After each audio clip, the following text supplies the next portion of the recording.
Good morning. Want to welcome all of you to the December 13th, 2022 meeting of the Sacramento County Board of Supervisors, and want to thank all who have joined us in chambers and those that will be joining us remotely and throughout the rest of the day. So with that, I'm going to turn to Flo Evans to read the announcements into the record, and we'll do the Pledge of Allegiance and get into the morning's agenda. So. Okay, good morning. Supervisor Cerna? Here. Kennedy? Here. Desmond? Or sorry, it is noted that Desmond will be a little late Mr. this Desmond morning. will be a few minutes late. Sorry about that. Frost? Here. Natoli? Here. And you have a quorum. This meeting of the Sacramento County Board of Supervisors is cablecast live on the Metro Cable 14 Local Government Affairs channel on the Comcast, Consolidated Communications, and AT&T UVerse cable systems. The meeting is closed caption and is webcast at metro14live.saccounty.gov. Today's meeting will be repeated Friday, December 16th at 6 p.m. on Channel 14. The Board of Supervisors fosters public engagement during the meeting and encourages public participation, civility, and use of courteous language. The Board does not condone the use of profanity, vulgar language, gestures, or other inappropriate behavior, including personal attacks or threats directed towards any meeting participant. In compliance with directives of the county, state, and Centers for Disease Control and Prevention, the meeting will be live streamed and open to public attendance pursuant to health and safety guidelines. The practice of social distancing and wearing of face coverings, mask, or shield is recommended for the health and safety of all persons participating in person during the meeting, although it is not required. Seating is limited and available on a first-come, first-served basis. Members of the public will be given 3 minutes to make a comment and are limited to making one comment per agenda item or off-agenda matter. Please be mindful of the public comment procedures to avoid being interrupted or disconnected while making your comment. To make a comment in person, please fill out a speaker request form and hand it to clerk staff. The chairperson will open public comments for each agenda item or call for off-agenda matters, and when the chairperson calls your name, please come to the podium to make your comment. To make a comment by phone, dial 916-875-2500 and follow the prompts to be placed in queue for a specific agenda item or off-agenda matter. Please refer to the agenda or watch the meeting to follow along to determine when is the best time to call to be placed in queue to make your comment. And clerk staff will transfer each caller into the meeting. Each agenda item queue will remain open until the public comment period is closed for that specific item. You may be on hold for up to an extended period of time, and your patience is appreciated. You may send written comments by email to boardclerk@saccounty.gov, and your comment will be routed to the board and filed in the record. If you need an accommodation pursuant to the Americans with Disabilities Act or for medical or other reasons, please see clerk staff for assistance or contact the clerk's office at 916-874-5451 or by email at boardclerk@saccounty.gov. Thank you in advance for your courtesy and understanding of the meeting procedures. Thank you, Flo. And as noted, Supervisor Desmond will be joining us fairly shortly. So with that, for those who can, please rise for the Pledge of Allegiance. I pledge allegiance to the flag of the United States of America and to the republic for which it stands, one nation, under God, indivisible, with liberty and justice for all. Okay, thank you. Any other announcements, Flo, before I go to our off agenda? I do not. Okay, very good. Okay, so as we do at the course of the outset of each of our meetings, we do take off agenda comments, and I don't have speaker forms, although I see Lydia coming forward. I know some of you have joined us, so we'll call upon you as I get those forms. Thank you. Very good. Very good. Okay. So I'm going to call these in the order that they've been handed to me. If there's some other intended order, I know there's a number of you that are here in a group, so certainly you're welcome to reshuffle these. But so I have Hannah Carpolo, followed by Katie Seven, and then Russell Rawlings. And again, if you had some intended order for presentations, I would. Otherwise, Hannah? Yes. Okay, sure. Good morning.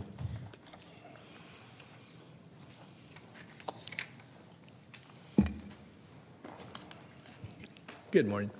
Good morning. Thank you. My name is Hannah Carpolo. I'm an IHSS in-home support service worker.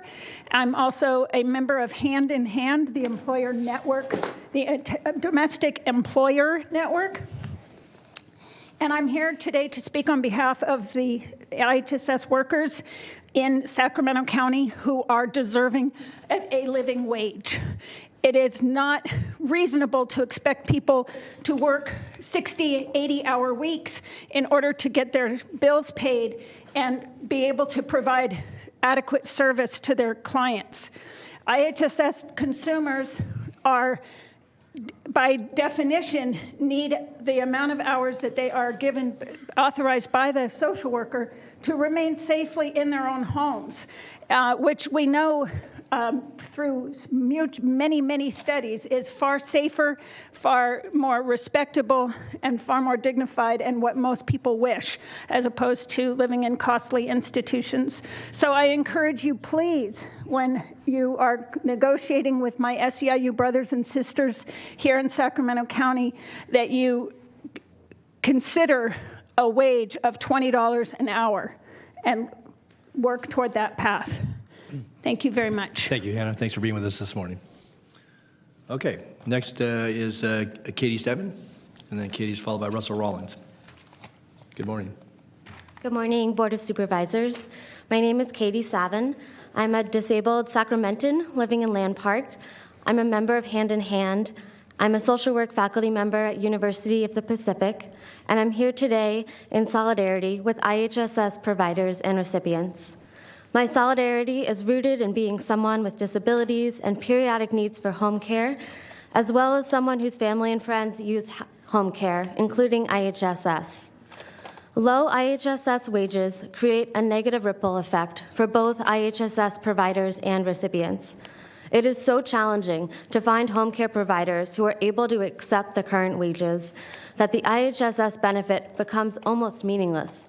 Friends of mine have been stuck in exploitative home care relationships because they felt so scared that they would not find another person willing to accept these $16 per hour wages. These market conditions create real desperation. Others have ended up neglected or physically stuck in their homes when workers got COVID and they couldn't find new providers. There is a simple fix to all of this, and you have the power to enact it. Please value the lives of Sacramento's elders, people with disabilities, and their dedicated care workers, and raise IHSS provider wages to $20. It's time for 20. Thank you. Thank you, Katie. Okay, next, Russell Rawlings, followed by Joseph Wilson. Russell, good morning. Good to see you. Can I help with the microphone, please?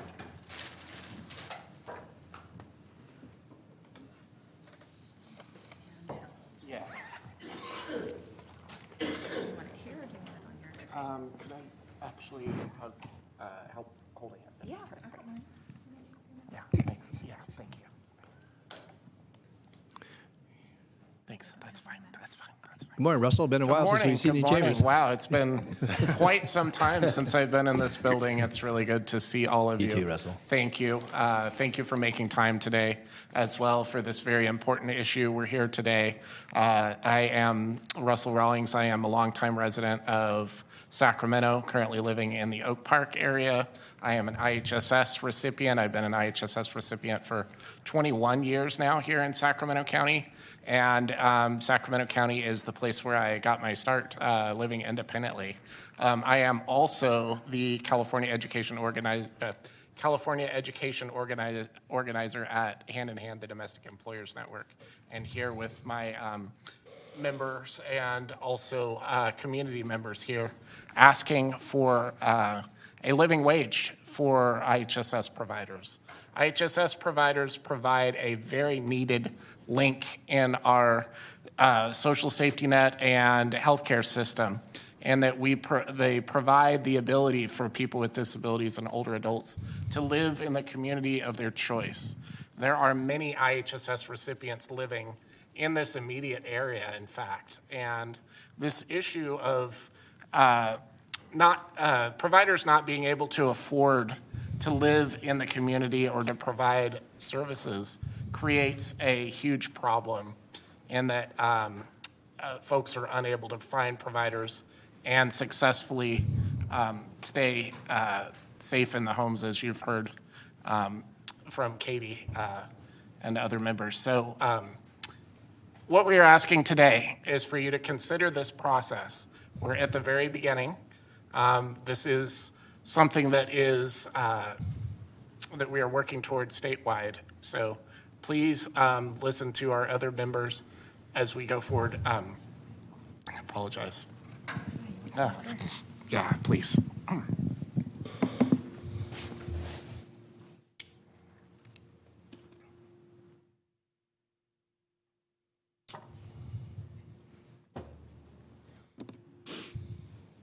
Thanks. I'm good. Thanks.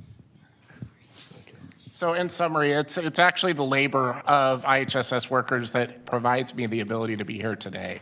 I myself have just transitioned where a provider that was providing service for me was needing to transition out of the position, and the wages that she was receiving were not enough to sustain her and her family.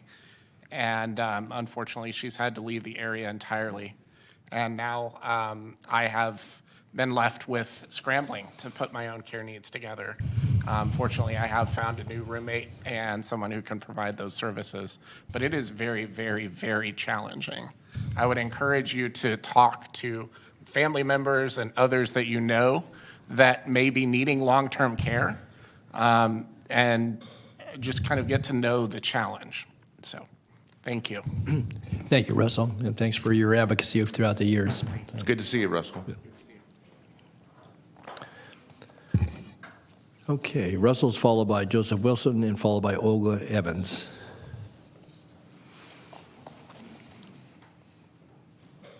Is Joseph here? He's here. Okay.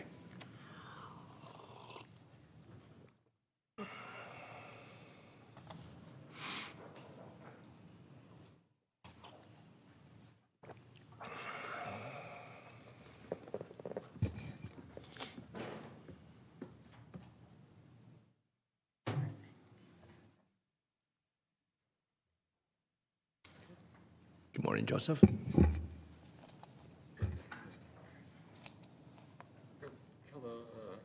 morning. Hello, my name is Joseph Wilson. I work for an independent living center called Resources for Independent Living. And one of the struggles that many of our consumers have is trying to contact and trying to hire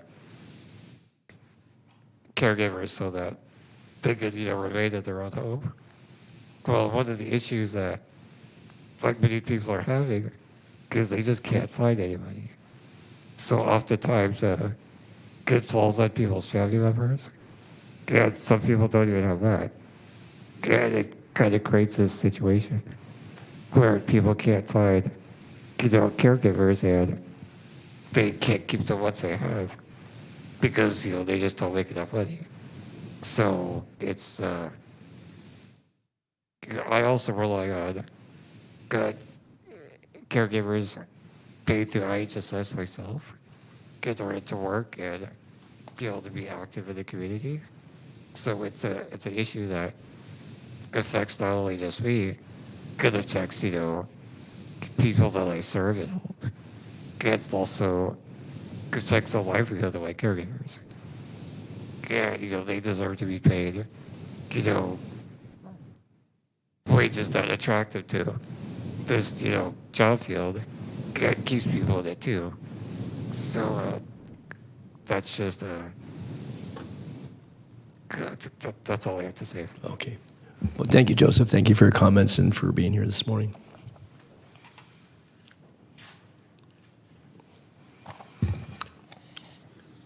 Mr. Chair? Yes. I'd like to speak at the end of the speakers for this. Okay, subject. sure, Mr. Cerny, you betcha. Okay, Olga Evans and then Isabel Azaveda. So, good morning. Good morning, Board. My name is Olga Evans. I have been a IHSS provider for over 5 years. I care for my son. I am also a member of SEIU and a part of the bargaining committee. We're here today to appreciate the board for starting negotiation and having an open seat at the table for over 28,000 caregivers in Sacramento. We talked to the county about some of our priorities on how we can make IHSS better for us all. And we hope that those priorities reflect on this board as well, so we can come to an agreement to uplift caregivers in Sacramento. During this holiday season, please keep in mind the thousands of struggling providers in your heart. Thank you all, and have a happy holiday. Thank you all. Okay, and then Isabel Azaveda.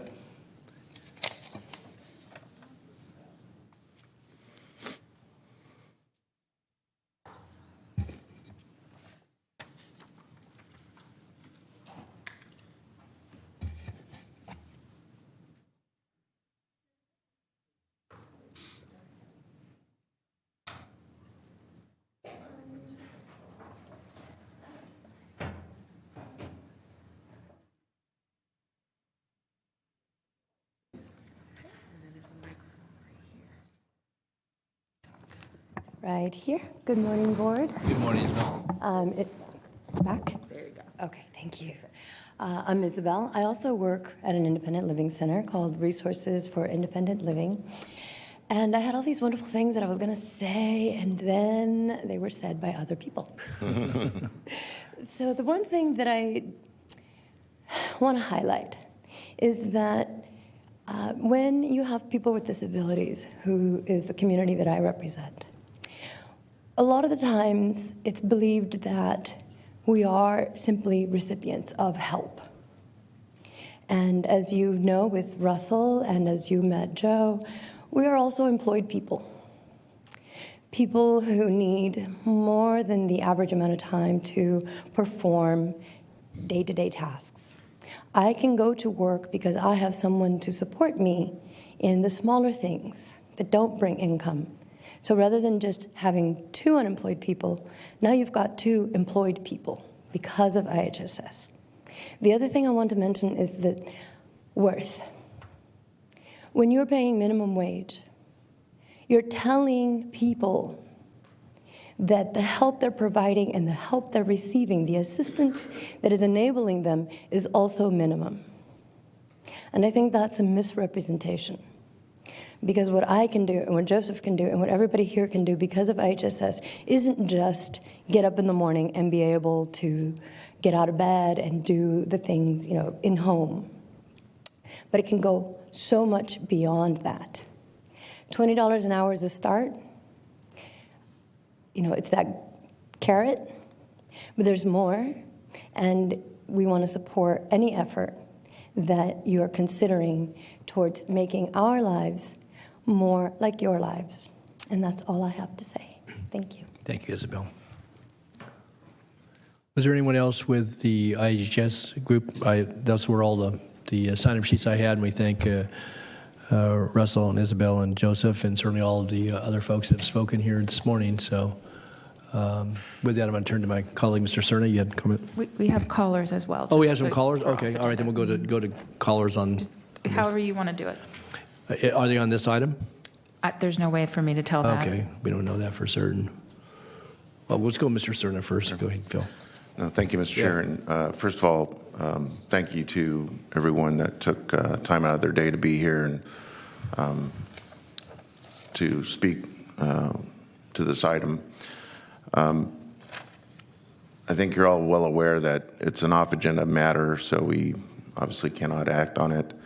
And I know that our capable county council is always very careful to remind us that when we go too far, perhaps, in responding. But I just have to say, despite the fact that labor negotiations typically happen behind closed doors by either party, I have to say I'm very moved by the argument, especially that which Isabel just mentioned about minimum wage, and that being a reflection of minimal effort and responsibility, which I don't agree with. I think it's high time that we make sure that these men and women who take care of people that arguably need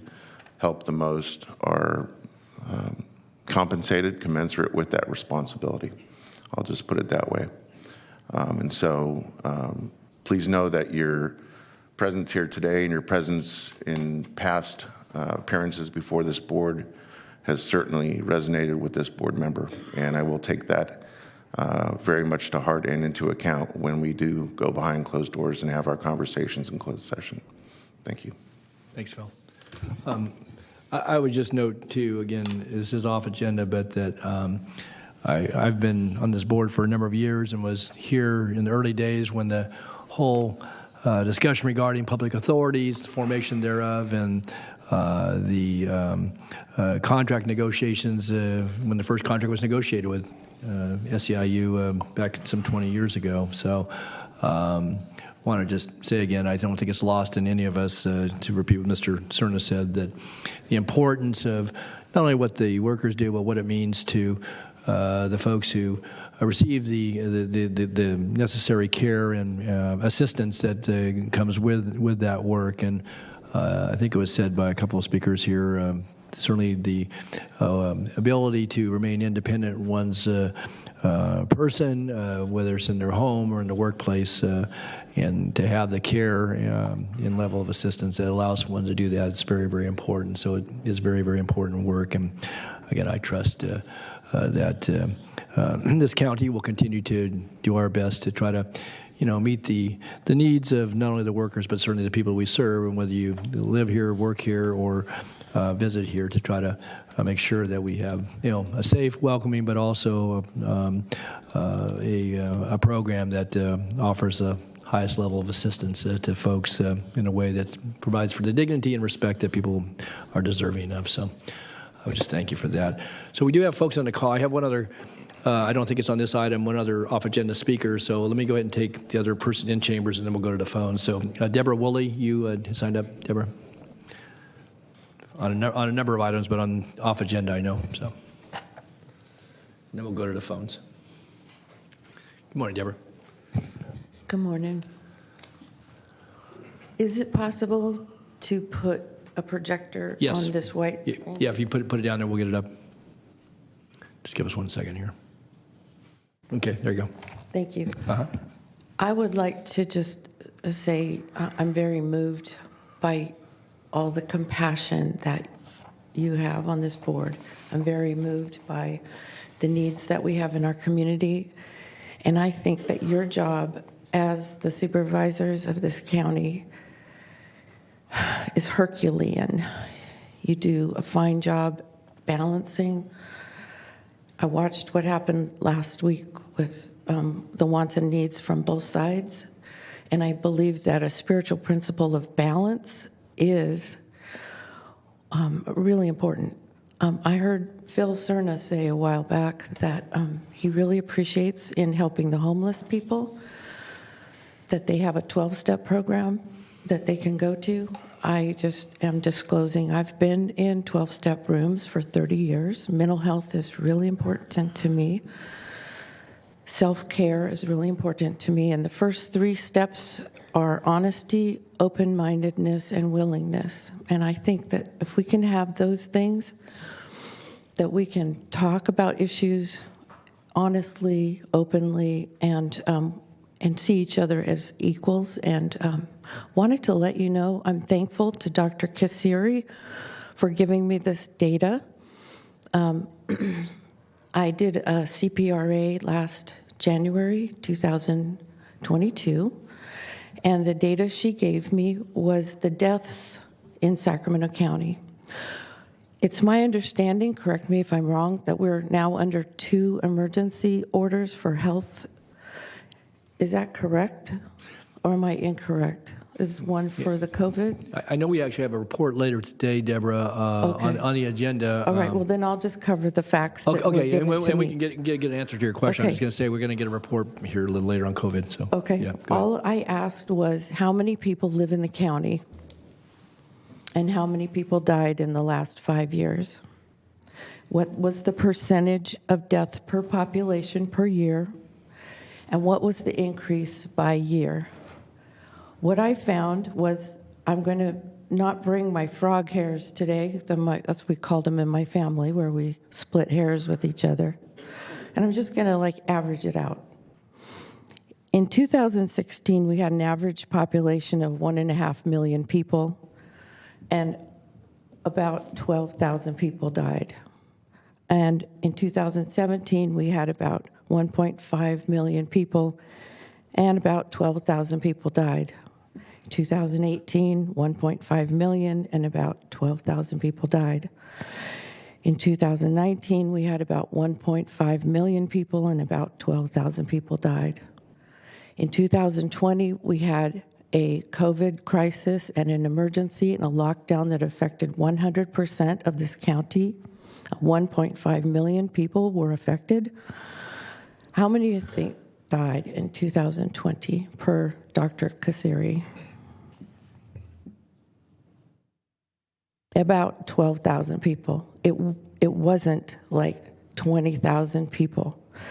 And in 2021, we had about 1.5 million people, and about 12 to 13,000 people died. The average death per population has been consistently about 0.9%. The percentage increase over each year was less than 1%, less than 1/10 of 1%. These facts show me that there was no massive die-off in 2020 or 2021. There was no pandemic in our county, and there was no need for an emergency. Why are there these ongoing health emergencies? That's my question, my statement, and I appreciate you being here with honesty, open-mindedness, and willingness. Thank you. Thank you, Deborah. And again, we will have a COVID item coming up so we can try to get an answer on that. I know we have at least one emergency order that's still in effect. Okay. All right. With that, those are folks I had in chamber, so we'll go to the phones off agenda and take comments. Okay, please transfer the first caller.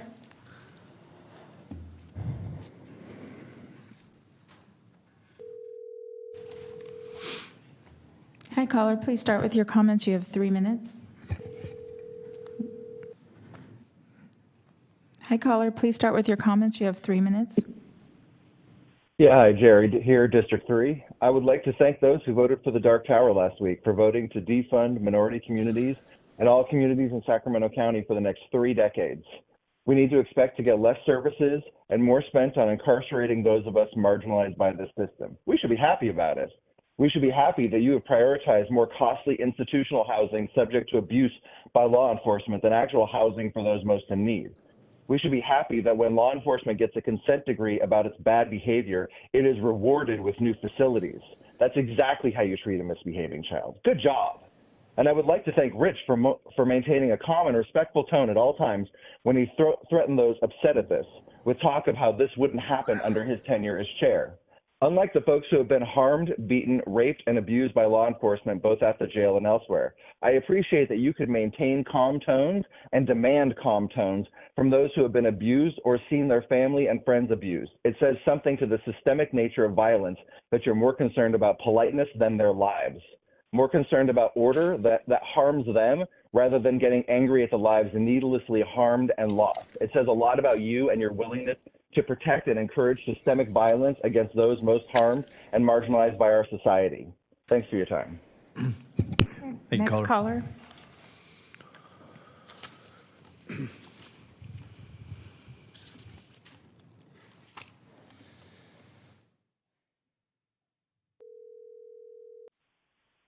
Hi, caller. Please start with your comments. You have 3 minutes. Thank you very much. Chair Natoli, members of the Board of Supervisors, my name is Rick Hodgkins, R-I-C-K Hodgkins. I live in District 4, that is Sue Frost District in Citrus Heights, California.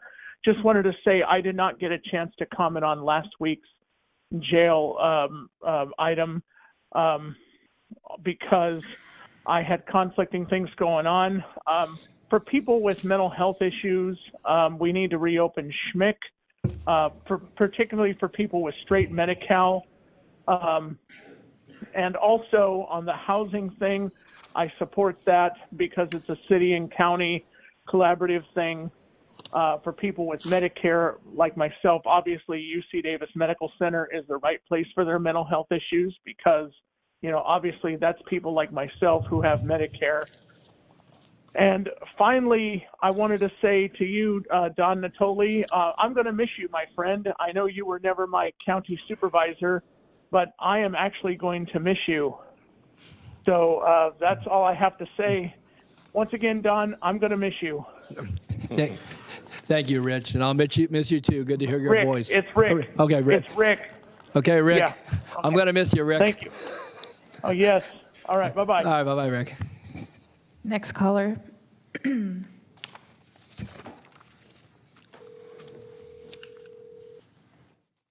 Hi, caller. Please start with your comments. You have 3 minutes.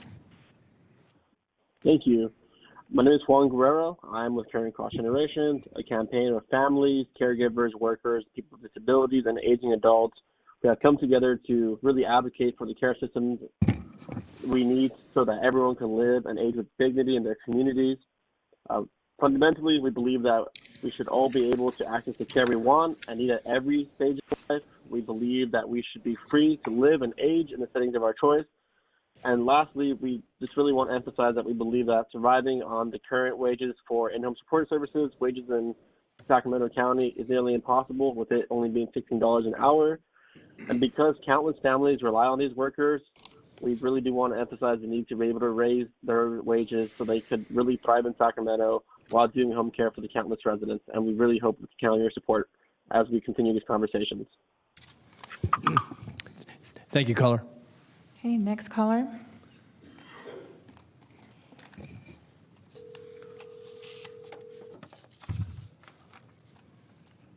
Hi, caller. Please start with your comments. You have 3 minutes. Thank you. Good morning, Board of Supervisors.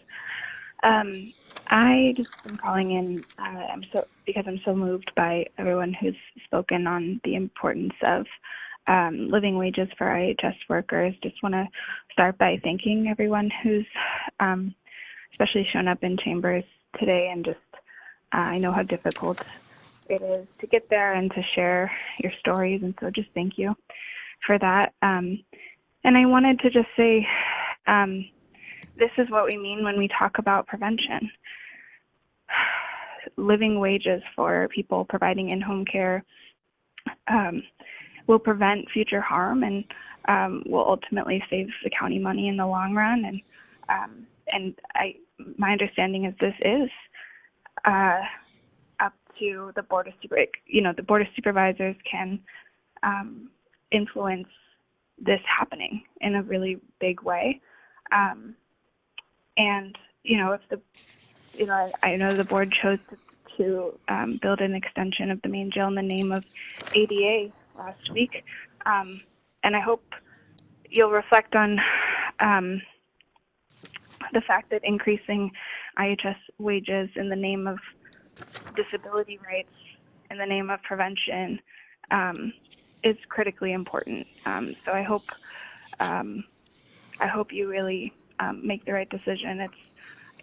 It's just so upsetting that these individuals are not paid a living wage, and so I hope that you recognize that this is part of preventing harm in our community and making sure that people with disabilities are able to live dignified lives. Thank you. Thank you, Liz. Okay, next caller. Next caller, please.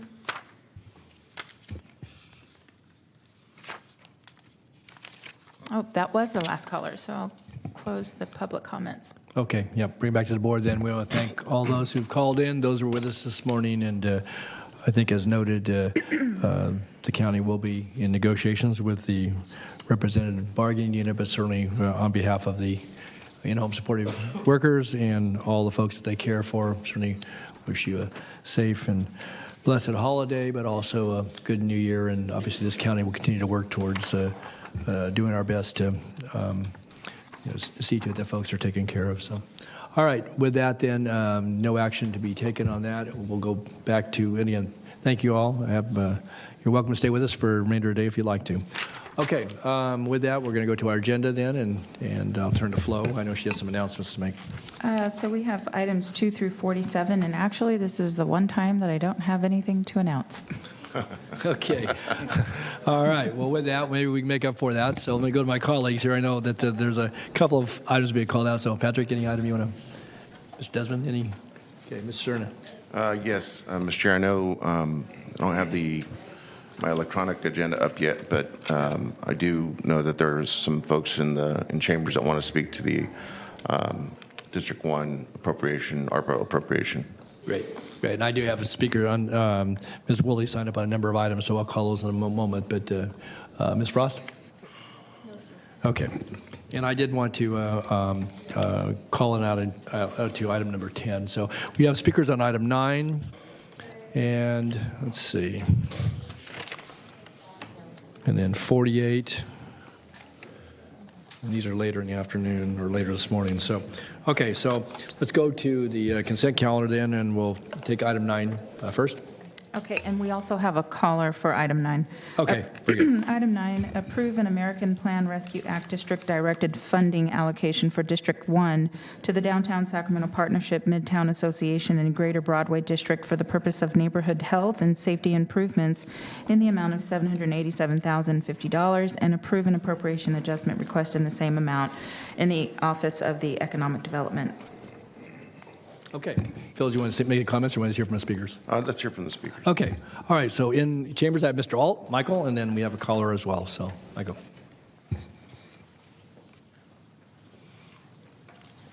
Good morning, Michael. Good morning, Mr. Chairman, members of the board. Michael Alt with the Downtown Sacramento Partnership, and I've got, I think she probably has a speaker slip too, Joan Berkey from Broadway, and I know Emily Boehm is calling in on behalf of Midtown.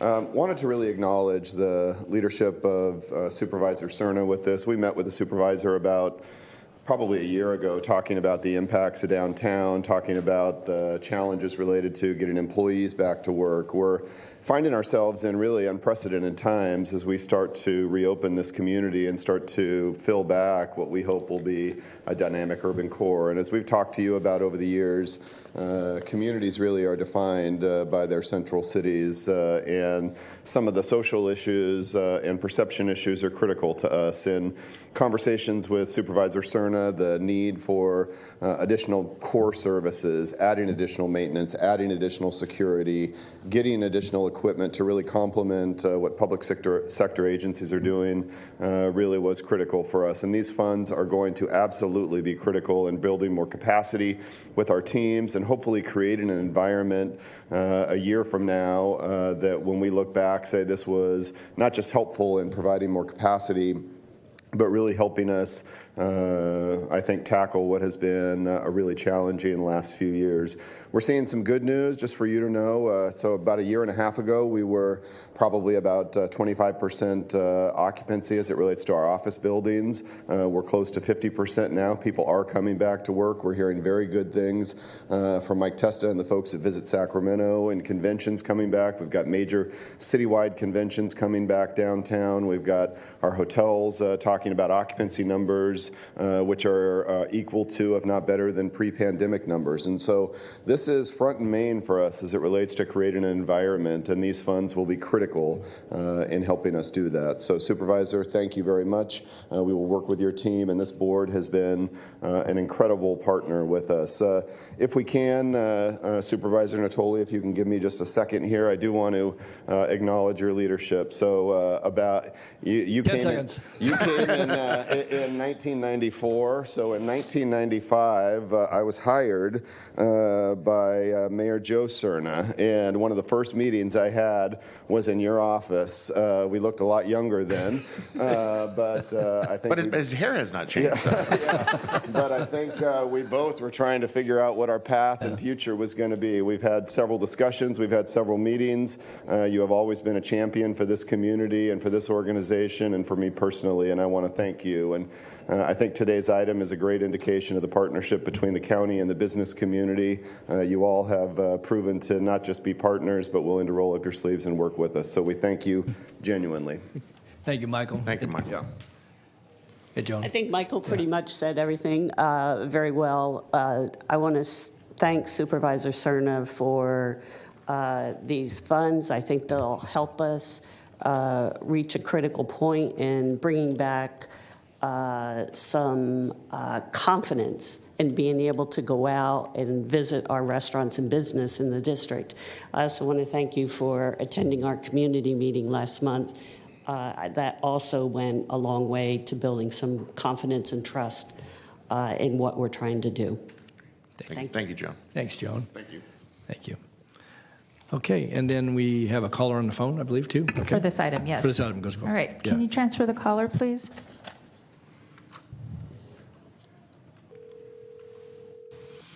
Hi, caller, please start with your comments. You have 3 minutes.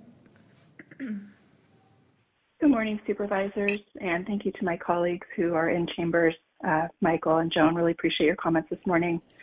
This is Emily Bay Michaels, Executive Director of the Midtown Association. We are also a PBID. We represent about half of Sacramento Central City. Our mission is to make Midtown a center for culture, creativity, and vibrancy in Sacramento's urban core, and boy, has that been a challenge over the last couple of years. I'm speaking today to express our sincere appreciation for our supervisor, Phil Cerna's continued support of the important work we're doing to mitigate homelessness and its impacts in Midtown. This generous ARPA grant that's before us will have a tremendous impact on our ongoing efforts to build upon the services we provide in Midtown. Anyone who's visited Midtown has likely seen one of our trucks or our clean and safe team members in their teal polos. What many folks might not know is the depth of service that's provided by this team. The unfortunate reality is that Midtown and the Central City have become an epicenter of homelessness in the region, which presents really unique challenges for our tourism industry, for our residents, and for our small businesses as we strive to recover from COVID. Our safety team responds to calls for help in addressing these challenges, which might be as simple as clearing an entryway or as complex as an individual experiencing a mental health emergency. The proximity to the main jail and major medical facilities means that many of our unsheltered residents are prone to instances of crisis and may present a danger to themselves or others. Our team on a daily basis engages with individuals experiencing homelessness and seeks to resolve conflicts with the belief that every person should be treated with dignity and respect, and that these efforts can also often be a first point of connection in directing individuals to services and resources. We engage encampments and report these to the city's Department of Community Response, and as a result, our teams play a crucial role in identifying priority locations and directing outreach effectively. Through the allocation of the dollars here today, we'll be able to provide further safety measures through the addition of expanded daytime security team to patrol the district and provide an increased number of these touch points in very high traffic areas. Additionally, our maintenance crews address a different challenge resulting from chronic homelessness, and they enhance our community's vibrancy by keeping our sidewalks clean, removing graffiti and abandoned items, and helping to keep the district bright. This grant will allow us to expand our maintenance personnel, allowing us to respond to more calls more quickly. The challenges facing our community can only be addressed through committed cross-entity efforts and partnerships. We're really proud to be able to do what we're able, and we really admire and thank you for the steadfast support and confidence in our continued efforts to make a better Midtown for everybody. Thank you all for the leadership that you're providing during these very trying times, and a special thank you to Supervisor Cerna for this grant. Emily, before you go, Absolutely. get better. I'm working on it. All right, very good. All right, any other callers? Okay, well. Not for item 9. All right, well, thanks to Michael and Joan and Emily. And Supervisor Cerna, did you want to make any other? No, I really appreciate the words expressed by all three speakers, and certainly want to convey a similar sentiment that they did in terms of the strong appreciation for partnership. And I think our PBIDs, whether they're here in the central business district, central part of the city of Sacramento, or across our region and our county, the PBIDs are a very special part of kind of our community fabric and the responsibilities that they carry, especially when it comes to clean and safe environments for folks and families to enjoy in urban and suburban settings. I think is proof positive that we have a very strong network committed to that objective, and very pleased to be able to provide some assistance through the appropriation of ARPA funds, and as Michael noted, look forward to seeing some of the results of that very wise expenditure to again carry out the mission of our downtown Sacramento partnership and the Broadway partnership in Midtown. Thank you, Phil. I would just want to add too that it's been my good fortune, certainly over the course of several decades now, to have come downtown on almost a daily basis, certainly during the work week and on weekends as well, and just have seen certainly the transformation and changes, many of them positive, but certainly as alluded to here, I think with some of the challenges that we've faced during the pandemic, but with other social issues that have affected us, and certainly the humanity of it all. But I do think the work that both the partnership and certainly the associations, our PBIDs, in this case, obviously, the Midtown Association, the Greater Broadway District, it is really, really important, because I think if we rise together, and whether it's in the main core of our downtown or in our unincorporated area communities and their business districts, or throughout the suburbs and even the rural portions of our districts in our county and our towns and so forth, it really, really is important to be inviting, to be clean, to be safe, and to do our best to, again, provide for the needs of folks who maybe, again, challenged in their lives, but also to recognize the entrepreneurial spirit of the business community, certainly the employment and the activity that goes with a vital, thriving community, and certainly whether it's the areas noted here, but throughout our county and community. And I wanted to say that I think the ongoing efforts, the partnerships this county has struck, not just through financing and economic resources, but I think in working on a myriad of issues, are really, really important, and I think they bode well for the future. So again, thanks to, yeah, go ahead. Sorry, I didn't mean to interrupt, Mr. Chair. Michael, do we have the ice rink up and running? So I just want to make that plug that to anyone that might be watching, please come down to the ice rink here in our downtown area, 7th and K. This is one of our annual traditions here in Sacramento that is decades old, I think. And unfortunately, I wasn't able to do the ribbon cutting and go out and make a spectacle of myself as I typically do. But there's still time. But I do encourage individuals and families to please come enjoy that tradition. It's an important one that is a great reminder of the nature of the season. So thank you. Yeah, no, again. Is it true you once attempted a double axel on that ice rink? Yeah, it was at the behest of Mr. All. So. That'll be a show. Winter tickets going on sale.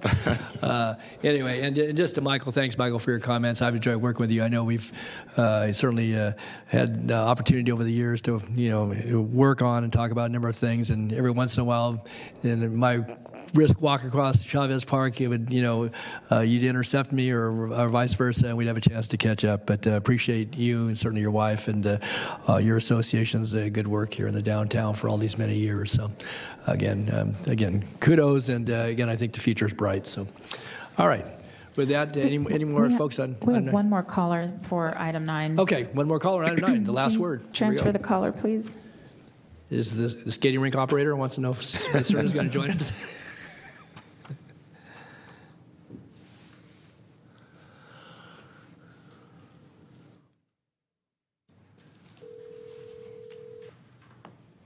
Hi, caller. Please start with your comments. You have 3 minutes. Hi, good morning. I was calling because I'm a little confused. Last week, it seemed you guys made a decision to put the county in debt for an indefinite amount of time in response to a lawsuit that you guys have to abide by because, like, the county is like they're grossly abusing people. But you guys made a decision. Anyways, today people are calling in and thanking you for that, or seemingly. So I was just wondering, like, if somebody could connect the dots, because business people are calling in and thanking you for a very bad financial decision for the county. And they're talking a lot about care. You guys are talking about care. They're thanking you for care. So I'm just wondering if somebody can maybe connect the dots on how choosing like security and prisons and incarceration is providing care. Yeah, I'm not getting it. And also, like, I see people asking for raises that are taking care of disabled people who are definitely, clearly harmed by the system that you guys agreed to last week that's going to put the county in debt indefinitely. And so I'm not sure why you're letting them ask you guys for that. Because, like, is it even possible?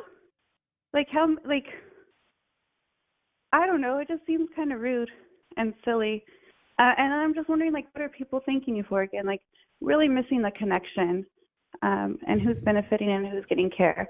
So, yeah, that's my comment. And I know you guys commented on the accolades. And, you know, when Serna, you commented and they really thanked you for doing your part in helping them.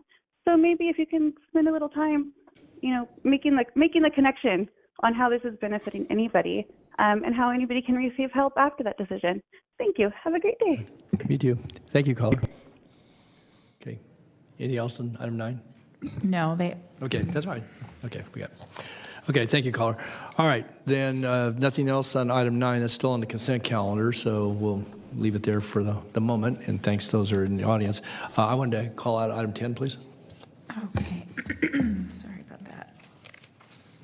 Item 10, approve an increase to an American Rescue Plan Act project allocation to women's empowerment in the amount of $1,876,000 for a revised total project allocation of $3 million. Adopt a resolution authorizing agreements associated with the implementation of the approved funding allocation. Okay, great.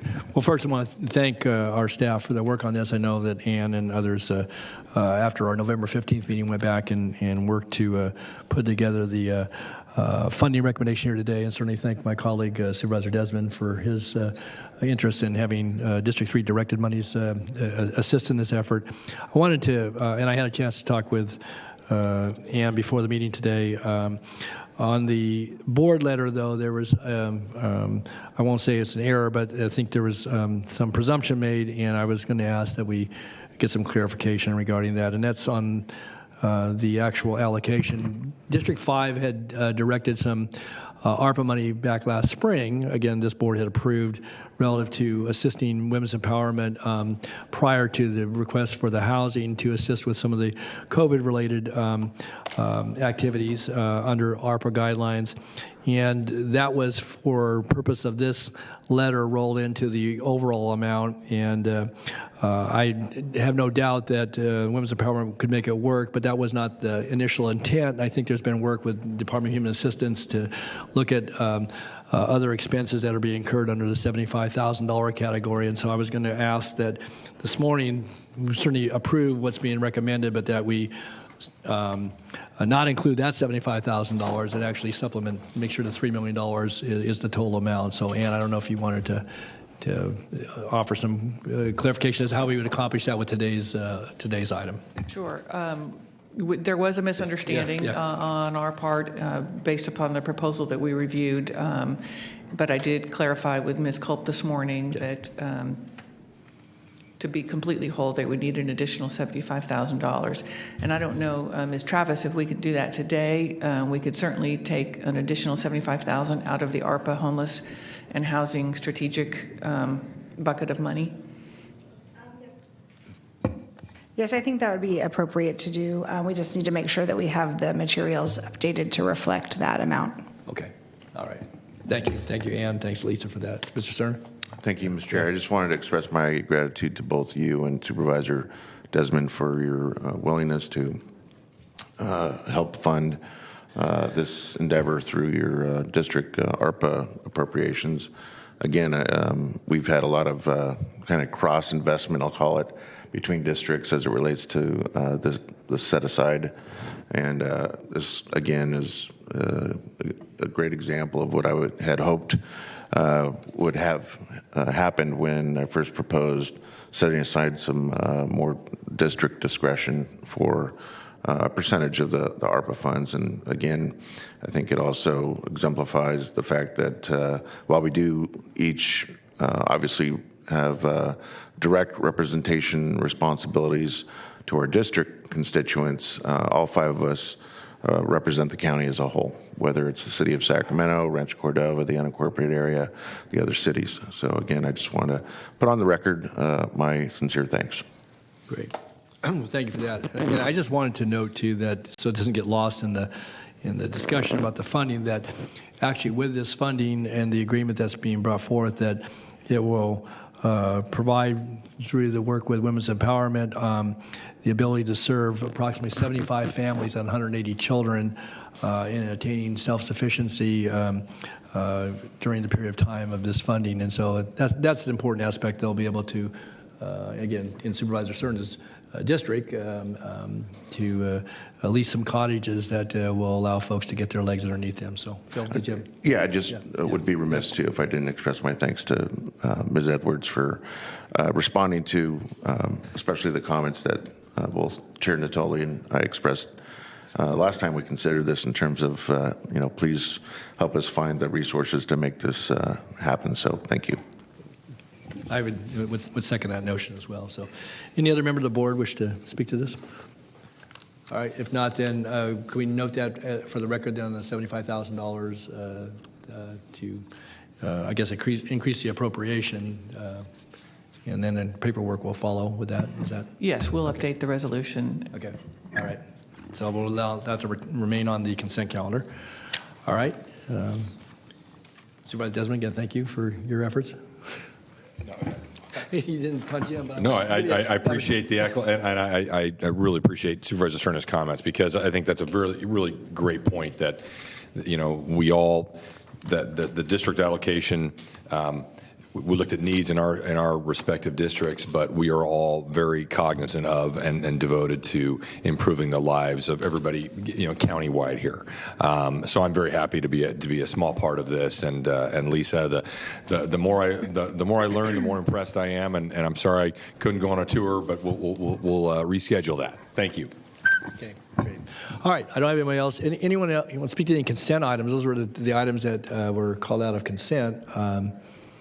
Have anybody signed up on the consent calendar? And then we'll get into the timed items here in a moment. Then, Mr. Chair? Yes. If there's no one remaining that wishes to address the consent calendar, there's no further comments or questions from board members, I'd like to move the consent item. It's been moved and seconded to approve the consent calendar. And if nothing further, please vote. Oops. Almost. Too quick. Ms. Frost? Unanimous vote. And can you tell me who made the second? Mr. Desmond, thank you. Okay. Very good. Okay. So that takes care of the consent calendar. So we'll go to our timed items. And again, thank you all. Have a good rest of the day for those that are departing. And our next item, please. All right, item 48 is the election integrity meeting report out. Okay. I think Ms. Frost was going to finish with her report from last week, and then we do have a couple of speakers signed up on this one. So, all right. Sue, we'll turn to you for your summation. Thank you, Chair Natoli. Well, I appreciate the opportunity to put this on the agenda and I guess finish it and say it in the way it was intended. I didn't mean to do what I did last time. I guess I took a little too much time. So this report out is in response to a group of people who spoke at one of our meetings off agenda in, I believe, October. And at the end of their public comment, they requested that we at least take a look at and hear some of the testimony from people that they had talked with and listened to that would possibly inform us. And I agreed to do so, and Supervisor Natoli agreed to attend those meetings with me. And so at the end of the day, it wasn't easy. It took us a little bit of time to reach out to Dr. Douglas Frank, who was kind enough to be willing to come to California and fly into California and meet with us. He came to Sacramento for 2 days. During that time, we met with, there were a couple people we met with, Dr. Douglas Frank, who is a world-renowned physicist with 60 peer-reviewed scientific publications, and most recently, he's noted for his claim to have discovered several of the algorithms being employed to manipulate our elections. We also met with retired Air Force Colonel Sean Smith, who spent 25 years active duty in space and missile operations, testing weapons systems with a background in intelligence, surveillance, reconnaissance systems, and a consultant on adversarial assessment special projects for the Department of Defense. Dr. Frank came in person to Sacramento to meet with us the day before Thanksgiving, and he spent 2 days here.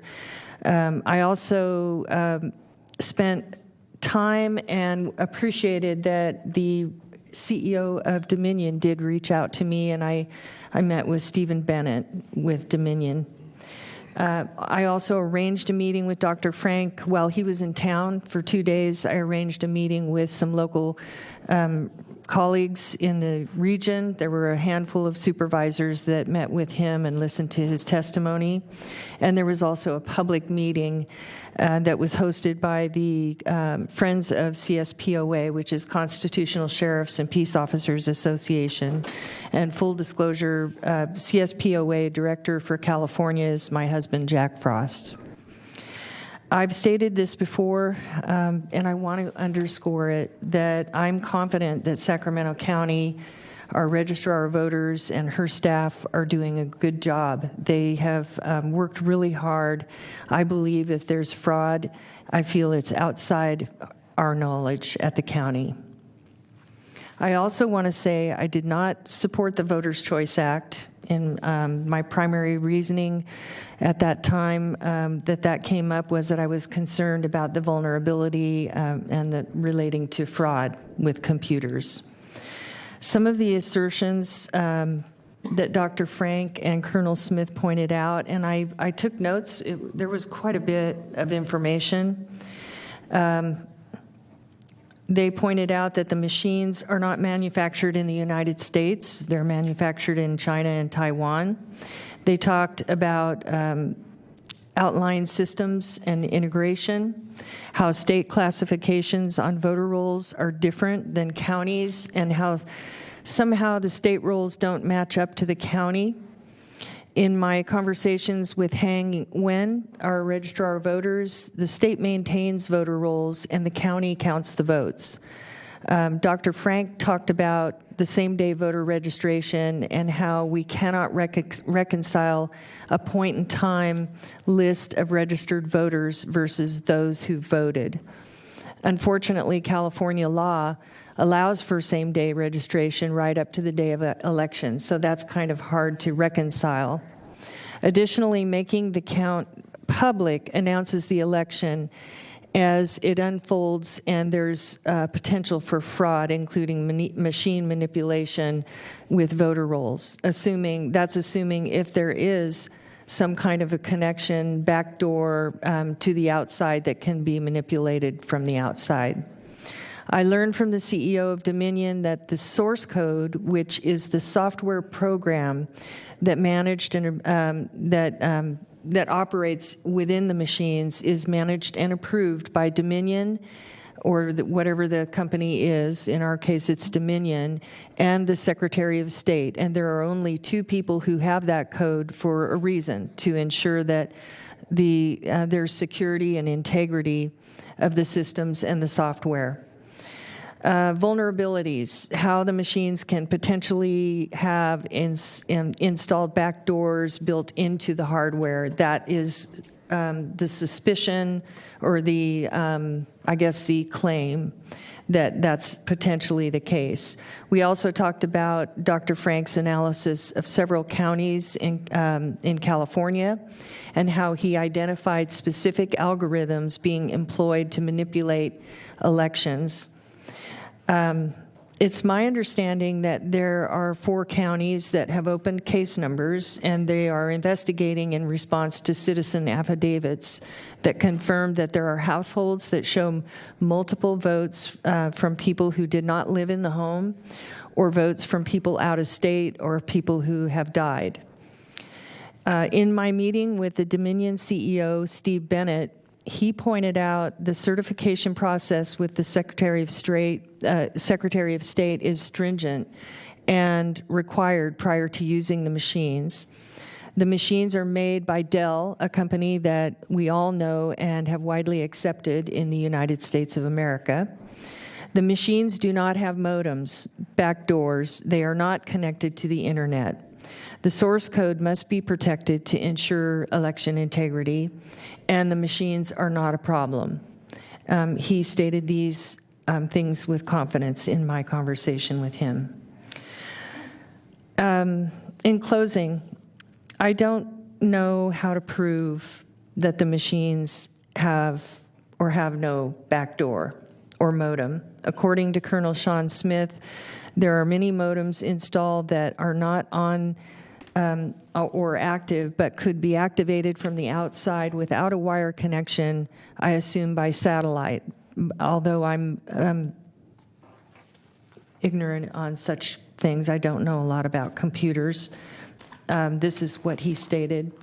Many of the claims regarding the voter rolls, same-day registration, stuffing of ballots, are legal in California.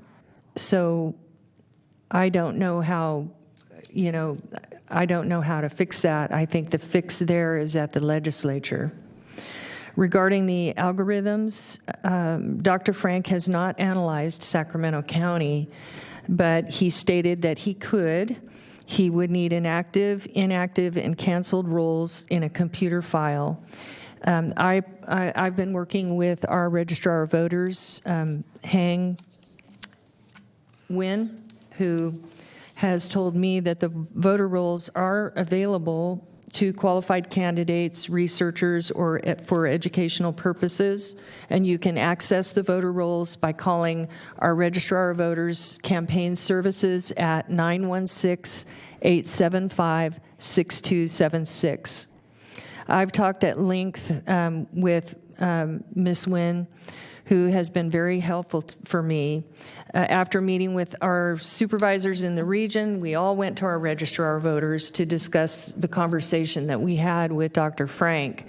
A handful of the registrar of voters are meeting this week, I believe, at a conference, and they will be discussing areas where they feel that we could maybe improve our election processes to shore up election integrity and help prevent fraud. And that would be with the idea that we would advocate at the legislature for those things. This is an important issue. We are not the only county that has concerns. It's now been reported that 110 jurisdictions have gone back to paper ballots. We must find a way to confirm that we have voter integrity. It's critical that citizens in Sacramento County have the confidence that every legal vote counts. We cannot tolerate doubt. Without voter integrity, we no longer have a free America. I intend to continue my research and understand the nexus between the state and the county registration and election processes. Ms. Nguyen has been so helpful and agreed to help me in that journey. And in fact, we'll be touring the registrar of voters again. I've already toured it before, but we'll be going down again to just learn everything we can from her. And I'm also thrilled to say that we have that kind of support and transparency, and that our registrar of voters in Sacramento County is doing everything they can to work with us. So that's my report out, and I'll continue. This is, I guess, to be continued on a couple different levels. So thank you very much. Okay. Thank you, Supervisor Frost. I think a very thorough summation, and appreciate your observations as well as obviously your thoughts on this. So, Okay, with that, then we do have two speakers on this item. I have Deborah Woolley and then Catherine Sirachi. So, Deborah.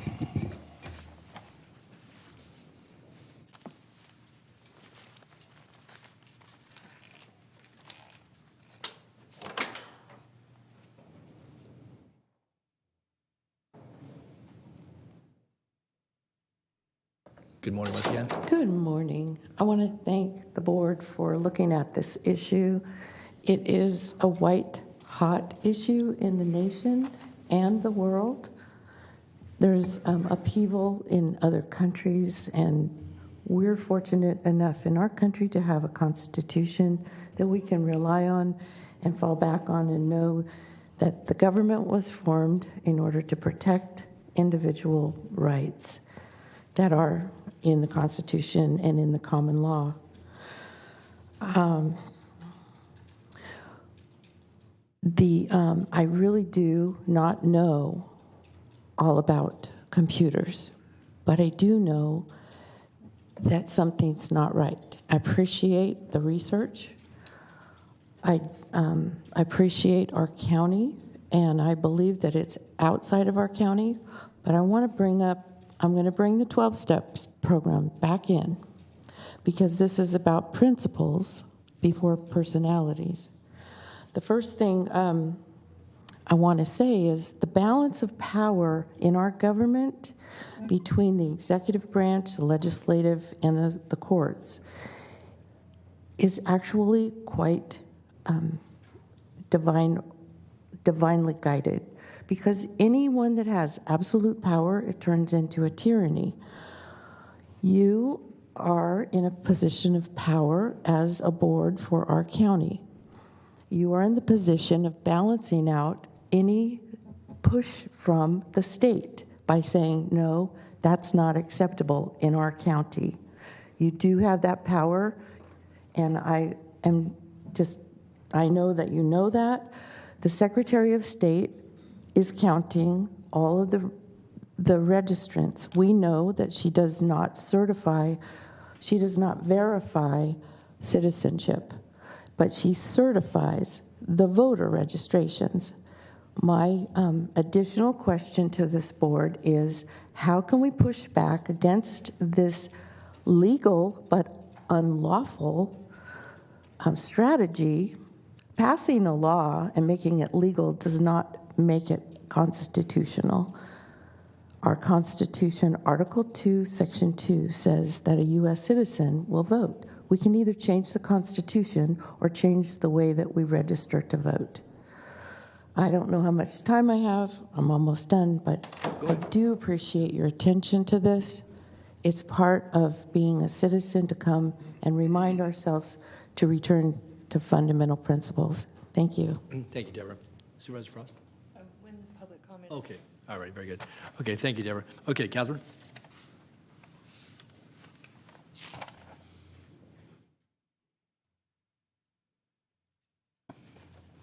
Good morning, Catherine. Good morning. Thank you so much for putting this on the agenda and taking it that next step.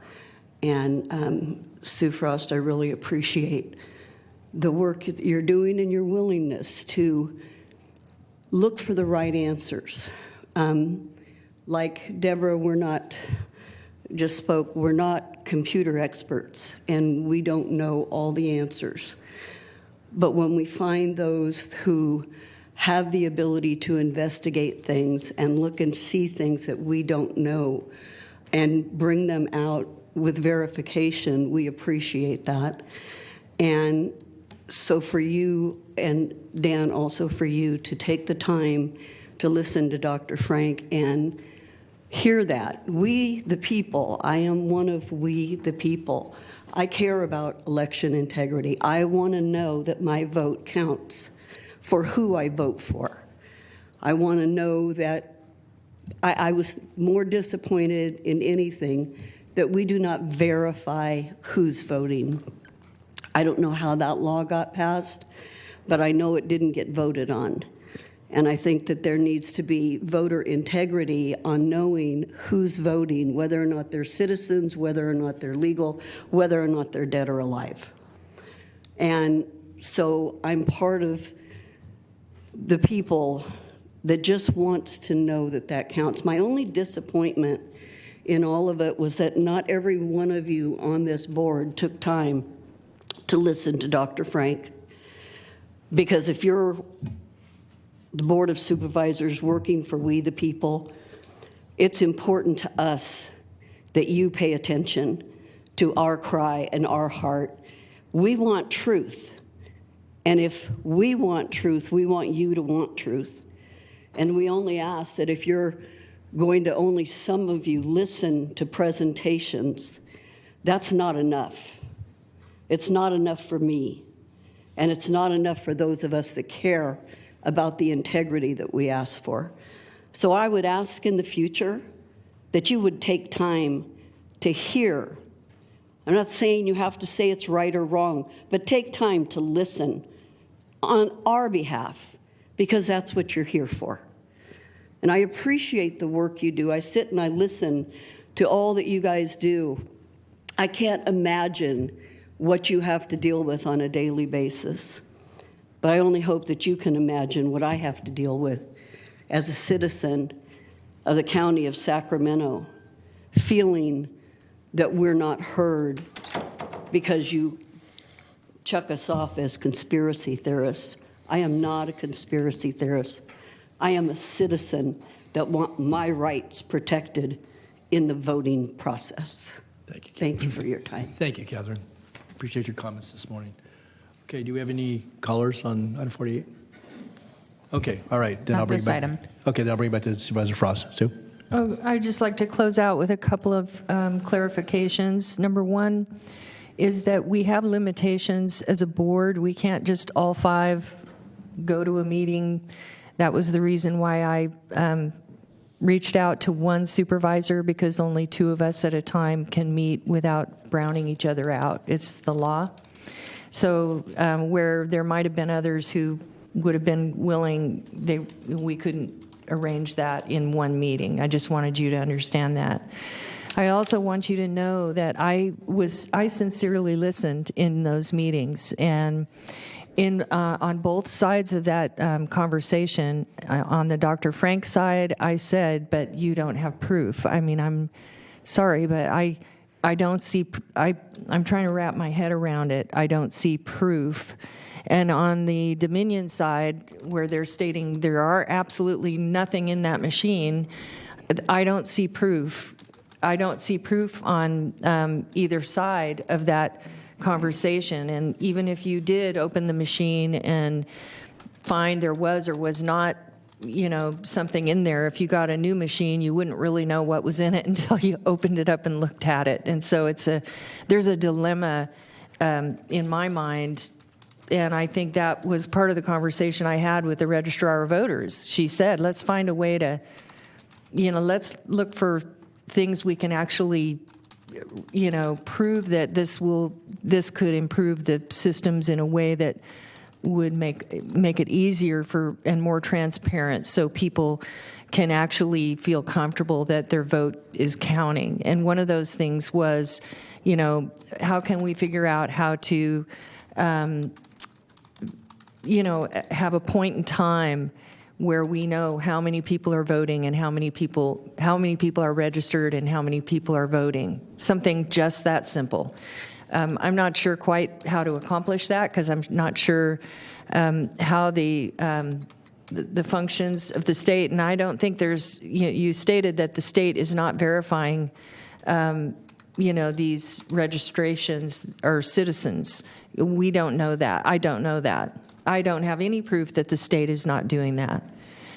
Because the DMV said that they aren't doing that, that would be correct. It's not their function to do that. It's the state's function. So I'm not at the state, so I don't know how they do that or what they're doing or what they're not doing.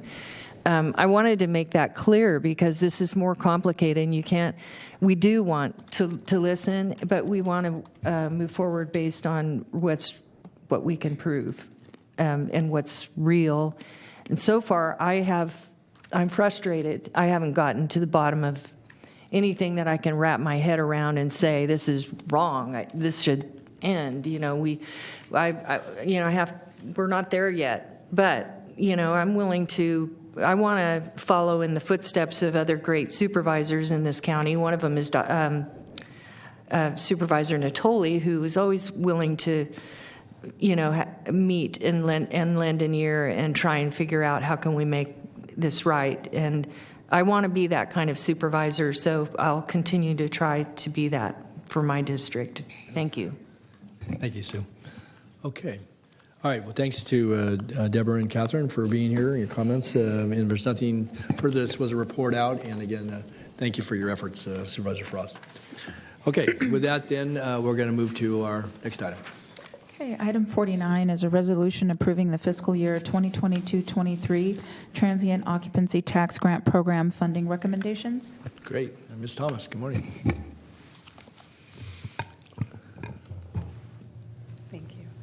Good morning, Chair Natoli, members of the board. I'm Amanda Thomas, the county's Chief Fiscal Officer, and I'm here this morning to present the Transient Occupancy Tax, or TOT, grant program funding recommendations for fiscal year 2022-23. So as you know, the TOT grant program was approved in 2017 to provide financial support for community-based programs and services in Sacramento County through a competitive application process. With the June 9th, 2022 budget approval, the board approved $1 million in fiscal year 22-23 to fund the continuation of the TOT grant program for a sixth year. And of that $1 million, $500,000 is designated for the highest ranking applications as scored and recommended by panels of subject matter experts. And this year, funding was allocated to each of the 4 subject areas according to the number of applications received in that category. And I'll show you what that distribution looks like on a later slide. And then the second $500,000 is designated for district discretion with $100,000 allocated for each district. Amanda, on that pool, though, it has to be out of the folks that were qualified applicants within that pool, though. Exactly. So it is a to be limited awarded universe. to applicants for the grant program. Yeah. Yes. Yeah. Thanks. Thanks for the clarification. The application period for this year's grant program was July 29th, 2022 through August 29th, 2022. A workshop was held on August 6th to provide details about the program and answer any questions from potential applicants. A total of 105 applications requesting an aggregate $3.5 million in funding were received by the August 29th deadline. And subject matter experts reviewed proposals in each of the 4 subject areas as listed here. And you can see that the category receiving the highest number of applications was Health and Human Services at 39 applications, with over 3 times the number of applications received for the category with the fewest applications of Economic and Workforce Development, with 11 applications received in that category. After reviewing each of the applications, the subject expert panels convened in October to discuss, assign scores to the applications, and develop the funding recommendations based on the assigned scores. And then following the subject expert panel scoring, the TOT grant review panel met to discuss the subject expert panel recommendations and determine the final funding recommendations. Just as a reminder, the TOT grant review panel includes 2 board members, Supervisors Desmond and Kennedy, and then the chiefs of staff representing the remaining 3 districts.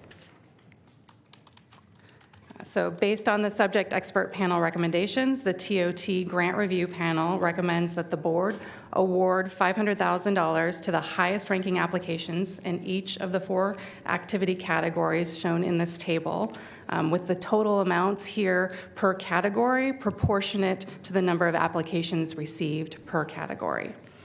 And then also recommends that the applications be funded at the amounts recommended by the subject expert panels as recommended, or excuse me, as identified in Attachment 1 to the board letter. So Attachment 1 identifies the awards per applicant by the subject expert panels. And then in addition to the subject expert panel recommendations, award $500,000 or $100,000 per district to the applicants at each board member's discretion, again, as also identified in attachment 1 to the board letter. In terms of next steps, after today's action, we will be providing notification to applicants regarding approval of award, and we'll begin preparing the funding agreements.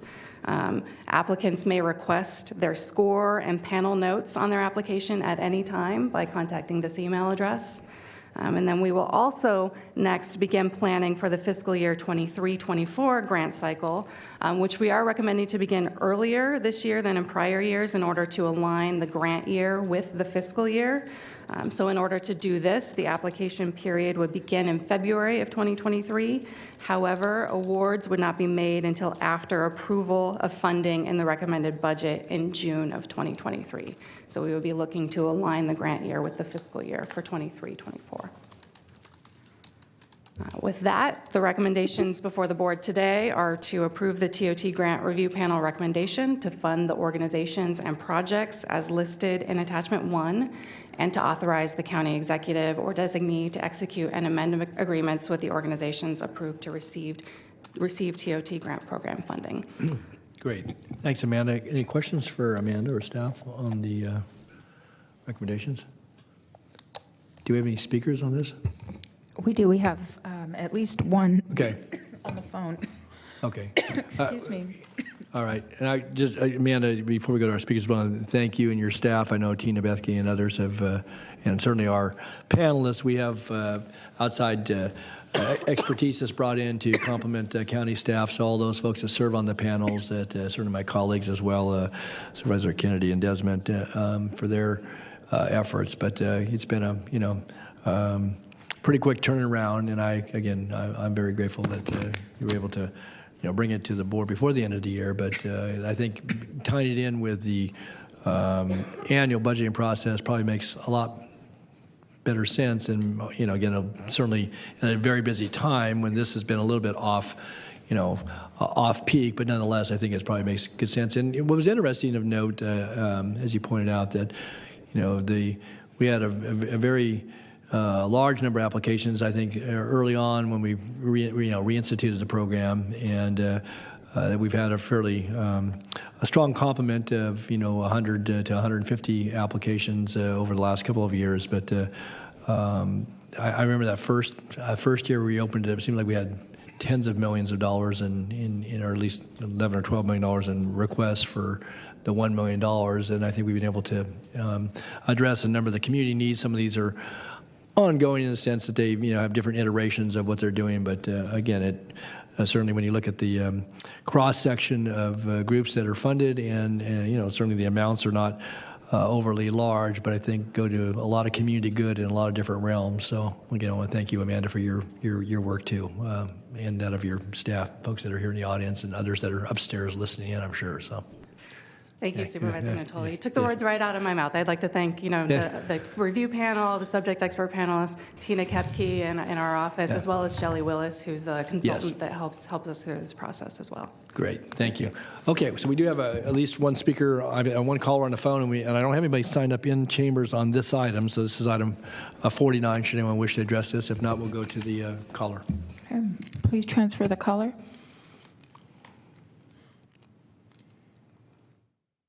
And they have a couple supervisors in the queue as well. So. Hi, caller. Please start with your comments. You have 3 minutes. Okay. Go ahead, sir. Hello, my name is Marco Siguri. I am the Vice President of Partners Nonprofit. Thank you for considering us for the TOT grant program.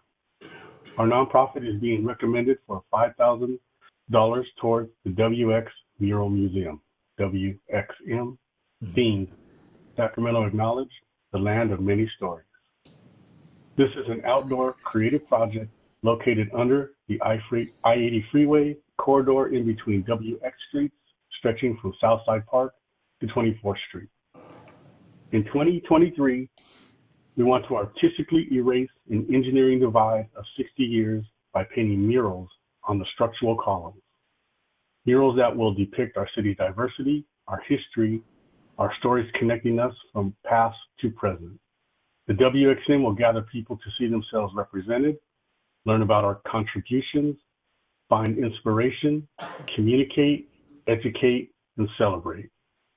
Evolving into a Sacramento attraction, a visual statement of pillar giants positioned side by side, 360 degrees, of equal representation, together unified by building strength as one community, city, region. We believe state and global tourism will find Sacramento's representation movement inviting to be visited in person. 200 opportunities, 8 city blocks long. One of 2 outdoor spaces like this will exist in California. The possibilities are endless. Unfortunately, our budget is not.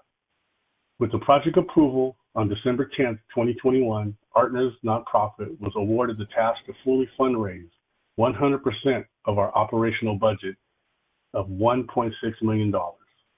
The creative project donations from 40 local artists writing various grants have maintained our progress to begin. To produce a stronger, more impactful next level city project, we are requesting that this County Board of Supervisors to consider a grant recommendation funding increase to $13,000 or more to cover 2 or more of the structural columns. Partners has identified 7 WXM principal categories matching the 7 columns positioned in a row of project interest and investment value, our energy signature. You can see those at muralexpressions.com/WX campaign.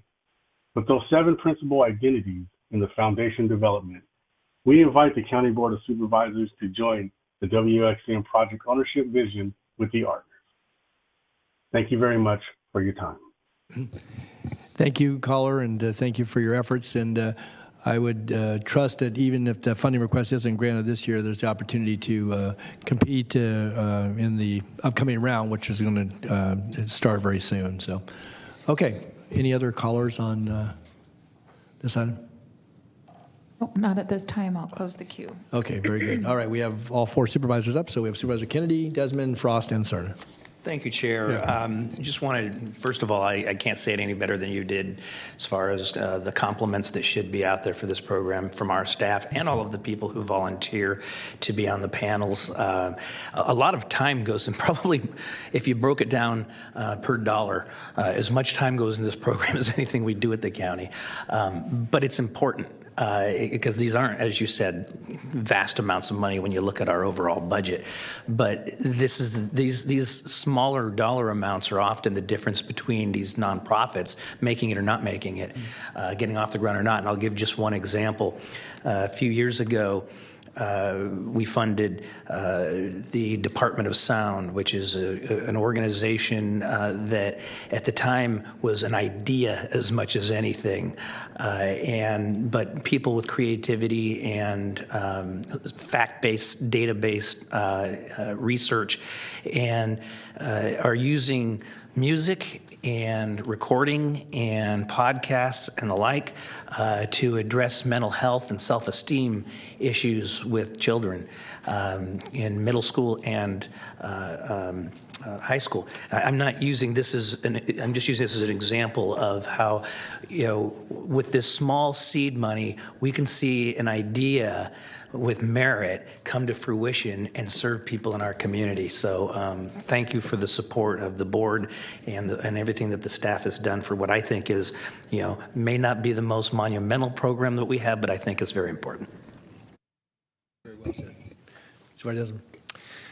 Thank you, Mr. Chair. I'll just add my voice to the chorus of your comments and Supervisor Kennedy's, and also thank staff as well. I know there is an awful lot of work, and sometimes in the meeting we upset the apple cart a little bit from the work of the panel. But I think the staff recommendation today really is a great example of of understanding the needs throughout Sacramento County, the needs both in terms geographically and in the various areas that we've decided to fund through these. And I agree, it's relatively small, but for some of these organizations, it's a large part of their budget. And I just went on a tour of an organization that provides supports for Afghan refugees in my district, and they're one of the proposed awardees today.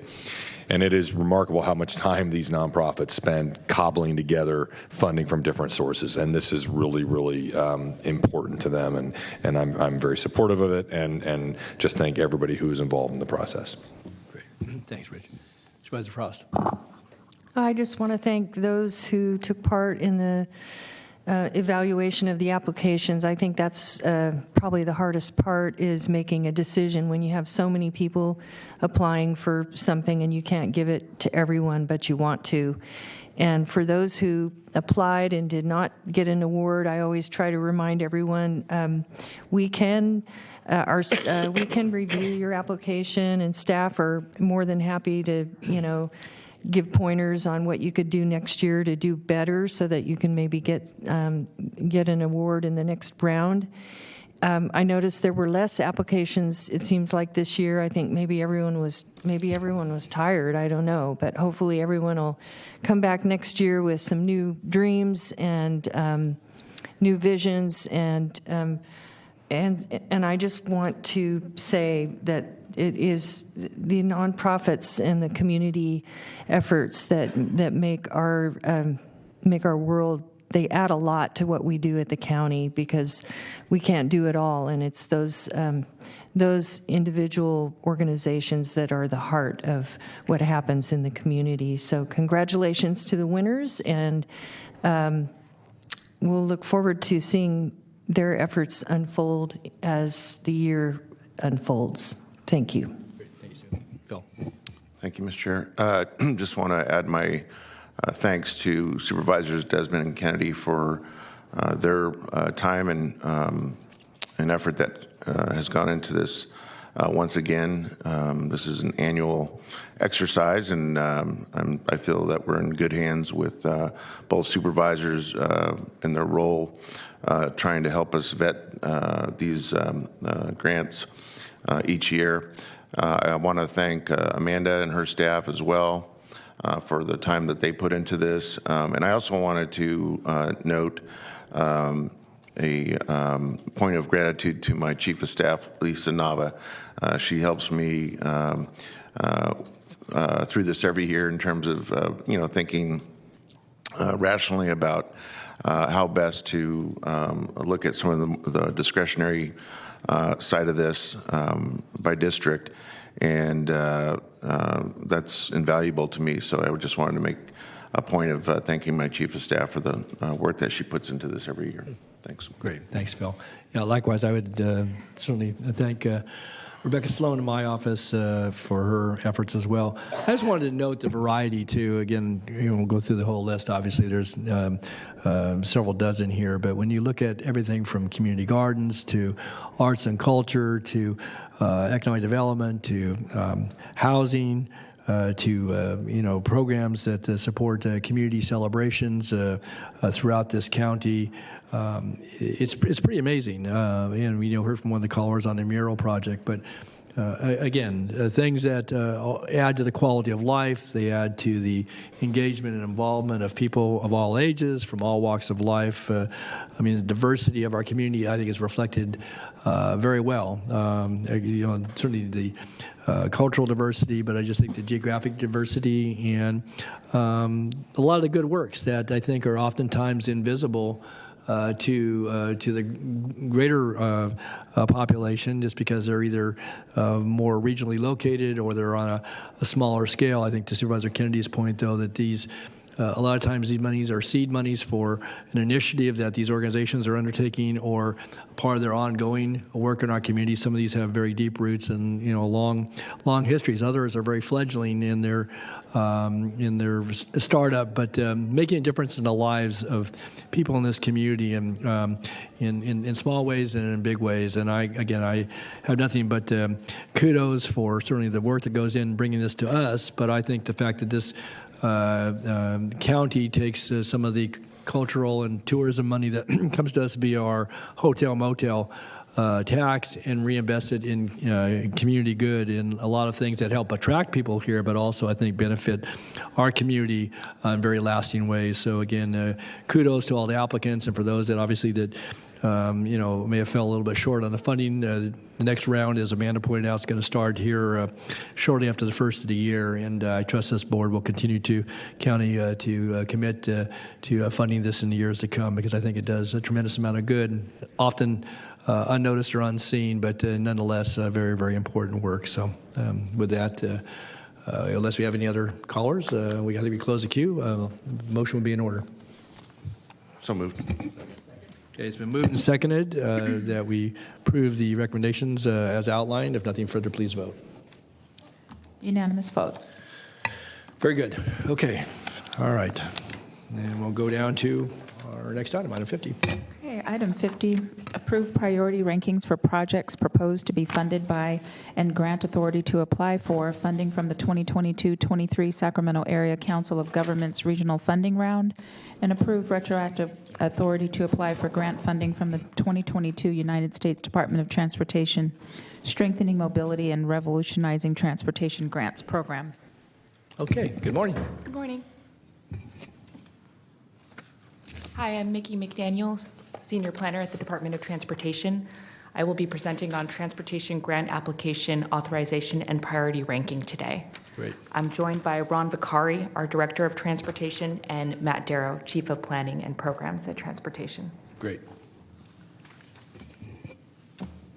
I will be asking that the board approve priority rankings for projects proposed under the SACOG 2022-23 Regional Funding Round, to grant authority to the SACDOT and Parks Director for 18 projects to submit for grant funding to SACOG and 1 project to US DOT for the SMART program, and authorize the SACDOT Director to negotiate and execute an agreement with the City of Sacramento and, if needed, the Sacramento Regional Transit for the Stockton Boulevard project.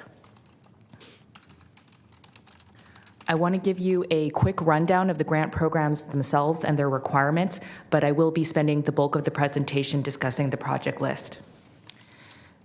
SACDOT is submitting 18 projects to 3 SACOG programs: community design, maintenance and modernization, and transformative programs. The community design program focuses on placemaking and promoting the blueprint project principles, which I believe that you're all familiar with. The cap per project for community design is $4 million, and it requires an 11.47% local match, which is the case with the other 2 programs as well. The maintenance and modernization program, the purpose of that program is to maintain a state of good repair, and the cap per project is $5 million. Now, although this category focuses on maintenance, it is difficult in the department's experience to get just a straight overlay project funded in this category, and projects without complete streets elements just are not very competitive. The maintenance and modernization program also requires that the project sponsor submit a ranking of the projects to SACOG, and that ranking is weighted heavily in the scoring. It's worth 45% of the points. And the last SACOG program that the department is applying to is the transformative program, which seeks to enhance the regional transportation network and to provide regional benefits. The cost per project is more than $5 million each. And the last program is US DOT Strengthening Mobility and Revolutionizing Transportation, the SMART Grants Program. This US DOT program funds demonstration projects which utilize technologies and systems which promote transportation efficiency and safety. We're going to start off with the grant candidates that are not ranked because the programs do not require it. Our first project is Arden Way Complete Street Phase 1 and Phase 2. Phase 1 is from Watt Avenue to Morris Avenue, and Phase 2 is Morris Avenue to Fulton Avenue. We are requesting $4 million Of that, $1 million is going to finish off construction for phase one, where we have the cost of that phase increased, and $3 million is going to construction funding for phase two. So the disparity that you see there between the estimated project cost and estimated funding, it comes from the amount that we were already awarded. So we are just matching at 11.47%.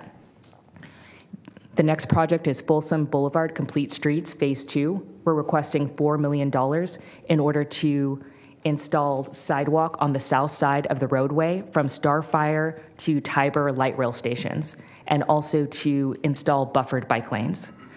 I should note that the City of Rancho Cordova has completed their Folsom Boulevard Complete Streets, or Folsom Boulevard Streetscape project, which was from Sunrise Boulevard to Bradshaw Road. And SACDOT has completed phase one of Folsom Boulevard Complete Streets, which was from Bradshaw to Mayhew Road. We're continuing to march down this roadway, bringing complete streets improvements to the Rosemont and La Riviera neighborhoods.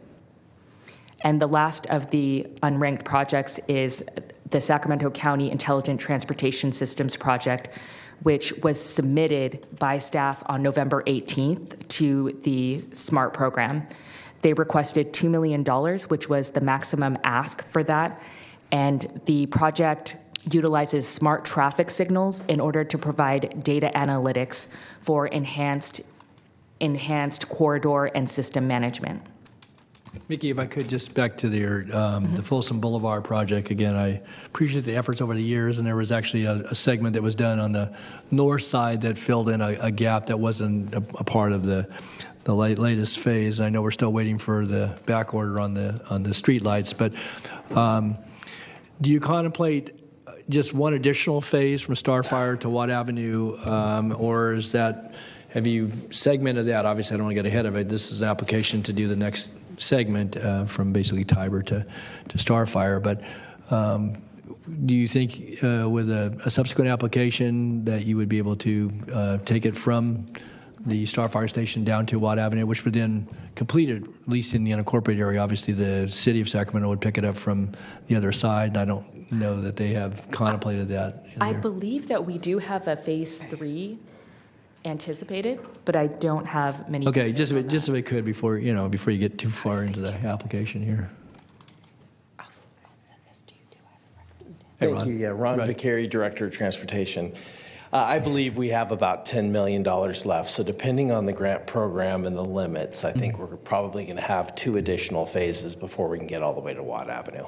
Because I would just note that, and as Mickey said, that it's the City of Rancho Cordova through a combination of efforts, and then Representative Lundgren assisted the city early on in getting a $10 million grant to help them with some of the stuff on the eastern end from the Sunrise Boulevard area on into Olson Drive.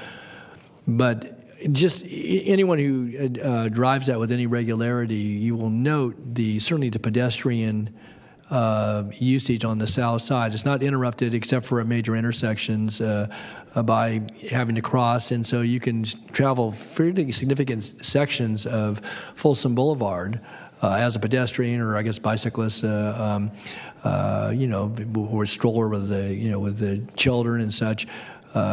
Uninterrupted with a wide sidewalk, is lit, is landscape. Obviously, landscape will mature over time, and I just think it's really, really important. We talk about walkability and mobility, and look at a segment that has that railroad corridor that runs for miles and miles and miles, and it has utility, obviously, in the light rail corridor.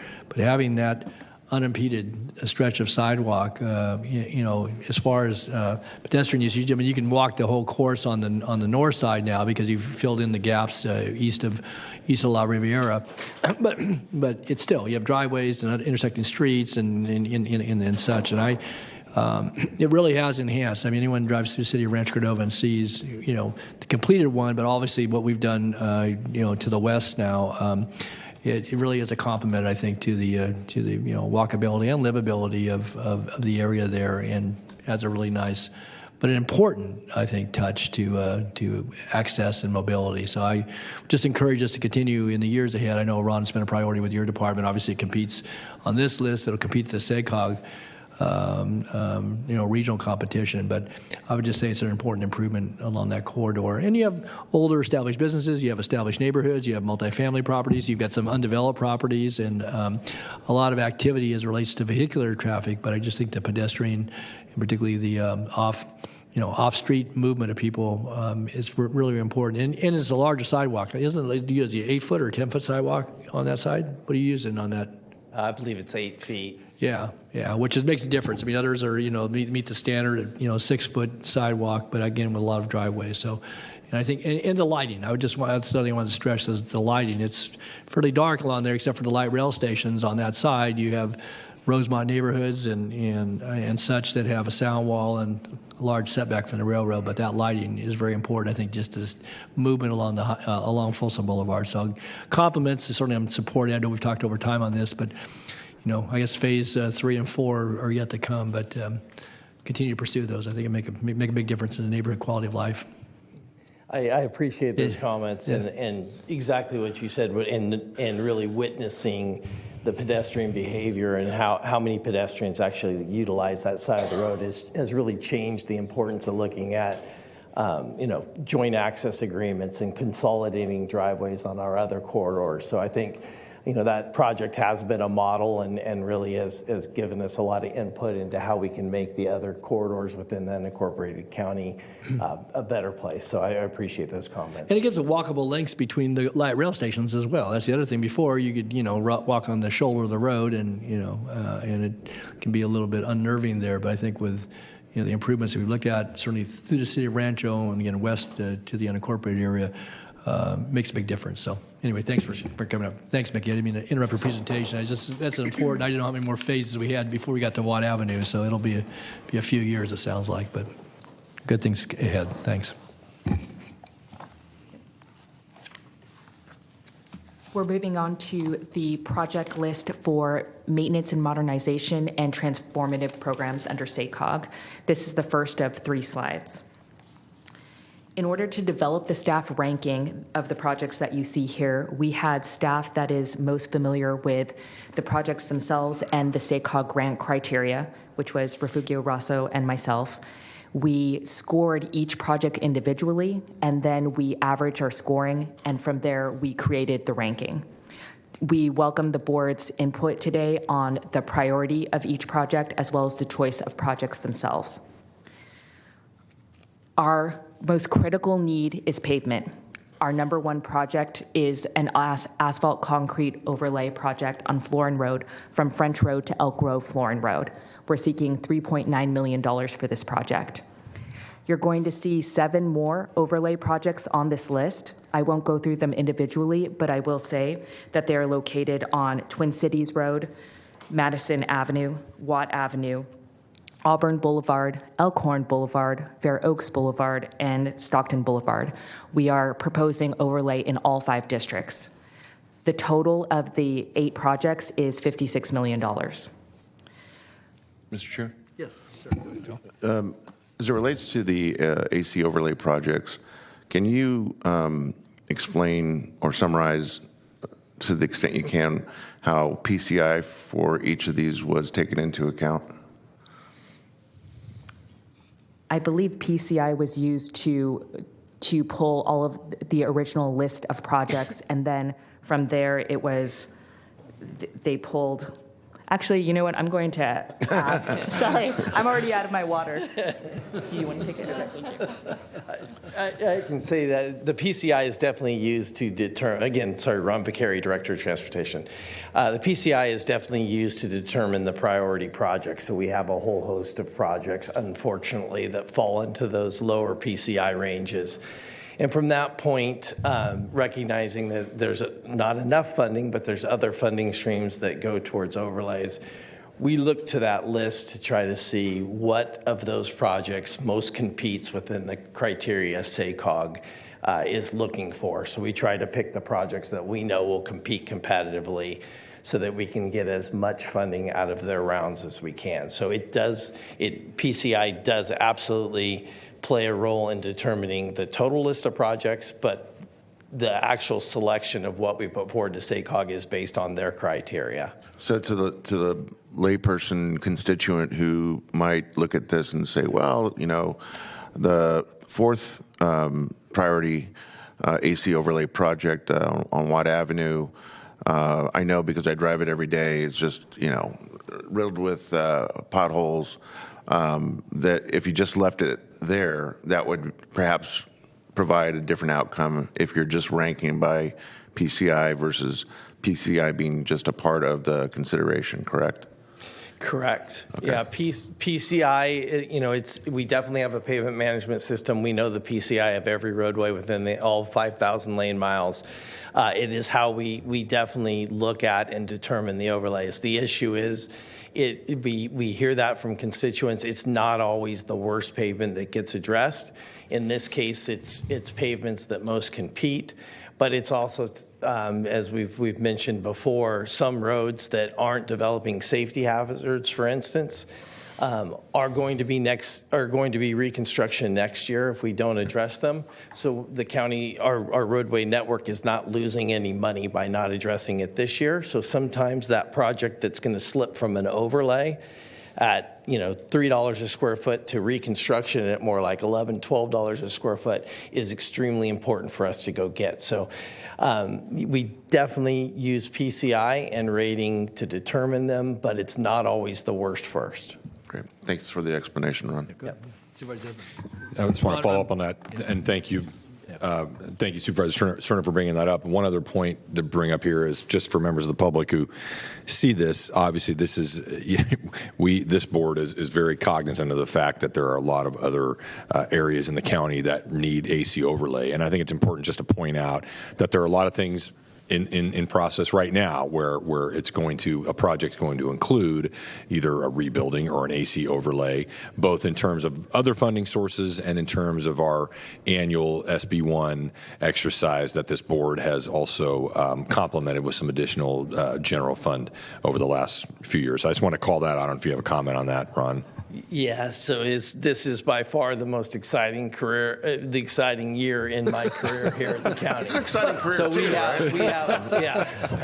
we have over $70 million of overlays. As you know, your board committed for $40 million from the general fund and $20 million last year.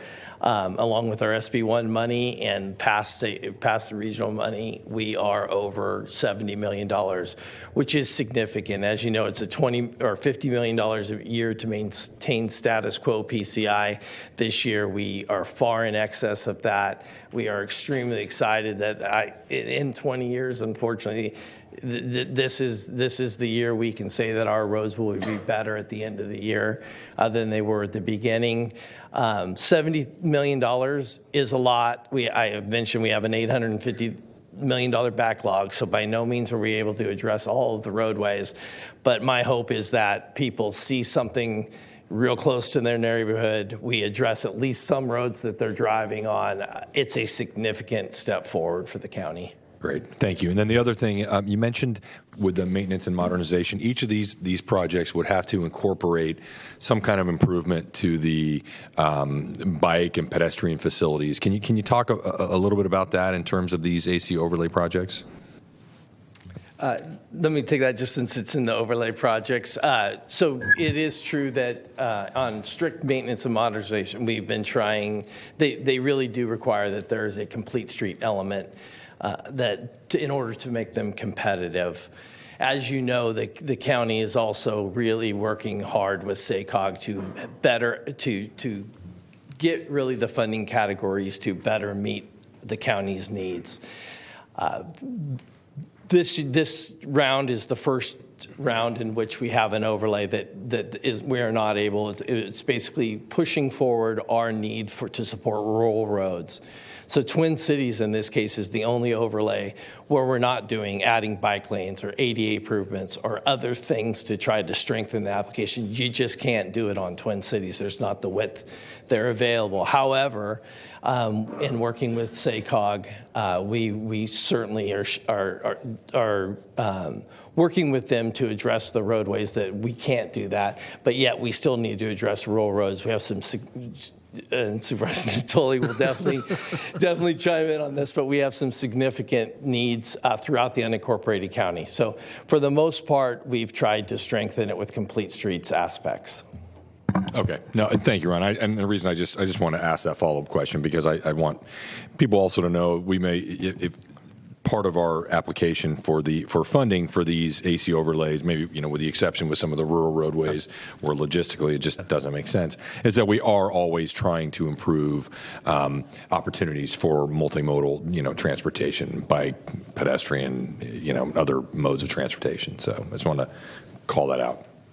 Absolutely. Yeah, and before you leave, I see Supervisor Frost, so I just want to say, Ron, on the Twin Cities, again, you and I conversed on this morning before the meeting a bit, and certainly I'm glad to see this made the list. This will supplement a block grant programmatic expenditure that we're doing from Midway to Christensen. But that road in particular, not unlike some other rural backbone roads, not just farm to market, but because it interconnects both I-5 and Highway 99, but also runs all the way to the Sierras and in dead ends and at the River Road at 160 or across the road from 160 on the River Road. It's a lot of commercial traffic there, but a lot of movement, and as you said, it's constrained. I mean, you've got railroad crossing in this section that you've got mentioned here, and there were some freeway interchange upgrades that we participated in at Highway 99 to roundabouts and so forth. But I think it's important that, again, at the SACOG level, and I appreciate what you just said, and I know you shared it with me, there'll be some recognition of, it may not all the minor arterials in the rural road system or in our road system, but certainly when you look at the Twin Cities Road, and again, this road is in need of significant infusion of dollars beyond the segments that are mentioned here. We've done a couple under the county paving program as well. And I think to elevate these, when needed, that again as part of our modernization, our upgrade and maintenance program, we see these as being very high, competitively speaking, and certainly we want to be considered at the regional level for roads within our system that may not be, as Supervisor Desmond said, and you stated, that not the best candidates or even a candidate at all for some of the other things that would be complete streets just because of the nature of those roads. But they still carry a lot of traffic. There are still, from time to time, obviously a pedestrian or a bicyclist who would want to, risk moving on those roads in that mode of transportation. But I think it's important, and so I'm glad that it makes the list.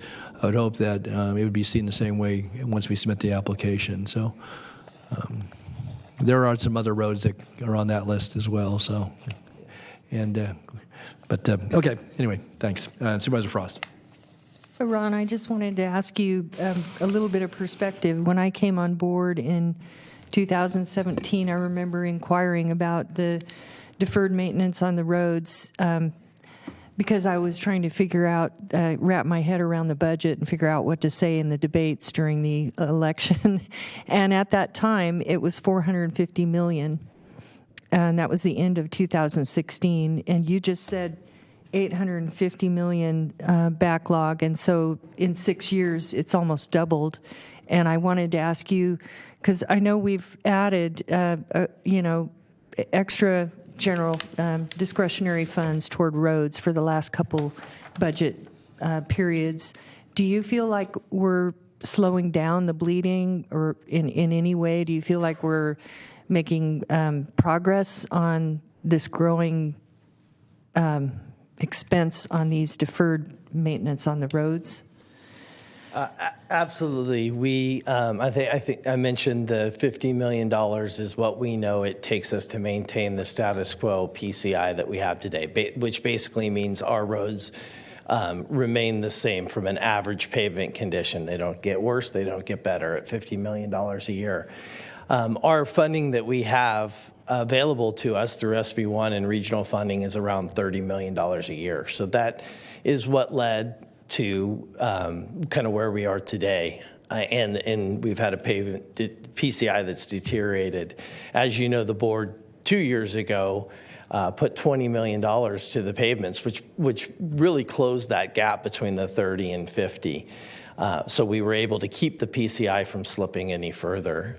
And this year, we were fortunate enough to receive $40 million, which put us up to the $70 million mark. At $70 million, we can get our PCI to a 70 in 20 years.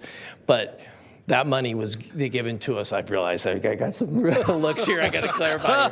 That money was given. I'll be gone, but I'm going to check in about 20 years to see how you did on that promise. That money was provided, which really gave us time to figure out how we can close that gap. But what we need to do is to figure out how we can get to the $70 million a year through a stable funding source, and a lot of that's through working with SACOG. And I should say, Christina, the transportation director, offered to be here. I've been talking a lot with her. I want to put that plug in there. I believe that there's a bright future.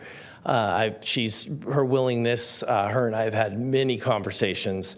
It was too tough to get in before this round that you see, but I see a willingness to make some significant changes by the next round. So, I really think, our number one priority is to close that gap. We have to get a funding stream that's above the status quo. We can't let our pavements get any worse. But to get to that 70 million mark, if we can, so over 20 years, we can get to a 70 PCI is certainly the goal. It can't all be done by SACOG. That's just one of the areas we're looking, but I do see a bright future as far as our working together with SACOG. I want to thank you for the way you've managed that, and also SACOG, because I feel like SACOG is really trying to work with us, and we've been through a lot the last couple of years trying to figure out how we can, get some stable income for the Sacramento County, and I think they're trying to help us, so I appreciate them as well. Yeah. So thank you. I'll chime in one more time. Thank you, Mr. Chair, and thank you for mentioning SACOG and their willingness to work with us and acknowledge our kind of unique challenges we have with our PCI levels here in unincorporated Sacramento County. And do they, in some of your conversations with them, do they acknowledge that vis-a-vis some of the other jurisdictions, we're just in a much tougher spot? Yeah, I think it's well known that because of the time in which the unincorporated county developed in the 30s, 40s, and 50s, we're in a unique situation. We certainly have the lowest PCI in the region, although the city of Sacramento, having developed kind of around the same time frame, without some of the newer neighborhoods like Natomas. If you pull Natomas neighborhoods out, they have a 59 PCI, but if you pull the newer neighborhoods of Natomas out, they really have a challenge similar to ours. But yeah, I think SACOG has recognized that not all jurisdictions within the region have the same priority. The city and the county are in a unique situation. Unique situation where others, such as Folsom, Elk Grove, Rancho, with a lot more newer neighborhoods. And so I think there's a willingness to look at how we can make this funding round really fit everyone's priorities and really make sure that each jurisdiction can accomplish their priorities. And again, I have to say this to make sure it's not all just about overlays. It's about making sure we still can work with SACOG to meet the goals of the region. It's about just accomplishing our priorities within the framework that we're all working together to accomplish. So, again, I've never, it's certainly with Christina coming on board, I really feel that there's going to be some big progress by the next round. And I think when you see these projects in front of you in 2 years from now, hopefully we have a larger round. Mickey, I don't think she mentioned yet that it's only $130 million, which is down from, I believe, 209. I think in her slide she's going to get to it. We interrupted her. It's probably 198 there, but it was 209 of the total round. So hopefully we have a large round and we have funding categories that really match up with our priorities. Great, thanks, Ron. I think SACOG. I'm a big proponent of SACOG and the regional approach. I think we just have to, something I'll keep pushing for at SACOG is to make sure that every jurisdiction within the region, within SACOG's region, should be a big objective to try to get everybody to at least a minimum of PCI, every one of the jurisdictions within SACOG's area. So it's important. Thank you. One last thing, Ron, before you leave, and maybe it's for Mickey's presentation to get ahead a little bit, but we were talking about Folsom Boulevard, and you haven't turned the page yet, but you get to number 12 there's a Folsom Boulevard ITS signal, I guess, the integration program at about $5 million. And I heard you say for about estimated 2 more phases, you could take the improvements. You only have 6 or 7 signals between Watt Avenue and Bradshaw Road in there, and yet we have almost $5 million contemplated for an ITS project, still within the maintenance and modernization category. I guess I would ask, why wouldn't we try to, again, I know with signal modernization you get some efficiencies and so forth, but there's enough separation between when those signals are. They're also interrupted by light rail activity and so forth. And I guess what I'd like to ask the question and seriously about is that why wouldn't we ask for, say, a phase 4 or 3 or 4 for Folsom Boulevard and go Starfire to halfway to Watt Avenue with the improvements that we know are going to improve the walkability, the mobility, safety along there. Not that ITS wouldn't do some of that, but this isn't that congested of a corridor along there. And you've got this project in at number 12. I guess I'd like to see us continue those improvements: safety lighting, wider sidewalks, separated with a good solid curb for pedestrians and, and a bicycle lane on that south side. And, yet you're, asking for $5 million almost, 4.5, to do ITS where there's no more than 7 signals, maybe 6 signals, from Watt to Bradshaw, major improvements already along there. How does that weigh out when you don't even have another phase on this list? Yeah, So the numbers that I gave are numbers for the streetscape components, which we were talking about at the time. So right. It is anticipated. And again, we're looking for at every pot we can to fund different things. So that's assuming that the ITS improvements gets funded separately where they match, so that when I threw out that number, that's not including the ITS components. Meaning you can't take that $5 million and now it's only $5 million. It's $10 million for street. No, I know, but you're not asking for the next phase. You're asking for ITS improvements at those signalized locations. And again, what are you going to achieve with ITS along Folsom Boulevard? The congestion is not that great along Folsom Boulevard. I mean, it's just not. And you want a signal time, but I guess my point being is that I think a higher priority, not only as you've listed here with your, the items on the first page, but that even a higher priority than 12 would be the next phase of doing the sidewalk and streetscape improvements for bicycle peds and safety lighting. Yeah, I understand what you're saying. Yeah. It allows us to really go after a different competitive type project. That's a different pot? Well, it's not, but it is a different type of, we're not going to get support for all these projects. So it's an additional type of project that we're putting forward that we're trying to show importance to.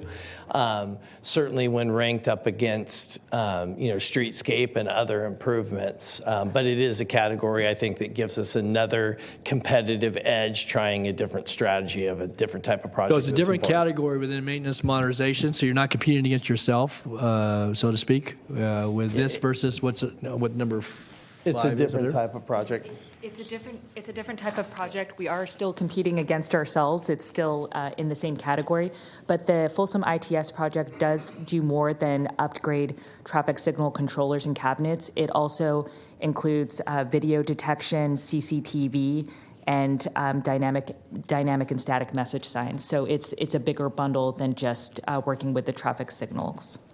Again, given a choice, I still would say having fixed improvements, safety lighting, sidewalks, landscaping that makes it more walkable, bike lane that's completed. To me, all those things you mentioned aren't unimportant. I get it, but you got to get the basics in first. That's kind of like the next level for managing traffic and keeping people aware and so forth. And so, again, I'm not going to ask to take it off the list. I'm just saying, I just think that when you look at the competitive nature of this, that those types of improvements that I mentioned a moment ago rank higher, because again, you don't even have the basics. You got dirt.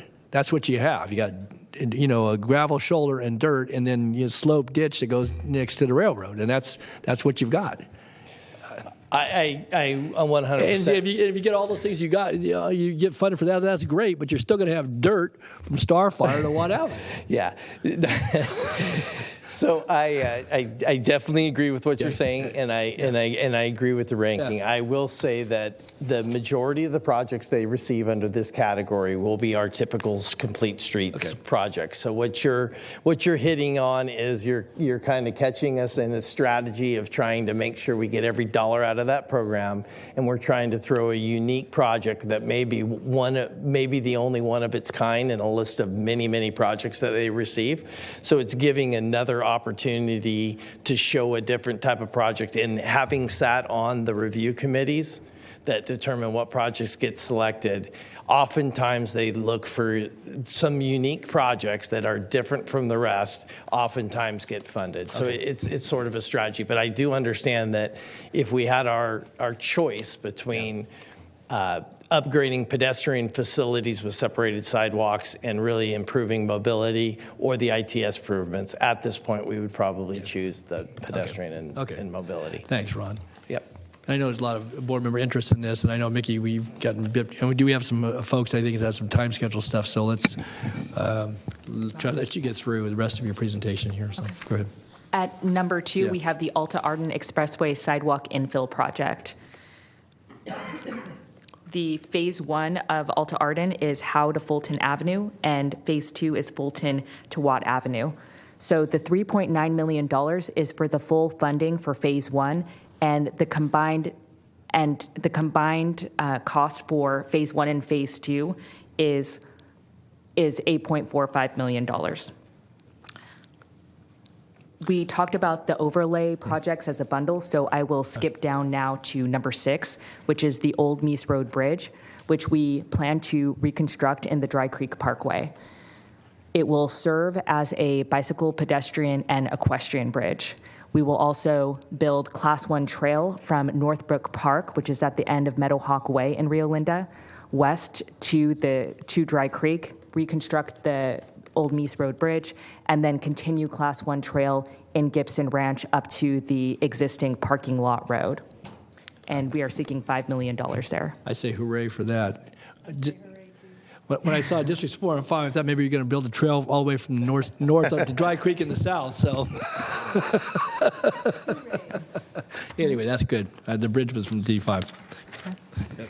At number 7, we have the U.S. Highway 50 Gold Line Corridor Enhancement Project. We're seeking $10 million of a $105 million project, as this continues to be a significant priority for the department, and we think as well for the region. These costs only reflect SACDOT's cost and doesn't include SAC-RT. At number 9, we have Greenback Lane Complete Streets Improvements, Phase 1 and Phase 2. Phase 1 is from Chestnut to Walnut, and Phase 2 is from Walnut to the Folsom City County border, which is just east of Main Avenue. We're seeking $10 million of a $14.5 million project. And you all may remember this project, at least Phase 1 from the 2021 round. We submitted it to SACOG Community Design and were approved for $2.3 million.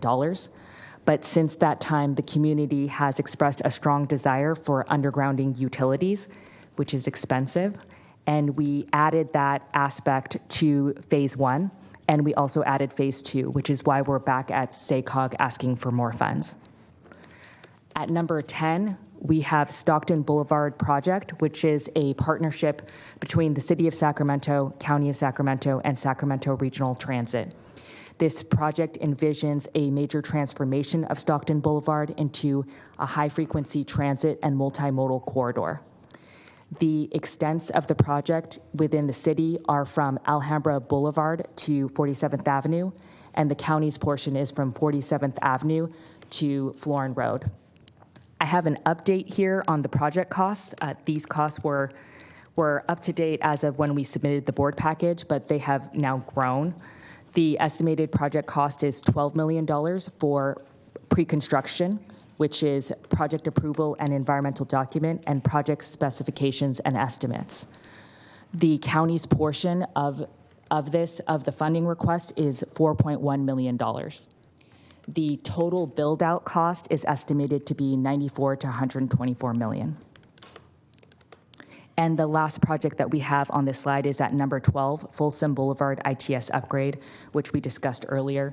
We are requesting $4 million to update traffic signal controllers, the cabinets, CCTV, and the dynamic and static message signs. Dropping down to number 15, we have the ITS system upgrade, which include all of the same improvements that I mentioned for Folsom Boulevard ITS, but is on different roadways, which include Kiefer Boulevard, Bradshaw Road, Gerber Road, and Elk Grove Florin Road, and we are seeking $2.2 million for that project. And last but not least, we have at number 16, Bradshaw Road at Jackson Road intersection improvements. We are seeking $3 million in order to widen the roadway to add a lane in each direction and dual left-hand turn lanes. This concludes our SACOG project list. And since we submitted the board package, the city of Rancho Cordova approached the department about partnering on another project at Citrus Road and Sunrise Corridor Bikeway. To orient you, in case you're not familiar with the location, it's east of Sunrise Boulevard and Highway 50. And Citrus Road goes north and becomes the Sunrise Corridor Bikeway and then goes north of the highway.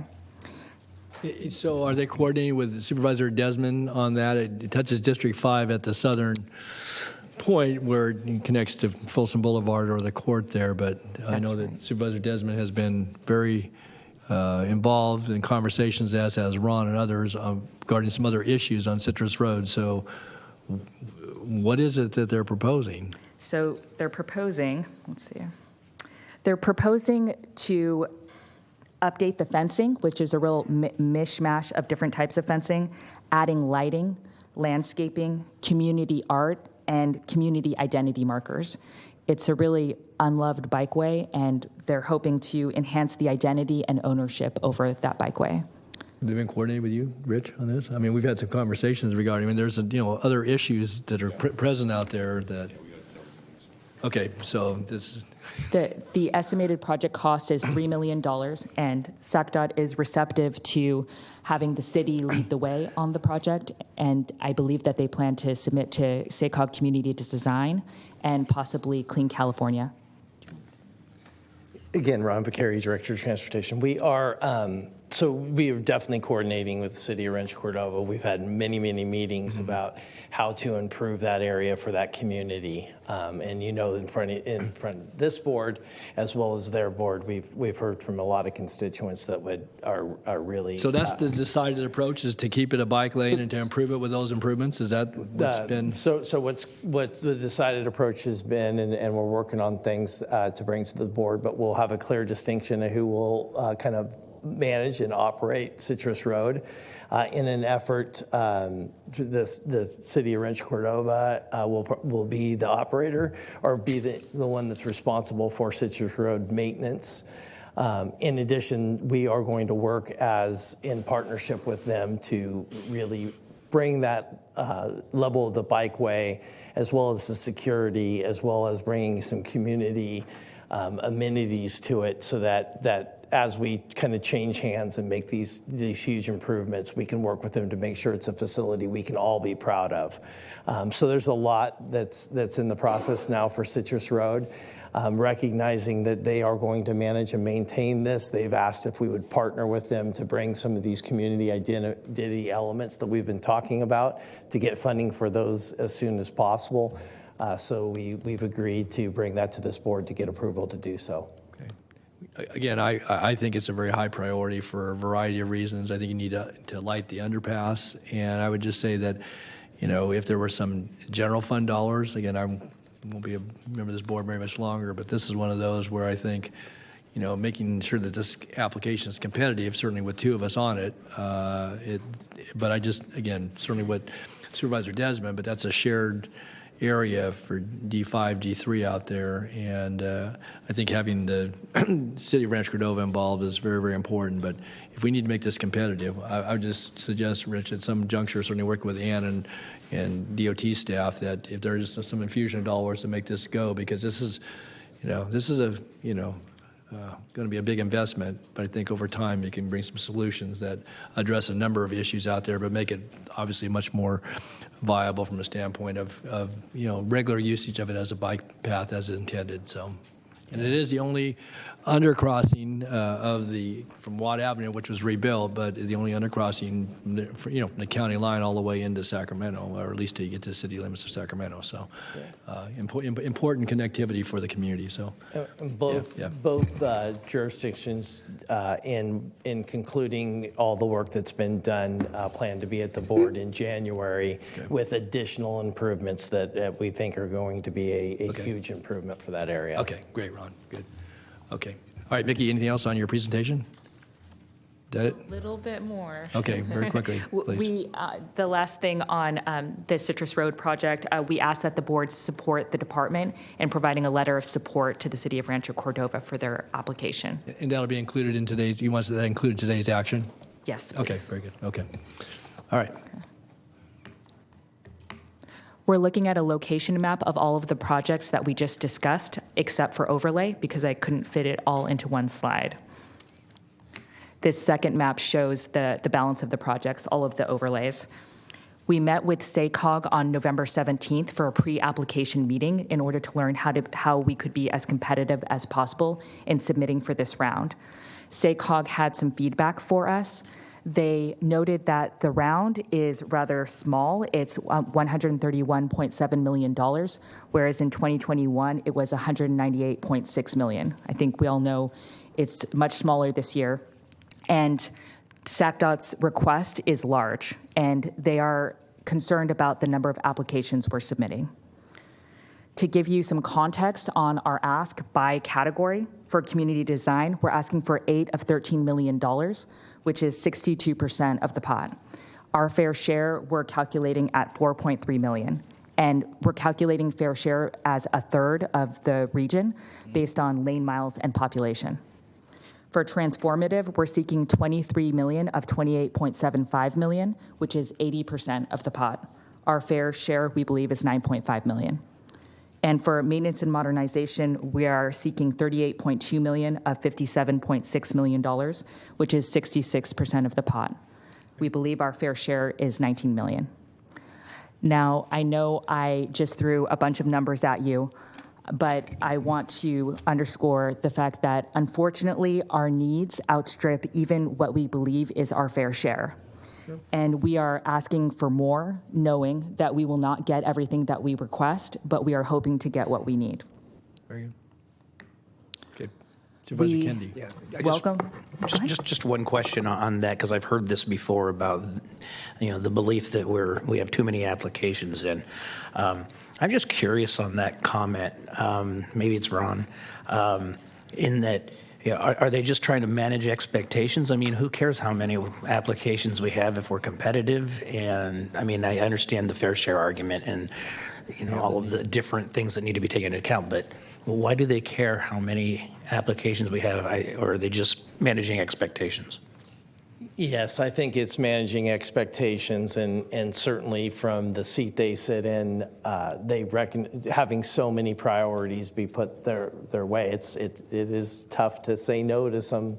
They're going to have to say, it reduces the number of no's that they have to give to projects that they still know are significant. That's what I figured, and that's basically the only reason for it. And maybe they do have committees that they have to put together to rank them that we partake in. So maybe it's a workload issue. For the most part, it's managing expectations. Okay, thank you.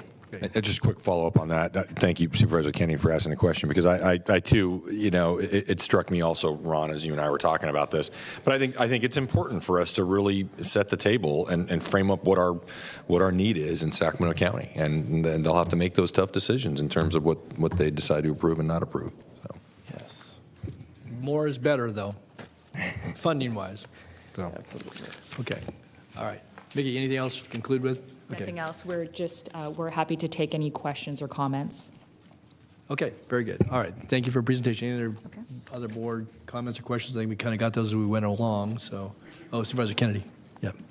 Yeah, I was just waiting for the first of all, great work.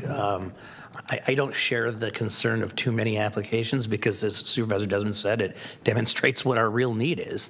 I also want to thank specifically on the priority that you're giving the Stockton Boulevard project. And by that, I primarily mean the willingness to really work in conjunction with the City of Sacramento, Regional Transit, and work cross-jurisdiction. I think that makes us more competitive. And it's a big need that is truly transformative. So thank you for that work. Thank you. Oh, Supervisor Cerna. Thank you. Just echo Supervisor Kennedy's comments as this project actually extends between the two supervisorial districts, albeit the District 1 portion is within the city, but to the point that Patrick made. It actually is partly in the unincorporated county, even in your district, because it's just one side of the roadway is in the county's jurisdiction. I didn't get that. I didn't glean that from the map. Actually, sorry, it's on my other. So just below 14th Avenue, halfway down before Fruit Ridge on the west side of the roadway, that's our jurisdiction. Right. Okay. But does the totality of the project extend from Alhambra? It does, from Alhambra to Florin Road. A good majority of the portion that's in District 1 is in the city of Sacramento. Correct. So that's what I'm attempting here to stress is the fact that, again, to the point that was made about cross-jurisdictional cooperation and partnership and competitiveness that is, I think, emphasized by way of that partnership. I'm really happy to see that this project is a priority for us. Thanks. Okay, good. Thank you. Thank you, Phil. Supervisor Desmond. And I'd like to just chime in, just thank you, first of all, for staff, and I also appreciate your hard work on this. And on Alt Arden, I really want to just kind of call that out because this board, we've had a lot of discussions about Alt Arden and kind of the lack of investment in this as a major commuting corridor in terms of providing safer infrastructure for pedestrians and cyclists that use that area. And so I appreciate staff including it in its ranking as a priority here, but also the other work around some of the other challenges we've faced on Alta Arden in terms of some of the homeless encampments and recognizing that this is a unique stretch of roadway and traffic safety, public safety is uniquely impacted there when there are encampments. So I just want to thank you for your work in that area as well for DOT and all of your staff. Thank you. Okay, I think that concludes board comments. Do we have any, I don't have anybody signed up to speak on this item. Do we have any folks on the phone? We do not. Okay, all right, then with that, I'll entertain a motion. Chair with second. To submit the list as noted with the addition of Citrus Road and also that we'll do a letter on that. That's a part of the motion. Is that correct? Yes. Okay. All right. And nothing further then, please vote. Unanimous vote. All right. Thank you very much. You bet. Thank you, Mickey. Thank you, Ron. Thanks, Matt. Okay. I'm going to do a little agenda management here. Again, apologies to those that are here on 51 and 52. We do have folks that have a very serious time constraint on item 53, so I'm going to go ahead and call item 53, if we could, and then we'll come back to 51 and 52. Approve a resolution creating the Sacramento County Diversity, Equity, and Inclusion Cabinet. Okay. I'm going to ask Metro Cable if they can prepare to bring up item 53. All right. Good afternoon, Supervisors. Rami Zachariah, Chief Information Officer. It is my privilege today to introduce the resolution to create the Diversity, Equity, and Inclusion Cabinet. The resolution before you was developed by a project team that included Amanda Benson, our public defender, David DeFonte, Deputy County Executive for Community Development, David Villanueva, Deputy County Executive Administrative Services, Dr. Olivia Casserier, the County Public Health Officer, Eric Jones, Deputy County Executive for Law and Justice, Ethan Dye, Director of the Department of Human Assistance, Jeff Gassaway, Director of the Department of General Services, Jim Barnes, our retiring Undersheriff, Marlon Yarber, Chief Probation Officer, Michelle Cahagas, Director of the Department of Child, Family, and Adult Services, Natasha Drain, Deputy Director, the Department of General Services, Sandra Pascal, the Personnel Services Manager with the Department of Personnel Services, and Sylvester Fidel, our Department of Personal Services Director. From the Department of Technology Project Management Office, Mania Gilliam and Tony Younger were the project staff that help us coordinate the staff survey and staff work groups. On this project, we partnered with MGT, a company that leads best effort practices across the nation and working on diversity, equity, and inclusion. And with that, I would like to present Dr. Lamont Brown to give us a presentation of the project. Lamont. Thanks, Mike. Dr. Brown, good afternoon. Good afternoon. Thank you. Yeah. It's good to see you all. Thank you for having me. My name is Lamont Brown. I'm the Vice President of DEI Solutions for MGT and had the pleasure of working with the county for the last 10 months on this project. As Rami mentioned, MGT is a public sector consulting firm doing a wide variety of work, specifically with a focus on diversity, equity, inclusion work with several different clients throughout the state of California. Our project was divided into several different parts. The first was a best practice research, which consisted of peer review of several peer county and city government agencies, as well as best practices on what's happening across the country with regard to DEI advancement.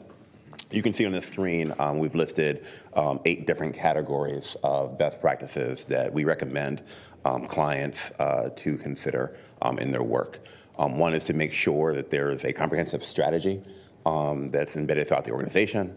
There are employee groups to support all employees in a culture of belonging, that there is equitable compensation in organizations, clear communication and accountability at all leadership levels. There is innovative and advanced recruitment and selection practices for staff, that there is partnerships, particularly for government agencies with their partners across the community, that there's leadership buy-in that's reflected in performance evaluations, and that there is a focus on culturally inclusive language. So this is just a high-level overview of some of the best practices that we've curated that is also represented in our final report. The second aspect of our project was to gain insight from the community. And so the resolution that was just mentioned was something that the county thought is really critical to have community input on that resolution. And so we hosted several different focus groups. We invited a host of community-based organization leaders to be present and give their unsolicited feedback. We grouped their feedback into several themes that you can see on the screen. There was a concern about the authenticity of the equity cabinet, and wondered about the level of authority that group would have. There was a desire for that cabinet to be made up of members of the county that represented the county's very diverse body. There was a desire for clarity around what does equity mean. Equity is one of those words that has different meanings for different people. And as the county advances this work, there is a desire for there to be much more focus on what equity means when the county uses that word and what it means for their work. Transparency was also something that was really clear, but also a desire for community voice. And so a lot of the conversation was around not just having a staff equity cabinet, but also having an opportunity for community members to be part of either some kind of body that would work with the equity cabinet moving forward. There's also a concern about the need for critical DEI expertise that's represented by the cabinet members, and then element of trust and some skepticism around the county's DEI efforts, which is why I think this work and how the county moves forward is going to be very, very critical to further engendering the support of all community members. In addition to engaging the community, we also looked at current practices. I want to be very clear that this assessment is an internal assessment. This is not an external facing assessment. So while we did engage community members, some community members to get their input the majority of this project was focused on the internal climate, culture, and practices of the organization. This slide shows the policy maturity scale that we use to assess all of our clients on their practices to determine the level to which the practices represent an exemplar that would be one of the nation's best, or, as you can see, ideal, meaning status quo, or underdeveloped, or absent altogether. There are 6 general categories. You can see the rating that we gave those categories in the report. There are a lot more details as to what was looked at and how we developed our assessment. But pleased to share that the overall score on a 9-point scale, the county scored the highest of any of our clients. And so we were very pleased to see the quality that the county has in their policies. With that said, it's also critical not just to have strong policies, but to have strong practices that really impact the staff and employee experience. And so in addition to the policy review, we also engaged staff. We curated a survey that was approved by the project team and was sent to every single current staff member. I believe everyone who worked more than 6 months prior to the survey being administered. You can see that we received 28%, roughly 28% of the staff filled out the survey, which did make the results statistically valid. In addition to the survey, we conducted 8 different focus groups for staff members to give their feedback. Collectively, there are 101 participants, staff members, who participated in the focus groups. The report that you have outlines all of the questions and responses. We pulled a couple just for this presentation. One of the questions on that survey was, do I, as an employee, feel comfortable talking about sensitive issues such as racism, sexism, and others?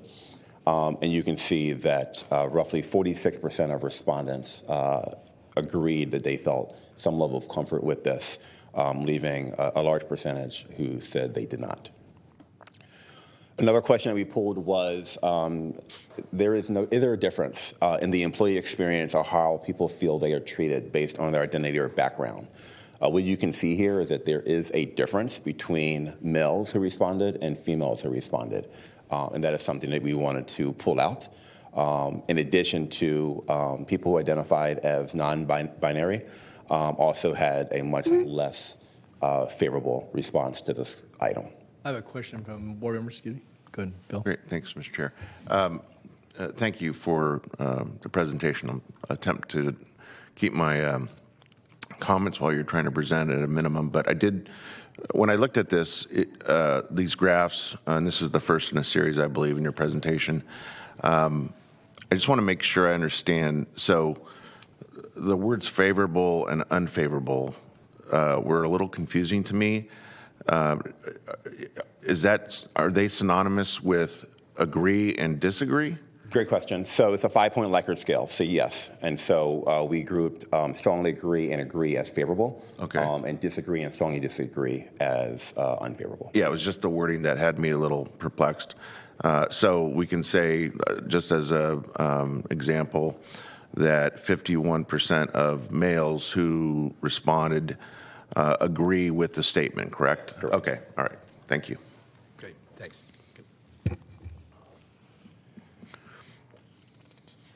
This item refers to, do people feel that employees of different backgrounds are valued equally by the county? And so what you can see here is that there is a significant difference in respondents who identify as African American or 2 or more races. Their results was a lot lower than their white and Asian counterparts across the organization. So overall, between the survey and the focus groups, we identified several themes. One is that employees have a desire to feel more comfortable at work. There were a lot of responses regarding people feeling they weren't comfortable based on their race or some other demographic identifier. And there's a desire for more training for all staff, but particularly for leaders and people managers. There was a desire for more focus on diversity in hiring practices. And we know that people have different interpretations of nepotism and favoritism, but this was something that was identified as an issue across people who responded and participated in the focus group. And there's a desire for a need for more consistency when someone makes a claim or report and how that is handled. Again, we added to the survey focus group. It's an opportunity for folks to really share their perspective in a conversation. And so you can see some of the items here that there was dramatically different experiences. While we did a county-wide, this was a county-wide assessment, there are different departments that have different cultures. And sometimes that is based on that department's leader and what they are emphasizing, but as well as training that individuals have had. And so there's some focus or desire for more consistency in the employee experience, regardless of what department they work on.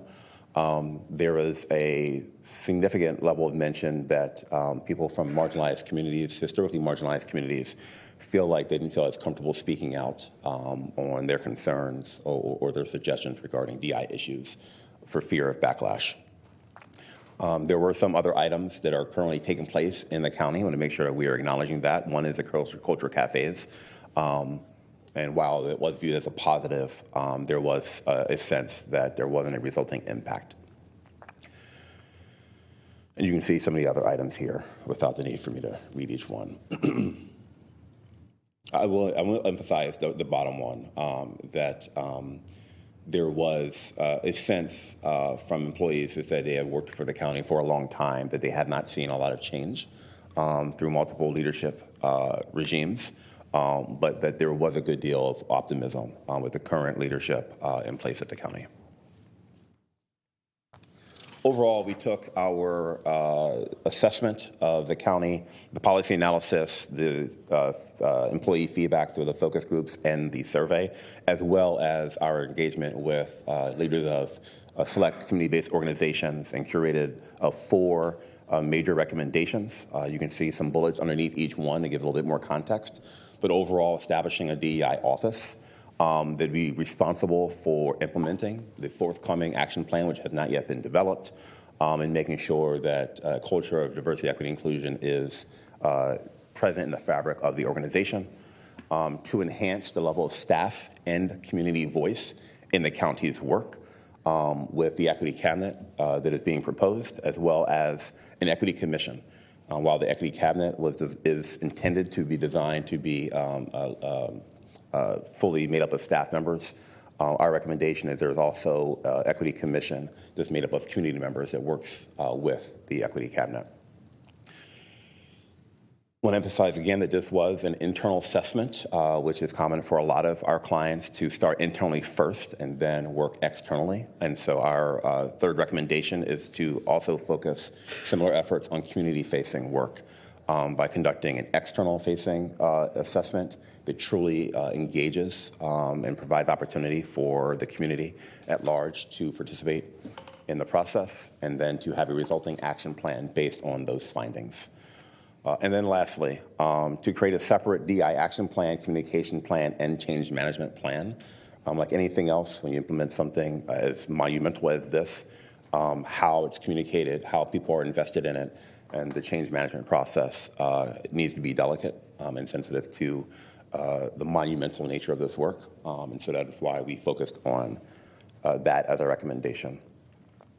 Just a quick update of where we are in the project. The project is not complete. The assessment is, as you can see with the check marks, in phase 2. The next step is phase 3.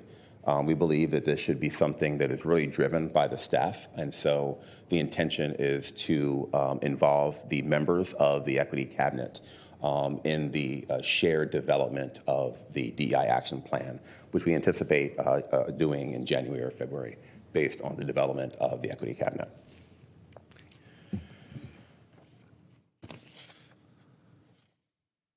Happy to answer any questions. Okay, thanks, Dr. Brown. Supervisor Cerna, now I have a question for staff.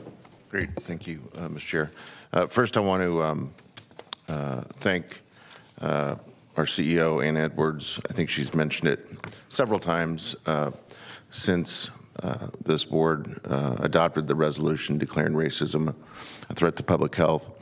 But that is the extreme value and importance of this particular resolve in that initial resolution. As the author of that resolution, I think the thought behind it was to ensure that it wasn't just a one and done consideration by this board. It was really a statement of the beginning of this initiative, not the conclusion of it.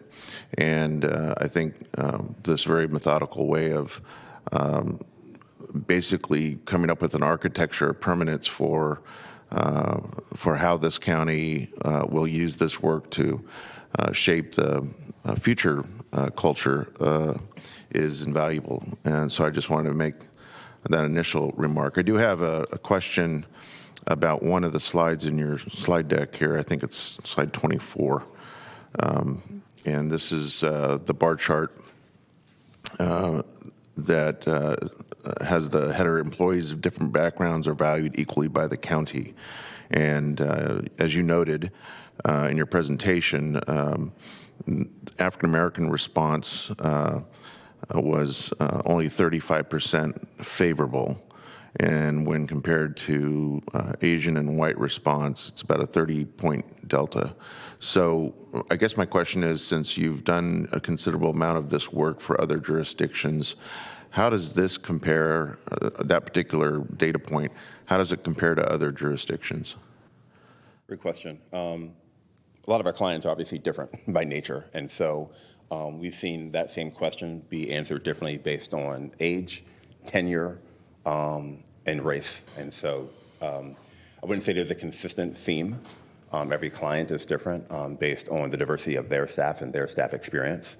However, the delta, as you mentioned, between the respondents of African American staff and their white and Asian counterparts is one of the largest that we've seen. Is that right? Yeah. Okay. And is there a reason? Are these, by the way, are these the only?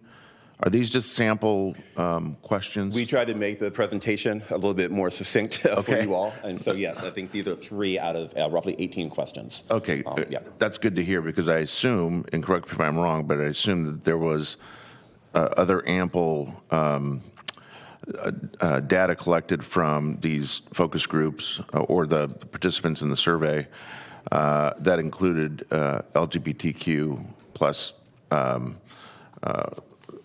survey respondents. Absolutely. Okay. Absolutely. All right. I think that concludes my questions for now. But again, I just do want to thank the head of the organization for taking this charge extremely seriously and really charting a course to get us this far. But if has been noted, this is not finished yet. But I think what I've seen here today is very encouraging. Thank you. I guess my question is, and maybe this is for staff, so with the attachments, I just had a resolution, but was the full report, going back to Supervisor Cern's question a moment ago, with all the questions, with all that data, has that final report been issued, or is this a, and if so, where would one find that? Not just board members, but other interested parties who may have been participants in this? Supervisor Natoli, the report is finished, and the survey results are available as well, too, and we're happy to share them. Yeah, was a report forward in the board item? It was not included in the board okay, item. That needs to be up on the website. Agreed. Okay. And available.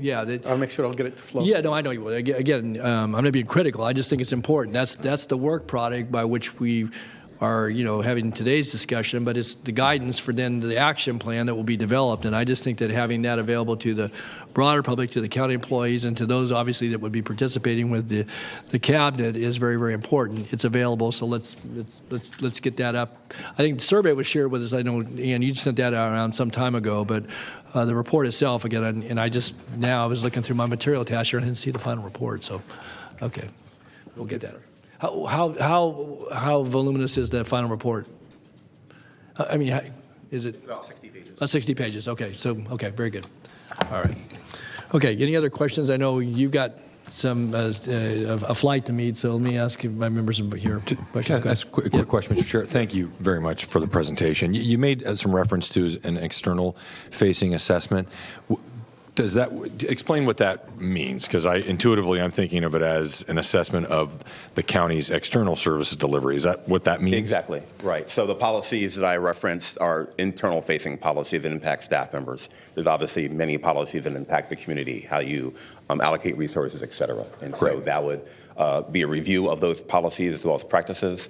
And then as we send a survey to every single staff member, we would try to get as much feedback from the residents, business leaders, and other partners of the community. Okay, great. Thank you. I just really appreciate. I know we'll have more discussion about this, the internal part of this, but I never want to lose sight of the external part of it as well, because we know we have a lot of discussions on this board about, over the decades, for whatever reason, a lack of investment in certain communities in Sacramento County, and so that external-facing assessment is crucial as well. Thank you.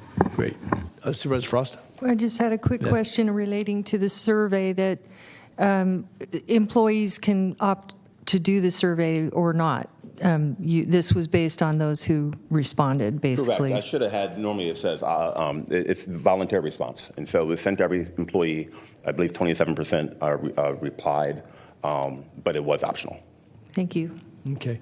Any other questions? Dr. Brown, I know he has a flight to catch, so I believe it's you. Is that correct? It is, and I don't have a question, but I do just want to publicly thank him for his work and his presentation before he has to depart. Right. So, and I would join in that. Thank you, Ann. Was there any other questions for him? I know we do have a speaker on this. We may have someone. Do we have anyone on the phone? I'm clear. We do not as of right now. Okay. All right. Well, if you would mind standing by just for a couple of moments here, and we'll get we have one speaker. So, again, thank you for your presentation and for the guidance it will offer this county going forward. So, all right. And let me take our speaker. We have Beverly Kearney. Beverly. I know you're surprised that's me.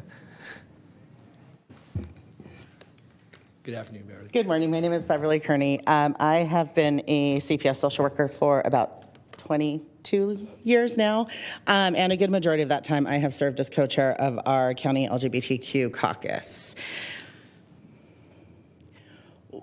We originally were pretty excited about the DEI protocols that were coming through the county. The caucuses were unfortunately out of, I think we have 6 caucuses total. We were initially told we could have 2 caucus representatives participate in a focus group, and then it was expanded to 3, and then none of us were ever invited to participate in a focus group. I did participate via my department through DCFAS, and was absolutely floored to learn that the LGBTQ community was not mentioned anywhere at all in what had been created up until that point. We as a caucus approached Ann and other executive management to have a conversation about why we were left out. Obviously, we are, I often say that LGBTQ plus community is one of the last communities that people can justify hatred and intolerance for.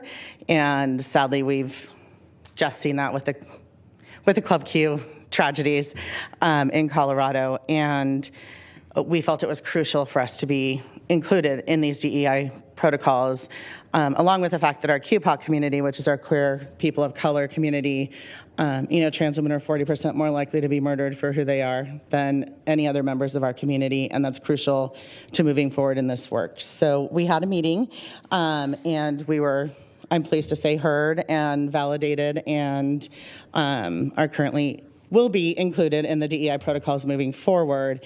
But we just want to stress how important it is to ensure that all voices are heard. We have some concerns about the diversity of staff who did take the survey, whether or not staff were given protected time to take the survey.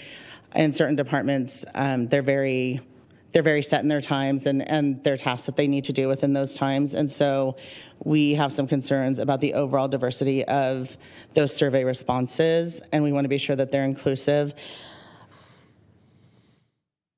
over 22 years, I have definitely seen a progression, especially for our community, for the LGBTQ plus community, in how we serve and engage with staff and clients and families that we work with. And I think we're always making progress. But we also still continue to have issues at least within employees, within staff. I know employees to this day that are not out in their jobs. I know there was a situation last week where a person had their pronouns under their name tag at their cubicle, and then they were told they couldn't have them. It was resolved, which is why it didn't get elevated. But things like this continue to happen, and this really is a top-down effort. Sorry, I'll finish up. This really is a top-down effort, and I've worked with Ann for years in multiple capacities, and I do know that Ann is very supportive of everything that we do within the LGBTQ plus community, and definitely is an advocate for our community. But I really want to stress that we have asked for caucus members to participate in the equity cabinet. I also think it would be a good idea to have caucus members communicate in the proposed community council, given that we are the boots on the ground. We are the people working, living in the communities with the clients and families, and everything that represents. And so I think that this voice moving forward is crucial to ensure that we do adequately address all of the issues and the inadequacies that we face in order to make Sacramento County an affirming place for everyone, whether they work here, live here, play here, or all of the above. So thank you very much. Thank you, Beverly. Thank you. Okay, so I have a couple of supervisors, Supervisor Frost, Supervisor Cerna. That was our only public comment. And I know Dr. Brown needs to leave here shortly, so. I'll try and make it quick. I just wanted to underscore, that I think equality for everyone is a foundational constitutional right. And I really appreciate the way our Ann and our staff and the good doctor have analyzed and carefully approached setting up this situation in a way that we are off to a good start, and we're making sure that we're protecting rights of every employee. And I thought maybe it would be worth hearing, because I understand, based on my conversation with you, Ann, there was some consideration that we needed to really be careful and set this up in a way that made sure that we looked at the laws and that we covered every base and that everyone had, that we had equal representation. So I wonder if you could speak to that, because I think that was an important consideration that you thought of when you were working on this. Go ahead, Dan. Well, I first want to say that I want to thank Bev. Bev and I do go way, way back, and I've had a couple of conversations with her, and I think we're on a good path. I do think that the work of the caucuses, all the caucuses, can really help educate us. So for those who aren't familiar, DHA, DHS, and DCFAS have caucuses, and I do think there's about 6, and I'm probably going to forget one, but there's an African American caucus, an LGBTQ plus caucus, an Asian Pacific Islander caucus, a Native American caucus, a Russian caucus. Hispanic, did you say? Hispanic caucus, thank you. And the purpose of those caucuses, they were designed to essentially give advice to departments on how we were doing as it relates to issues that these groups were facing. And boy, did they. I mean, they were very open about giving us feedback, but it was very helpful because then we could do something to address it. So I really think it's important to roll the caucuses into this effort, and I've made a commitment to Bev and other caucus chairs that we would do that. In terms of how we rolled this out, I mean, we're making every effort to get this right, and there's been some misses, and I have owned up to some misses, and which is why we need caucuses, which is why we need this group, which is why we need to continue the effort, because some of us just miss things sometimes. And what Bev and the other caucus chairs are good about is pointing out when we make a miss, because we're all going to make a miss from time to time. So I do think that this work is important and do think the caucus being involved in it is really important. And I'm not even sure I answered your question. You did. I Okay. mean, well, I think you gave a good overview of the thought that went into it. And I just want to say there's 3 words, there's equity and equality and inclusion. And those are considerations important to all of us, but equity at the cost of someone else's equality isn't fair either. And so that's why we have to protect every one of us, individual rights. And so I just wanted to point that out because I think it's important that I'm glad that you included everyone that you could think of. I'm sure there's probably more, but thank you for your work on this and for your effort to do it right. Sure, and if I could add one Sure, more go ahead. thing. Yeah. So the focus, the impetus behind this, as Supervisor Cerna said, was the fact that we declared racism a public health crisis. And so to be fair to the group that was really working on this, their focus was on racism, and that is partially why there wasn't an LGBTQ focus. We have added that in after getting that feedback, and so we know that was something we missed early on because the focus was on the racism as a public health crisis. And I should go on record again as saying I didn't vote for racism as a public health crisis. I voted no and did not support that. Thank you. Okay, very good. Thanks, Ann. Thanks, Sue. Supervisor Cerna? Yeah, thank you, Mr. Chair. I won't beat this to death, but I'm glad to hear your response, the way you've put it, Ann. And to your last comment, I understand that. However, I would argue, and I think others would as well, that while advocating for LGBTQ plus rights,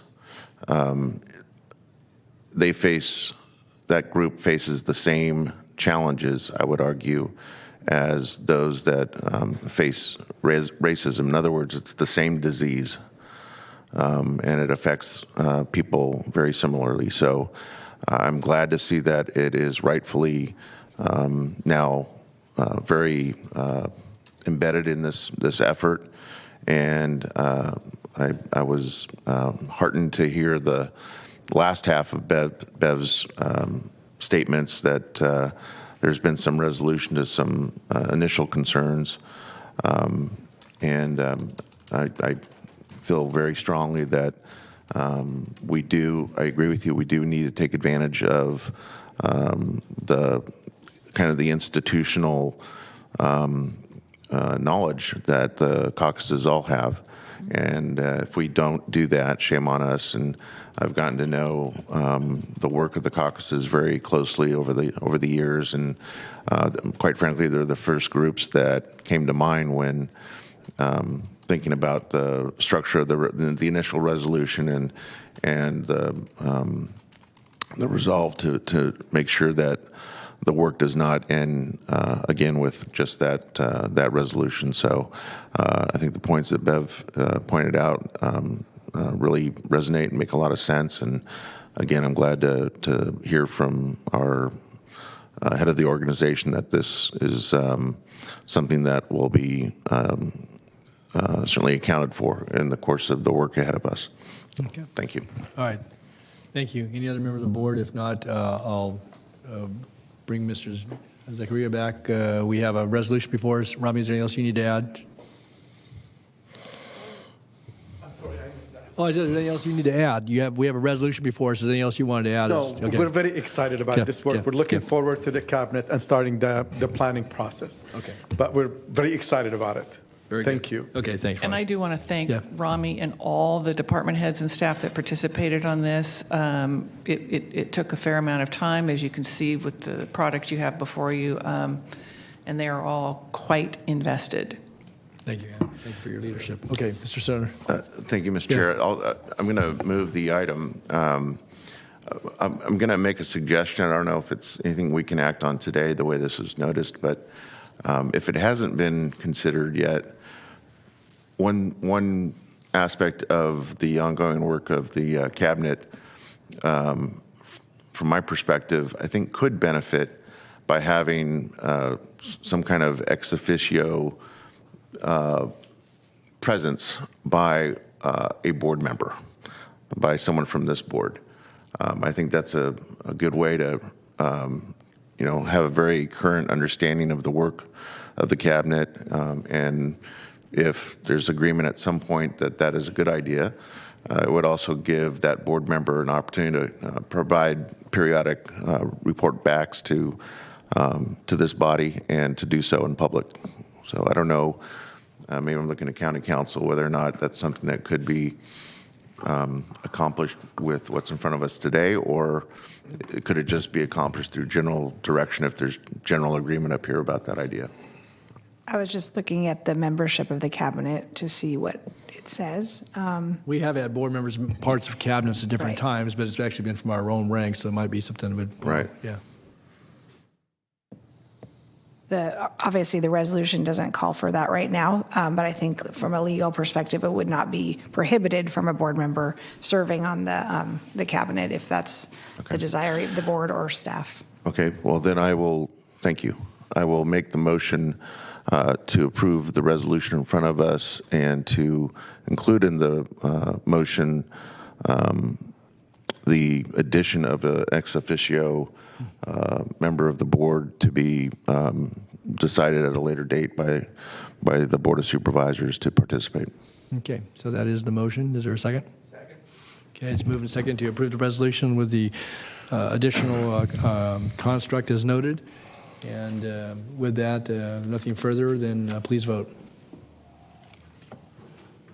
And the motion carries with Supervisor Frost voting against it. Okay, very good. Thank you to all who've worked on this. Thank you, Dr. Brown. Safe travels. And we've still got a couple items for the morning, now afternoon agenda, so we're going to go back to those. Again, thank you for your patience, and let's go ahead and call item number 51. This does require an under oath that maybe you do for both 51 and 52, maybe something similar. Yeah. So, okay. Phil, do you have a question? No, okay. Sorry. Yeah. So I'm going to read, would you like me to read both of the items into the record at the same time, or can I just? Yeah, is that okay? We'll read 51 and 52 in that way. If we have speakers, we can. Okay, let's do that. Okay, so if there are members of the public here for items 51 and 52, I can take your oath now. Oh, hi, Mr. Aptis. I didn't see you over there. Okay, so please raise your right hand and the appropriate response is I do. Do you swear that the testimony you are about to give this board is the truth, so help you God? If you do not swear, do you so affirm? I do.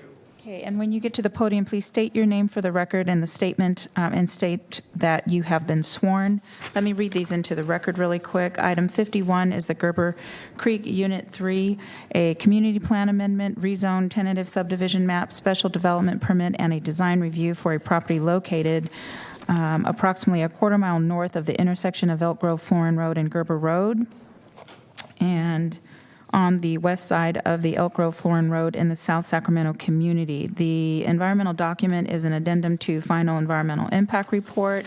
For item 52, this is the Gerber Creek Unit 2 project. This is a rezone, tentative subdivision map, special development permit, and design review for a property located at 7444 Gardner Avenue in the South Sacramento community, and the environmental document is also an addendum to final environmental impact report. Okay, thank you for reading that into record. I do think one of these is in Supervisor Kennedy's district, however, so I think they both show as being in Supervisor Natoli's. And they're both in Supervisor Kennedy's district. Yeah, That's both correct. in there, yeah, right. Okay, very good. Hey, good afternoon, Chair Natoli, board members, Chris Pahuli with the Planning and Environmental Review Division.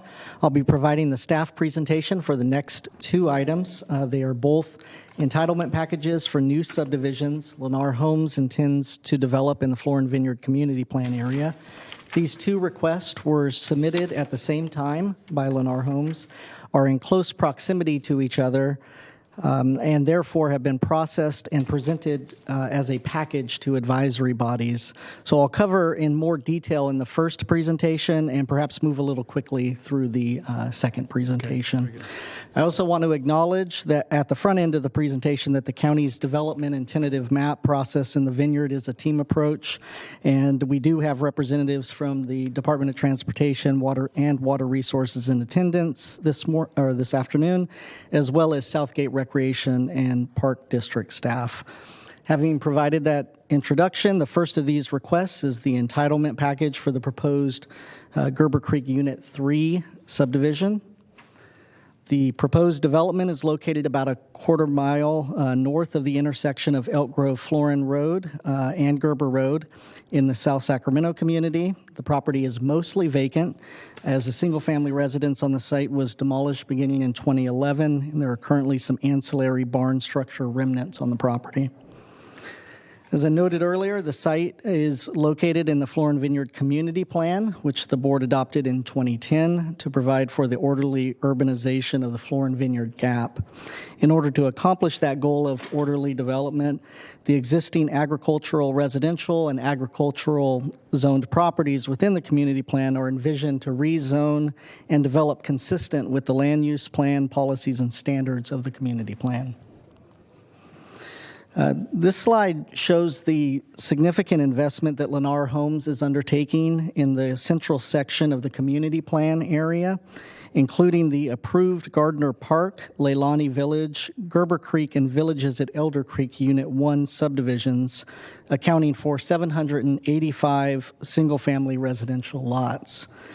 Pending subdivisions include the Gerber Creek Unit 3 and Unit 2, which are the subject of this hearing today, and the Villages at Elder Creek Unit 2 subdivision, which actually was considered by the Planning Commission yesterday evening and was recommended for approval, which you will be hearing in the next couple of months.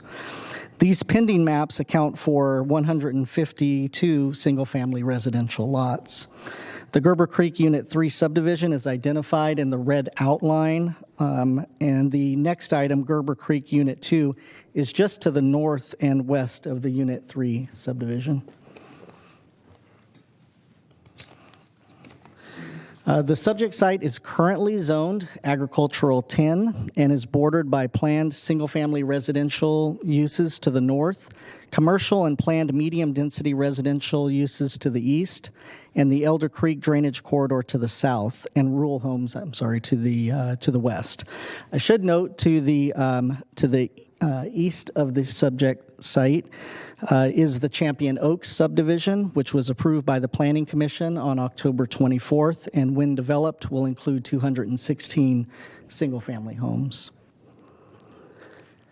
The entitlement package for the proposed subdivision includes an amendment to both the Florin Vineyard and the South Sacramento community plans, a rezone of the subject parcels, tentative subdivision map, special development permit, and a design review to comply with the countywide design guidelines. I will provide additional detail on each of these requests with the upcoming slides.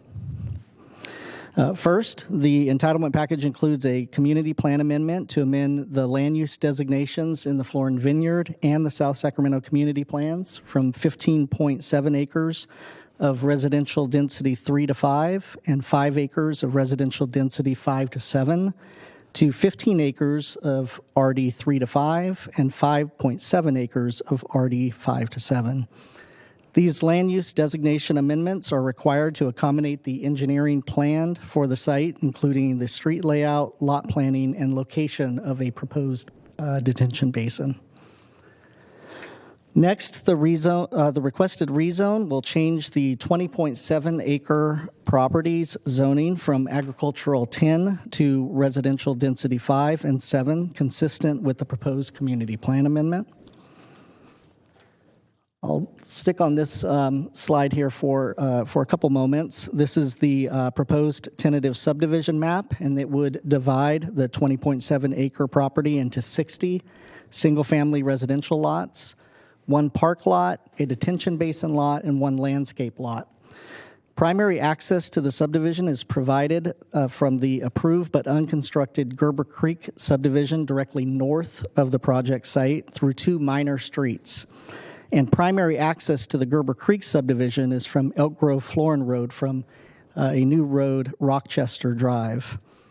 This particular map includes an on-site basin, which provides for drainage storage, stormwater detention, and water quality treatment, and it will provide that for not only this subdivision, but several subdivisions in close vicinity to this Gerber Creek Unit 3 subdivision. Although the basin does not provide for direct access or active recreation uses within the basin, a multi-use trail will circle the basin and connect to future trails along the creek corridor. Lastly, a roughly 1-acre park site is located on the western portion of the site north of the detention basin. The location provides the county and Southgate an opportunity to expand the park site to the west with potential development of those properties. The applicant is also requesting a special development permit to deviate from lot area and width standards and to allow for reduced front, rear, and side street setbacks. These setback deviations are similar to deviations allowed in nearby subdivisions in the Vineyard community. And those ones where they have been approved have also been developed by Lennar Homes and will allow them to construct their home product models within each of these subdivisions. The typical lot diagrams shown on this slide demonstrate the building envelopes for typical lots based on those requested setbacks. The county's environmental coordinator determined that the final EIR prepared for the Florin Vineyard Community Plan and the CEQA addendum prepared for the Gardner Park subdivision were applicable to this Unit 3 subdivision with minor technical changes. Therefore, a CEQA addendum to the prior Florin Vineyard Community Plan EIR was prepared for this project and is included in your report package. A project-specific mitigation monitoring and reporting program was prepared based on the analysis contained in the addendum and is also included in your report package. The proposed subdivision was considered by the DRAC, South Sacramento CPAC, and the Planning Commission. As I mentioned earlier in the presentation, this subdivision and Unit 2 were both considered at the same meetings of these advisory bodies, and thus many of the comments received are applicable to both subdivisions. The DRAC met on December 9th, 2021, and recommended the board find the project in substantial compliance with countywide design guidelines. The CPAC met on December 15th of last year and unanimously recommended approval of the entitlements. And then the Planning Commission met on September 27th, 2022, and recommends the board approve the requested entitlements on a 5-0 vote. During both the CPAC and Planning Commission meetings, there was discussion related to traffic improvements associated with the subdivision, the interface with existing rural homes and the increase in service demand, and drainage concerns. In regards to the extent of traffic improvements associated with the project, in addition to on-site roadway requirements, infrastructure requirements, the subdivision is subject to transportation impact fees and compliance with the community plan's interim transportation mitigation strategy, which was adopted by the board in June of 2020. As it relates to an increase in service demands, including emergency services, staff notes that the Sheriff, Metro Fire, and Department of Transportation all reviewed the proposed subdivision and have indicated that the design will provide for adequate roadway infrastructure to allow emergency services to serve the subdivision. Lastly, drainage concerns came from a neighbor to the northwest of this project site. The Department of Water Resources has met with this neighbor and explained that stormwater will be diverted to the proposed basin. In evaluating the requested entitlement package, planning staff has concluded that the proposed subdivision is consistent with the surrounding plan development and with applicable general plan policies, and if amended with the Florin Vineyard Community Plan policies. Planning staff does not take exception to the requested deviations in setbacks, as similar deviations have been approved and homes constructed with the deviations in other vineyard subdivisions. And lastly, there was community support for the proposed subdivision as reflected by the advisory recommendations from the DRAC, CPAC, and Planning Commission. Therefore, staff is recommending that the board take the following actions to determine the previously certified Florin Vineyard EIR, together with the CEQA addendum, is adequate and complete, adopt the mitigation monitoring reporting program, adopt the resolution for the community plan amendments, approve the rezone ordinance, approve the small lot tentative map, approve the special development permit, and lastly, find the project in substantial compliance with countywide design guidelines. That completes my presentation, and as I mentioned, there are I'm able to answer questions as well as the other staff that I noted at the top of the presentation. Okay. Well, thank you, Chris. So this is Gilbert Creek Unit Number 3. Let me see if any questions of staff at this juncture. I don't see anyone in the queue. And I don't have anybody signed to speak, so I guess I would just give the applicant an opportunity to address this application, if they'd like. I see Mr. Abdus coming forward. Chair Natoli, board members, Nick Abdus with the law offices of Abdus and Cucci, and I have been sworn. We appreciate the opportunity to be before you today. Want to compliment staff on all the efforts it took to get both of these items to you. We're happy to answer any questions you have. Representatives of Lennar, as well as our entire design and environmental team, is here as well. So thank you very much. Great. Thanks, Nick. Any questions of the applicant? All right. Seeing none, do we have anybody on the phone who? I do not have any public comments for both items. Okay, so I'll bring it back to the board. So this is for unit number 3, and we've heard the staff report and heard from the applicant. So, Mr. Kennedy. Thank you, sir. I will move staff recommendation. Second. All right, it's been moved and second to approve the staff recommendation with the items that are outlined in the staff report relative to the environmental document, as well as amendments to the community plan and the tentative subdivision map. So, nothing further, please vote. Unanimous vote. Okay, very good. All right, on to this is one time when 3 becomes before 2, right? Right. Okay, very good. All right, next item is item 52. We've called it already, but then we're going to have the staff presentation on that.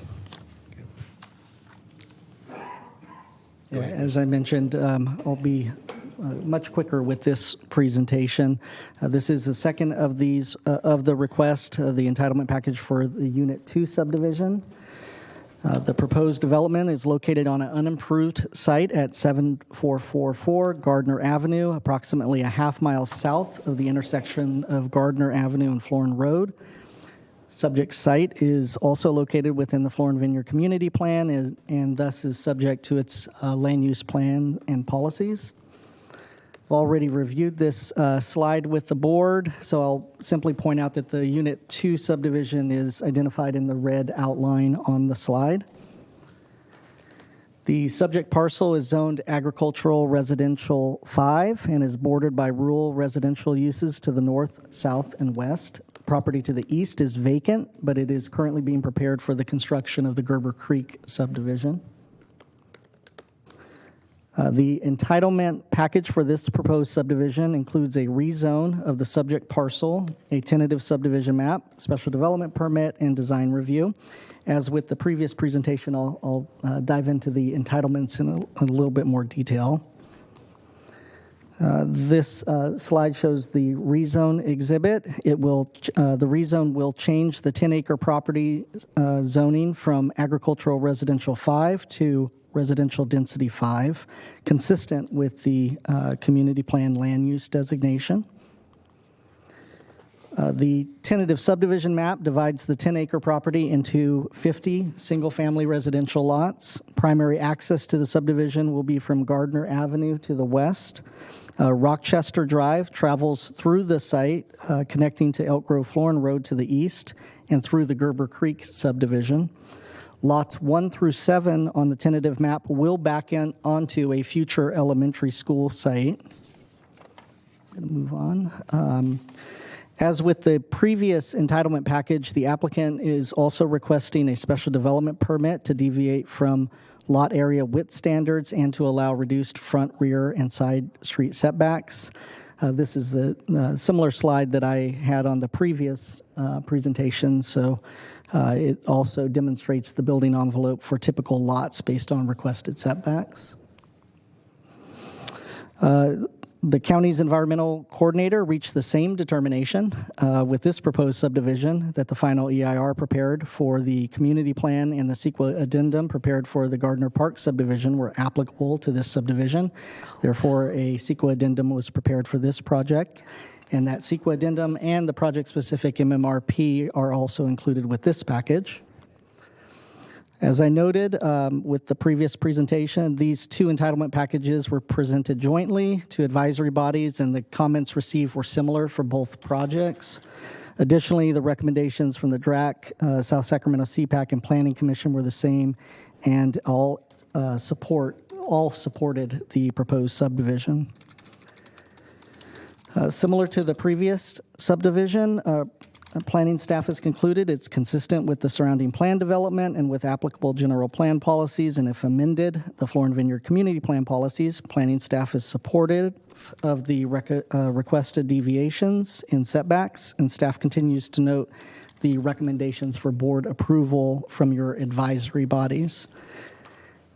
And lastly here, these are the recommended actions before the board that staff is recommending. They are to determine the previously certified EIR with the CEQA addendum is adequate and complete, adopt the MMRP, approve the rezone ordinance, approve the small lot tentative map, approve the special development permit, and find the project in substantial compliance with that design guidelines. That concludes the presentation. Thanks, Chris. A couple of questions. On the last one, you noted that there was a property owner who had spoken up, but on this one, at the commission, likewise, there was a property owner to the south. The other one was to the northwest. You didn't address that in your staff comments, so if you could please. Yeah, there were similar concerns. It was from the same property owner. Same property owner. Mr. Shaw. Mr. Correct. Shaw, okay. Correct. All right. And you said Water Resources followed up on the drainage issues with Mr. Shaw? Correct. I know that I believe he and his family were very involved some years ago when we were talking about what might happen in this part of the world and have been longtime residents there. So that's right. I also wanted to ask them, I know that in my discussions with the applicant representatives, I asked about the signalization in McCoy. Is Rochester the one that will align with McCoy at Elk Grove Florin Road? That's correct. Okay, and I understood that the signal is it's already in for review with the DOT and other respective county departments. But what I wanted to ask about is because Rochester will connect through with a signalized intersection. It'll be basically a straight shot with a bit of undulation on the street from Gardner to Elk Grove Florin with a signalized location.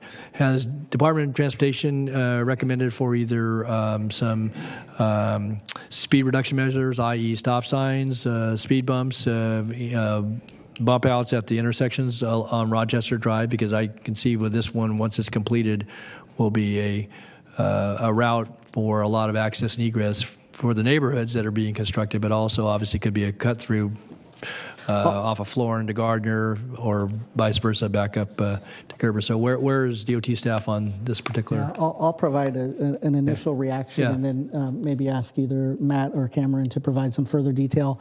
I do know that there is a condition that is related to some future potential traffic speed reduction measures. I don't think any have been identified just as yet. However, I believe that there is the ability through the condition as written to require it at a later date. Yeah, thanks. Cameron Shue, Principal Civil Engineer at the Department of Transportation. What Chris said is accurate. We have not recommended anything at this time. So far, we're just looking at the signal lane approach configuration, but that's certainly something that our traffic engineer can take a look at and see if there's anything that would be warranted. Well, and I think it's, we've done this with a number of subdivisions in the Vineyard area and certainly other areas of the county as an advance, so you don't have to come back in with through the neighborhood traffic management program where we, all the additional cost and engagement goes there, you anticipate as best you can, when you have schools and parks and certainly through connections. And so, and I would just trust that you will have done that, because once this connection is made, I mean, predictably it's going to be, a connection for this neighborhood, but also could be a cut through to Florin via Rochester to Gardner. So, and I think you want to discourage that. So, at what juncture do you impose those conditions? For either speed bumps or stop sign installations, and I think having them in right from the get-go. Not that you can't anticipate that when residents occupy the homes that there might be additional requests made, but I mean we've tried to stay out ahead of this now for at least a dozen years, and I think we've done a pretty good job. But I guess I'm curious as to, you say you're looking at the signal. That's well and fine. We know the signal's going in. That's great. That's on the applicant to fund or participate in. But what about the neighborhood piece of this? Yes, as Chris, I think there's an overarching condition that covers our ability to do that. We haven't looked at it yet this time, but I can certainly. But you are going to look at it and take it into consideration then, Cameron, is that I understand? Because again, not that you don't do that, but I think getting those in, and I know we had a recent installation of speed bumps that were not per county requirements, and we got some complaints about that, but it was on a newer subdivision where we required that. So it's good to get it in advance, and I would ask, I see Matt shaking his head out there too. I know Matt was involved in some of those conversations at our board about how we might catch those as best we could in advance of a neighborhood that then gets up in arms because people are driving too fast, or there's been a near miss with a child or a pedestrian and so forth. So I think this is a good advanced planning. So if the conditions there, it's been noted here, and that's sufficient for me. But I just wanted to be sure. So Chair Natoli, if I may just interject real quick. Yeah, Chris. The condition is item number 52, which states that prior to the issuance of a certificate of occupancy, that traffic control devices shall be installed where needed to the satisfaction of the Department of Transportation. So I believe based on this conversation, we can work with DOT staff. Is that the first house or the last house? My interpretation would be that would be the first house. Okay, yes. very good. Okay, very good. Thanks, Chris. Okay, good. Thanks, Cameron. Okay, thanks, Chris. All right, that's all I had. I see no other members of the board. So applicant, representative, Mr. Dafkis says no. He spoke on the last one. So. Yes. I don't see anyone in public comments at this point. All righty, very good. And then if there's no public comment, I had no one's time to speak on this item, and with that, I'll bring it back to the board. Mr. Kennedy. Staff recommendation. Second. Okay, it's moved and second to approve the staff recommendation with the conditions outlined, and noting for the record, the information was presented on the traffic management, so please vote. Unanimous vote. Very good. Okay. Thank you, Chris. Thank you to our applicant team and to our staff that's worked on this. All right, we've got one more item here before we go to the noon break, which we're far past, and that's item 54. Okay, item 54 is the report on COVID-19 response. Okay. Good afternoon, Dr. Kassiri, Siobhan. Good afternoon, Mr. Chair and members of the board. I'm Dr. Olivia Kassiri, Public Health Officer for Sacramento County, and I'm going to give a brief report on COVID. We did submit a summary to you, so I'll just highlight a few things. I think the last time that I presented before you, I talked about the concern with increase in respiratory viruses, including RSV, that was especially impacting our pediatric population, and the fact that the medical directors, the pediatric medical directors, were very concerned about the capacity in the hospitals for children. And we continue to meet with them to find ways of being able to mitigate and increase capacity. We are still seeing an increase in RSV, although there might be some initial signs of maybe a reduction right now, but we don't know yet. We are also seeing an increase in RSV among the elderly population, especially those in long-term care facilities. We are also seeing an increase in flu virus, and right now, from the last report we got with the state, We are at moderate community transmission in comparison to other counties in California. And then with COVID also, we are seeing an increase in cases. And the last report, according to the CDC community transmission levels, we moved to medium. We had been in low for quite a long time. We have moved to medium. So we're still continuing to see an increase in cases. And with that move to the medium level, with the state guidance for face coverings, we sent out a reminder that with the movement to medium level of transmission, that certain settings such as homeless shelters, emergency shelters, cooling and heating centers, as well as state and local correctional facilities had to reinstate the universal masking. We are also continuing to encourage the general public to wear masks in public, especially in crowded areas or public transportation. We also continue to promote the measures that people can take to prevent the spread of these respiratory viruses. In addition to wearing masks, getting vaccinated for the flu and COVID-19, and for people who have symptoms to please stay home, and to cover cough and sneezes and wash hands frequently. And I was also asked to address a question that came up this morning. So I do have a few overheads to show. Okay, go ahead.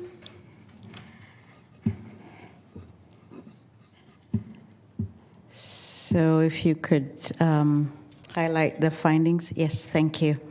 That's good. That's good. Oops. Good. Yeah, there you go. Thank you.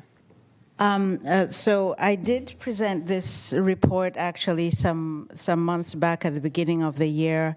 It was provided to us from the Fusion Center, which is one of the centers from the state that does analysis, and they provided a data brief on the overhaul for the state, and also provided Sacramento County with a data brief on the increase in deaths in Sacramento County.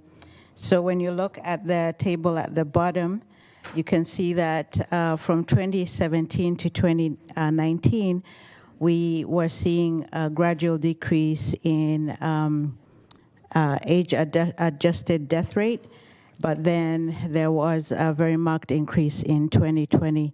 And again, you can see the number of deaths, 11,903 in 2017, up to 13,388 in 2020. I'm sure that we can update this for 2021. At the time that they provided this, the data was only going up to 2020. And also you can see the age-adjusted death rate going from 748.2 to 778.1.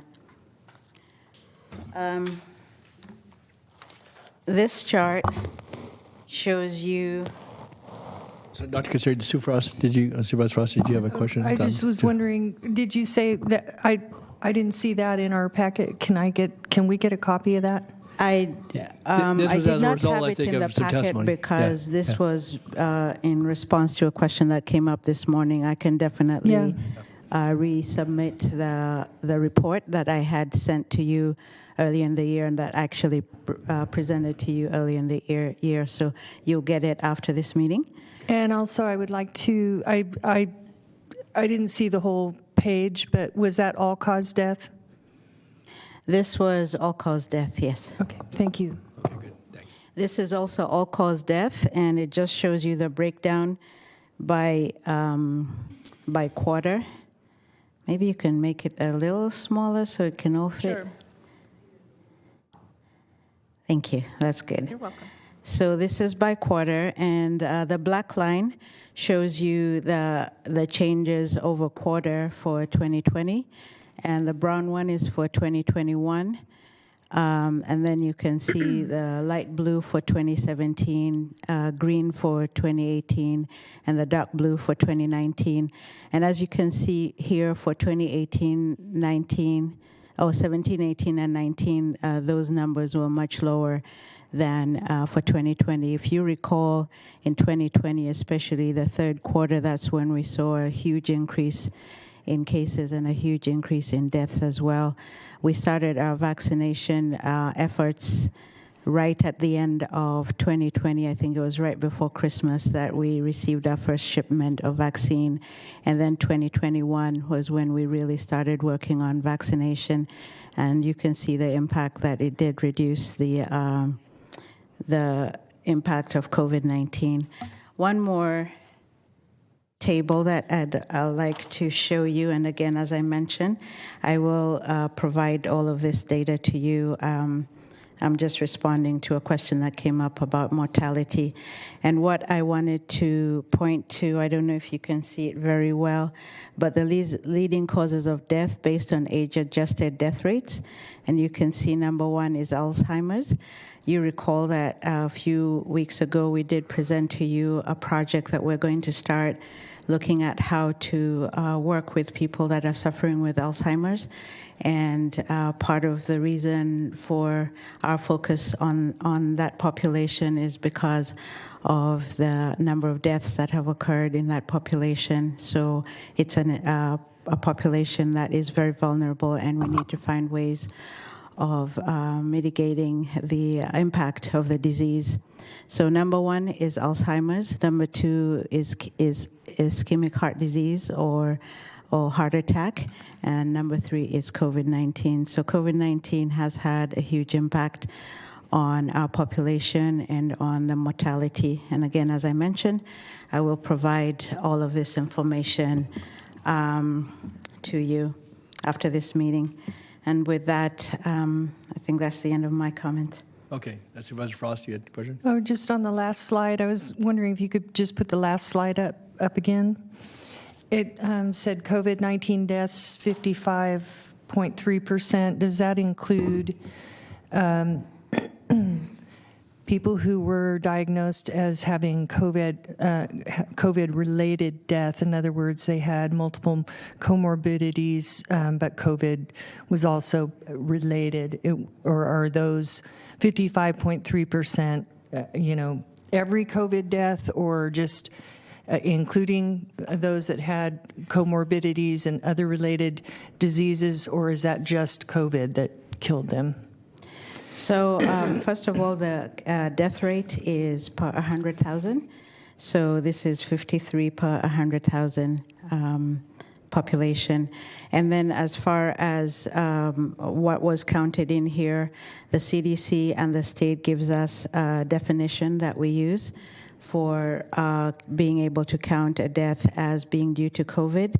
And it is dependent on the death certificate and the complications that are presented. We do know for sure that people that have comorbidities such as diabetes, hypertension, and obesity and also chronic lung disease and heart disease were at higher risk of contracting COVID and getting complications and at a higher risk of death. But we do have a definition that we go by in order to determine whether we can count the death or not. And I can send that to you as well. I believe I did present it to you before. Yeah, no, that's all right. I think I know the definition because it was a memo that came out by the CDC. I believe it was in March of 2020 that allowed doctors to write on the death certificate that they died by if they perceive that they have COVID without even confirming it if they had symptoms relating to COVID. So some of those deaths, were with possibly other comorbidities, and that was the point I wanted to make. Thank you. Thank you. Dr. Kasseri, earlier today the question was posed, what emergency orders are we still operating under? I know the state one is in effect until February the 28th, I believe. But were there two orders that were under, or just the state order? There was we do have a local order. Okay, and local order. I did explain that when the state ends theirs, we will end ours as well. Okay. And again, the importance of these local orders is that they do allow us to do a lot of additional things, such as their additional groups of people that are able to provide testing for COVID-19. The treatment for COVID-19 is also reimbursed, and as well as being able to get the testing kits and also masks. So a lot of waivers that go along with these emergencies. So it helps us to be able to provide support for the community. Okay, so but the local order will expire simultaneous with the state expiration. Is that? That's correct. Okay, yes. very good. Okay, any other questions of Dr. Kassiri? Siobhan, did you want to add anything to that? Okay, very good. Thank you, Dr. Kassiri. We do have a couple of members of the audience that wish to address the board on this item, so thank you. Thank you. All right, so I have Deborah Woolley and Christine Rich.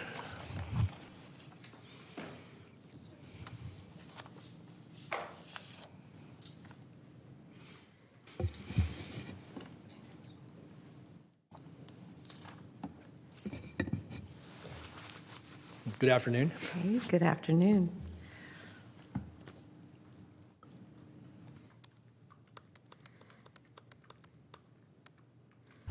You'll have to forgive me. I've been here as long as you have. Go ahead. I just want to give a couple of gratitude for Dr. Kassiri clarifying the previous data that we had on the deaths. And I just wanted to notice the word huge.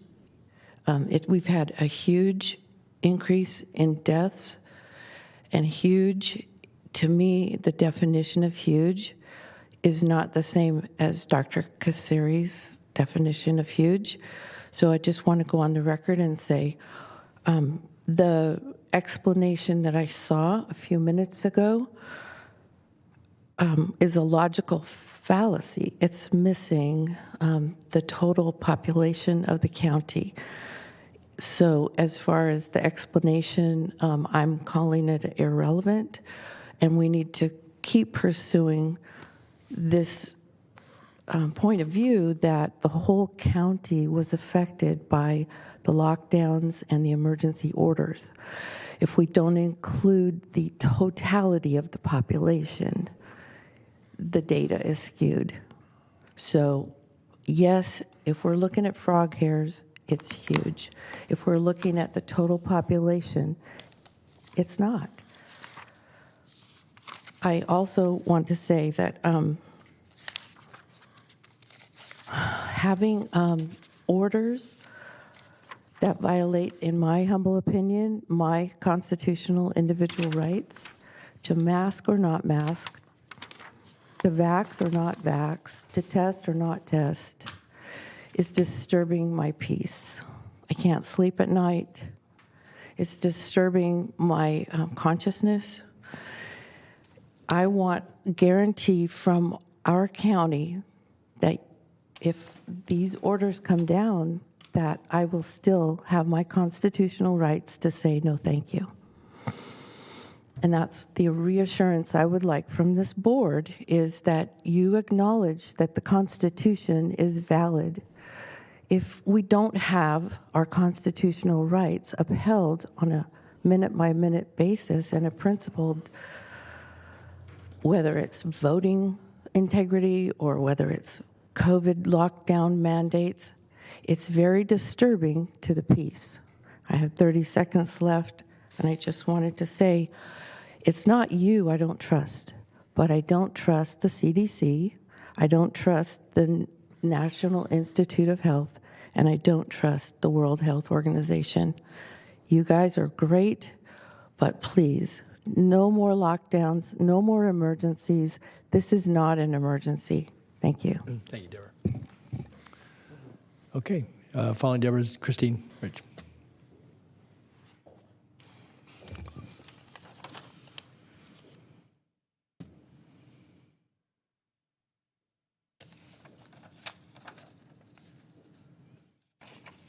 Good afternoon, Christine. Good afternoon. I want to thank everybody for giving us an opportunity to speak on this topic.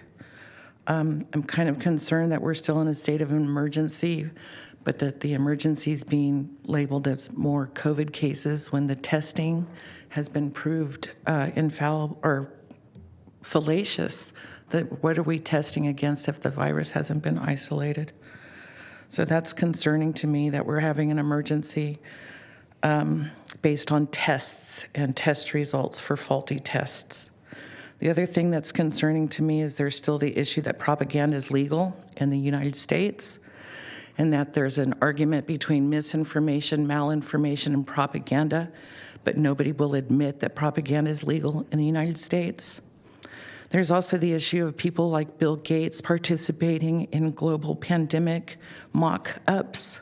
For instance, he's just recently participated in one, and that we can expect another pandemic in 2025. There's an article at LifeSite News, and it details the information at Johns Hopkins University where they held this alleged fictitious pandemic training exercise in October. The name of the training is called Catastrophic Contagion.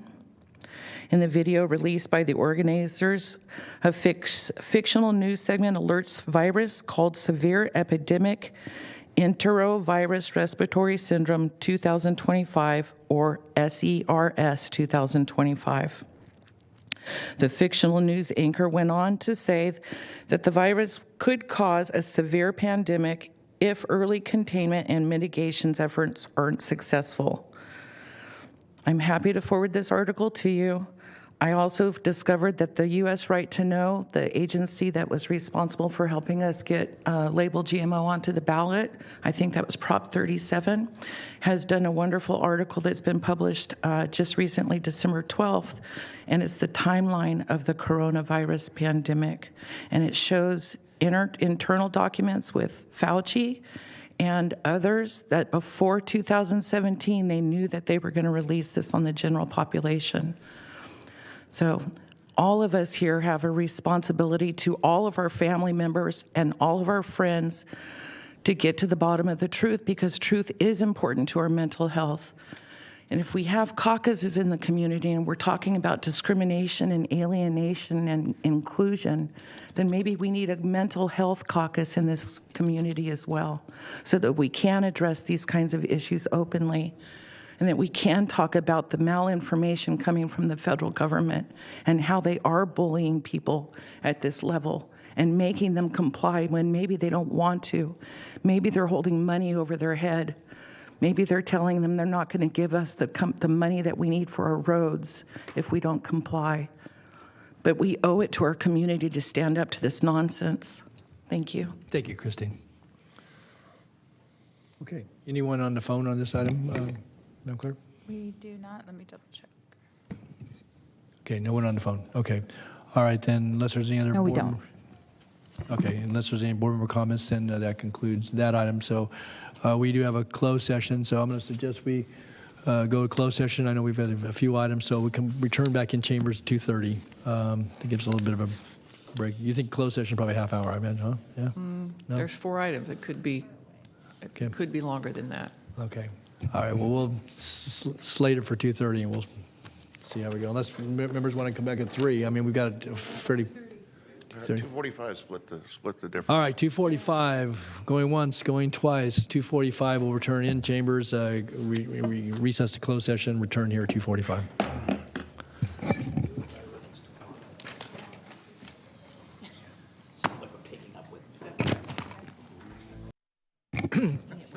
Good afternoon. I want to call back into session the December 13th, 2022 meeting of Sacramento County Board of Supervisors, and appreciate the patience. It's been a day where we've been a little bit behind schedule, but we'll do our best to get done before midnight. I'm only kidding. God, how serious everybody is. That was last Wednesday. Okay. All right. At any rate, with that, Flo, if you'll please call the roll to establish quorum, please. Yes. Supervisors Cerna? Here. Kennedy? Here. Desmond? Here. Frost? Here. Natoli? Here. And you have a quorum. Thank you. Okay, and did have closed session, and so we're back in for our related to 2 o'clock items. So I'm going to go ahead and call the first item. Yes. Item 55 is the Mather Airport Land Use Compatibility Plan, a general plan amendment to incorporate the Mather Airport Land Use Compatibility Plan into the land use and noise elements of the general plan and incorporate the corresponding safety zones and noise contours into the general plan land use diagram. And the environmental document is an addendum to the negative declaration. Okay. Thank you, Phil. Good afternoon, Chair Natoli for the last time, and fellow members of the Board of Supervisors. Your Planning Director, Todd Smith here. Before I begin the presentation on this item, I do want to make a few remarks regarding the General Plan Round 4, which is our last one of 2022. So this item, number 55, as well as number 59, which is the Jackson Township specific plan, are the 2 items constituting this general plan round. And so we're going to do the staff presentation, and I'll highlight staff's recommended actions, but we ask that you hold off on making any determination or action on the general plan amendment until the conclusion of item 59. So with that, I'll begin my staff presentation. Great. Thank you, Todd. So as introduced, this item is the Mather Airport Land Use Compatibility Plan. Just a bit of context before we get into the details. Obviously, the location is Mather Airport. There's quite a bit of history here, but Mather Airport is located in the unincorporated county, the airport proper that is, southwest of the city of Rancho Cordova. There's a lot of history, as I mentioned. Mather Airport was originally established as a military airfield back in 1918. I'll skip a bit, go to 1995. After the base realignment and closure, the airport began accommodating civilian operations in 1995. And subsequent to that, the first Mather Airport Comprehensive Land Use Plan, or CLUP, was adopted by the Sacramento Area Council of Governments, or SACOG, in May of 1997. And then I'll speed up a bit more in time. Mather Airport Master Plan was adopted by the board in 2014, and that had a mitigation measure requiring reevaluation of noise contours associated with the theoretic capacity of the airport. Most recently, over the last couple of years, both county airport staff who are here in attendance, as well as SACOG, began developing the Mather Airport Land Use Compatibility Plan, which is the replacement for the CLUP. SACOG adopted that in August of this year, and subsequent steps by affected jurisdictions include a requirement to update their respective general plans, specific plans, and other regulations to be consistent with the CLUP. As we were engaging in this effort, staff from, again, airports, county council, SACOG, Airport Land Use Commission staff, as well as planning staff, coordinated on the amendment language that I'm going to detail in policy N03 and table 4 of the noise element. So as introduced, the project does consist of a general plan amendment to first incorporate the Mather ALUCP by reference into the noise element and land use element. Second, we are proposing to amend the land use element, the land use compatibility for airport safety table, footnote A, to cross-reference the noise element, making sure we have internal consistency within the document. Cross-referencing the noise element policy N03 and table 4, and then deleting a footnote, number 18, just to clean up some unnecessary information. Third, amending noise element policies N02 and N03 and table 4 footnotes. What these do, these amendments would allow the board to consider single-family detached residential development within the 60 to 65 decibel noise contour, only at Mather Airport and only under specific circumstances. Finally, we would, through this action, incorporate the corresponding safety zones and noise contours into the general plan land use diagram. So as part of this activity, county staff did prepare an addendum to the initial study negative declaration that SACOG prepared for the ALUCP. And as a CEQA responsible agency, the county must consider the initial study negative declaration that SACOG did prepare, acting as the Airport Land Use Commission and CEQA lead agency. The initial study negative declaration by SACOG found that the project would not have significant effects on the environment, and no mitigation measures were recommended. And then, so this addendum that staff prepared did the analysis of the additional amendments that staff is recommending, because they were not included in the initial study negative declaration prepared by SACOG. So we needed to make sure that those would not have any additional environmental effects.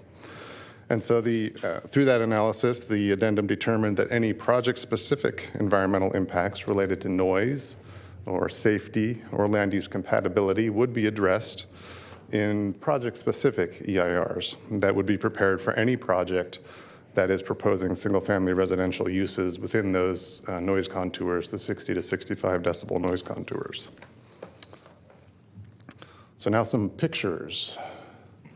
So these are the updated noise contours. For those who don't recall and live in this world, the noise contours 60 to 65 shifted from the southwest to the east, particularly that larger one, which is the 60 to 65. And then this slide represents the updated safety zones. There's been a lot of changes in regulations as it relates to the safety zones, a lot more detail in the ALUCP regarding employment concentrations, certain types of uses within certain safety zones. But both of these slides represent what would be shown on the land use diagram. By way of advisory recommendations, again, SACOG, acting as the Airport Land Use Commission, adopted the ALUCP in August of this year. Staff presented both the Airport Land Use Commission and the proposed general plan amendments, the Airport Land Use Compatibility Plan and the general plan amendments to the County Planning Commission in September of this year. And the Planning Commission voted 3-0. There were 2 absent that evening, recommending that the board incorporate the Mather ALUCP into the general plan noise and land use elements and make the related general plan amendments that staff is recommending. So a bit of background in the staff report here. So for those who don't know the history at Mather or other county airports, the current general plan policy, N03, does prohibit new residential development within the 60 decibel noise contour at all county airports. As I mentioned earlier, as a result of this new analysis, the Mather Airport Land Use Compatibility Plan, the updated 60 decibel noise contour contracted from the southwest and expanded easterly, which really affected the longstanding planning efforts that county staff has been engaged with the applicants in the Jackson Highway Corridor for the past decade.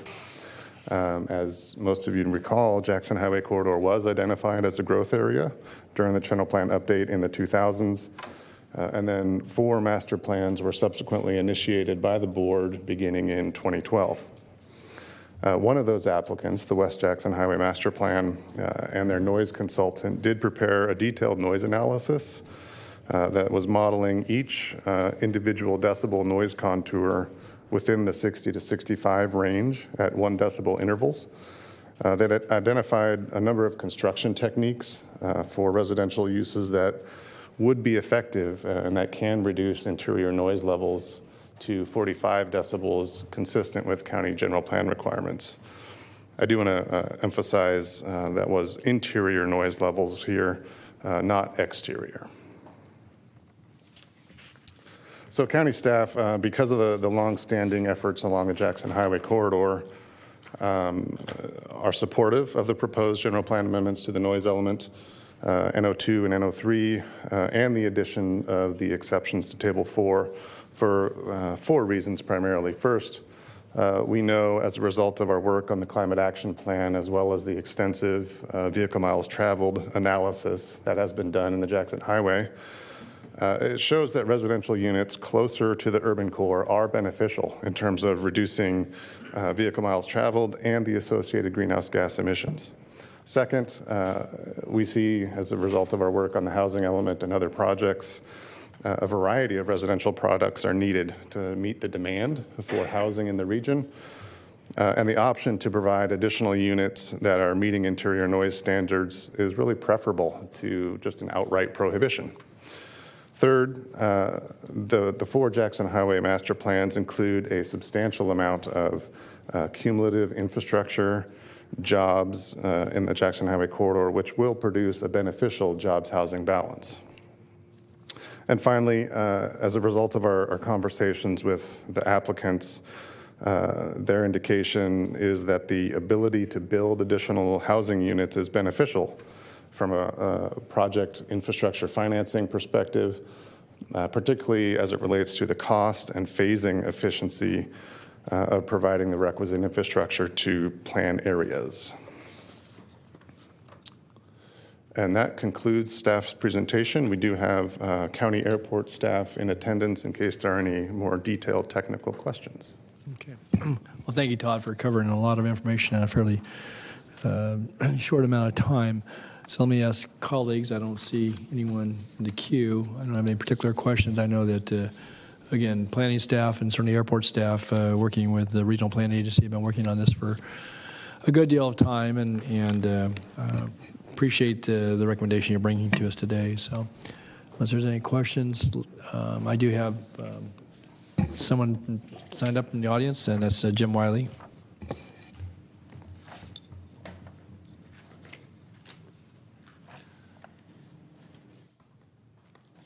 Good afternoon, Chair Natoli and board members. We just want to thank the staff for their work on this, especially the Airports Department and Planning Department, Cindy Nickel, TJ Chin, and Glenn Rickleton, and Todd Smith were very good to work with, and we got what we believe is a good compromise accomplished. And you're representing the West Jackson property owners? And I'm speaking on behalf of Stonebridge Properties. Stonebridge Properties, okay, very good. Okay. Thank you. Thanks, Jim. All right, do we have any other folks on the phone? Anybody else on the phone? I don't have anyone on the phone. Okay. All right, so you give us a suggestion, since this is part of the general plan round, you want some initial action on this, or we hold? Sure. So I'll just briefly cover the environmental recommendations, which is, as a CEQA responsible agency, consider the information in the initial study negative declaration prepared and approved by the Airport Land Use Commission, which is adequate for the purposes of incorporating the adopted Mather ALUCP into the land use and noise element of the general plan. Second, as a CEQA lead agency, determine the addendum to the Mather ALUCP initial study negative declaration as adequate and complete for the purposes of staff's proposed general plan amendments. Okay. And then we would hold the general plan resolution until item 59. Very good. Okay, thank you, Todd. All right, unless there's any other questions or objections, I then would move the recommendation as it relates to the CEQA document. Second. All right, please vote. Unanimous vote. Very good. We'll come back to that with item 59. Okay, next item, Flo, please. All righty. Item 56 is the Tributary Point Self-Storage Project. This is a zoning agreement amendment, use permit, development plan review, and design review for a new self-storage facility located at 12130 Tributary Point Drive in the Cordova community, and the environmental document is a mitigated negative declaration. I do need to take an oath on this one, so if anyone is here for this item, would you like to stand now so that we can get the oath completed? Okay. All right, awesome. Okay. Do you swear that please raise your right hand, I'm sorry, thank you. Do you swear that the testimony you're about to give this board is the truth, so help you God? If you do not swear, do you so affirm? And then when you come to the podium, please state your name for the record and the statement, I have been sworn. Thank you.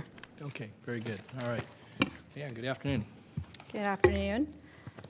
Chair Natoli, Board of Supervisors, Jessica Brandt, Senior Planner with Planning and Environmental Review. I'll provide the presentation for this project this afternoon.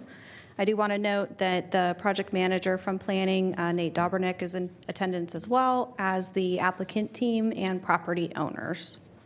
Very good. Thanks, Jessica.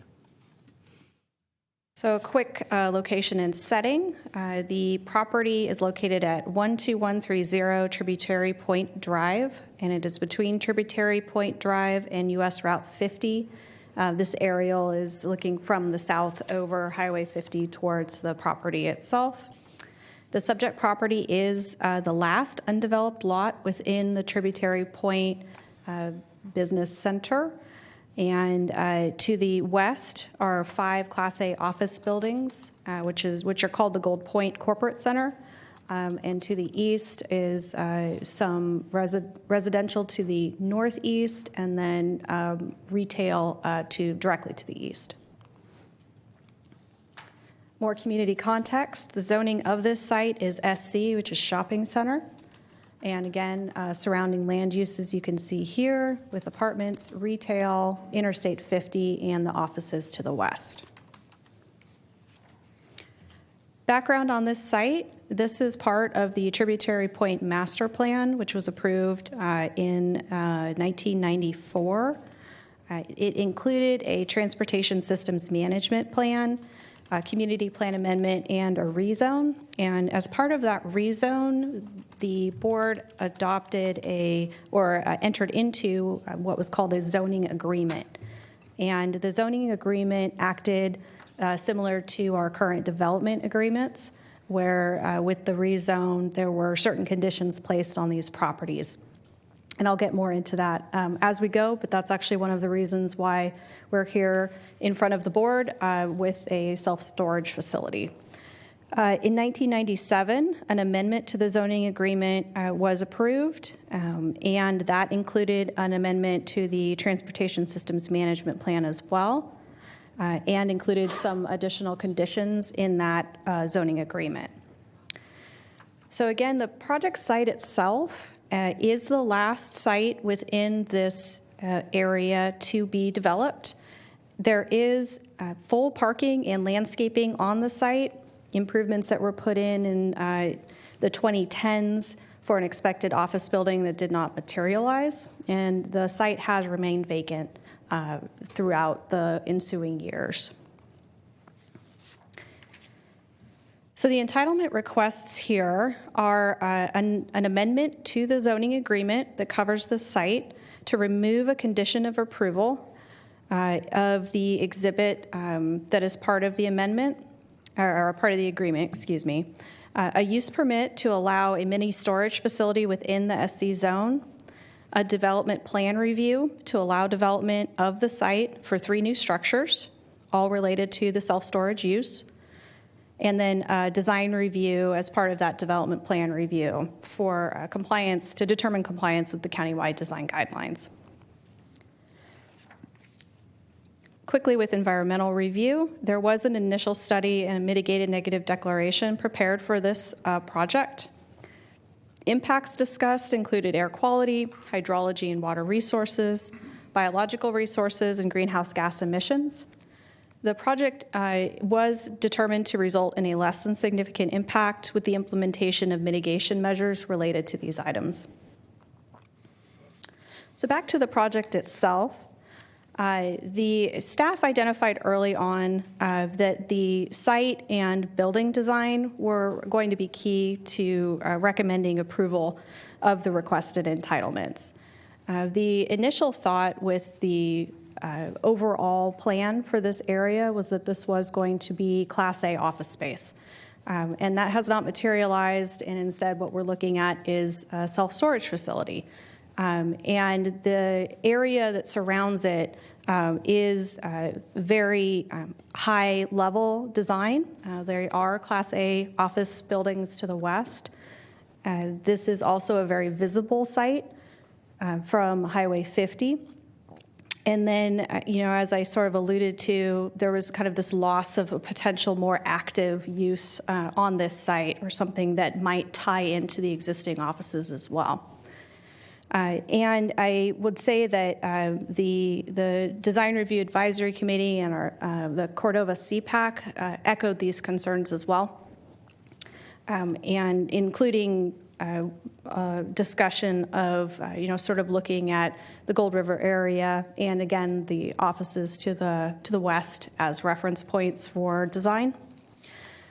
The applicant has been very sensitive to these concerns and has made a number of improvements and concessions related to the project design that staff appreciate and I wanted to highlight. These renderings here provide kind of the best sort of look at what is being proposed. So some of the highlights include conversion of existing frontage parking to additional landscaping. So there was parking that ran the length of that frontage along Highway 50. They're actually converting all of those spaces to additional landscaping. So they created a larger buffer, which you can see in that bottom rendering there. This softens the views from the freeway. In addition, designing the building facade, they worked to emulate the look of the offices that surround them. So they include false windows, horizontal breaks at each story, and then also a muted color palette.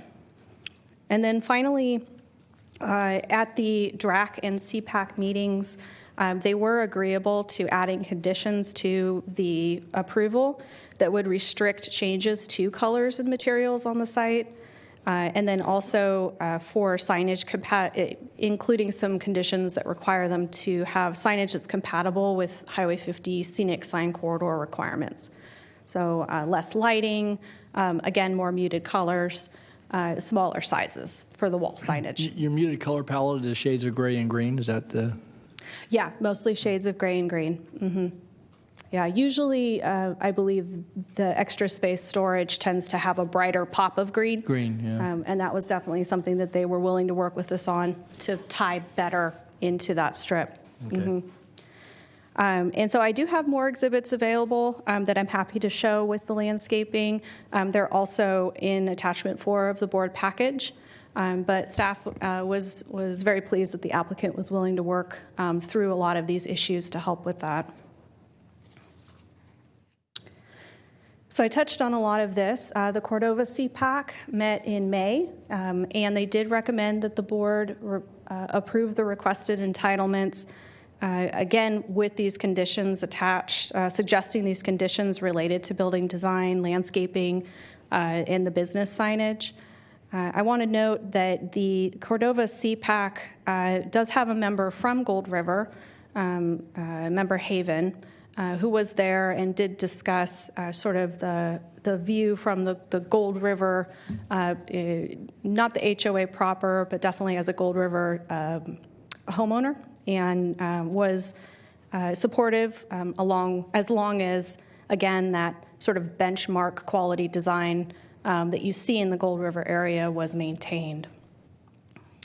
The Design Review Advisory Committee met in March, also recommended the board find the project in substantial compliance with the design guidelines. And again, focusing on that parking area, moving to landscaping to try to buffer the use. And finally, the Planning Commission met in October and recommended the board approve the entitlement package, and the Planning Commission didn't have any substantial concerns either.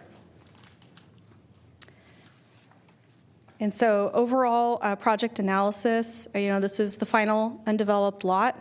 Again, originally conceived as an office building, now proposed for self-storage. Is this ideal? From a land use perspective, maybe not, but they have definitely brought in a quality product, and we appreciate that. The zoning agreement itself, the request there is to strike a condition within the zoning agreement that limits the amount of square footage on this site. Again, I think that was related more to the thought that it would be office space, and so trying to work through transportation, parking, and the like. It didn't seem like it was necessary for a storage facility. They are able to integrate this facility in with the square footage that they are requesting, and it seems sufficient. So this is something that staff is supporting to modify that amendment or to modify that agreement. And then, again, a self-storage business in this zone requires a use permit. And the project is complying with all applicable development standards. And finally, again, one more time, touching on the design, they are bringing in high-quality architecture, which will be visible from Highway 50. And it also has modest and tasteful business signage, avoiding overlighting, glint, and glare, which I think will be important, again, keeping the continuum of the office buildings through that corridor. And so staff is recommending approval, and these are the action items for your consideration today. Once again, the applicant and the property owners are here if you have any questions about any aspects of this project. Thank you. Okay. Thank you, Jessica. You see if board members any questions about the project? Okay. If not, stand by. I didn't have anybody signed up, but I saw a gentleman, is Mr. Tom. Did you want to come down and speak to this, or anybody on your team? Okay, sure. Come on down.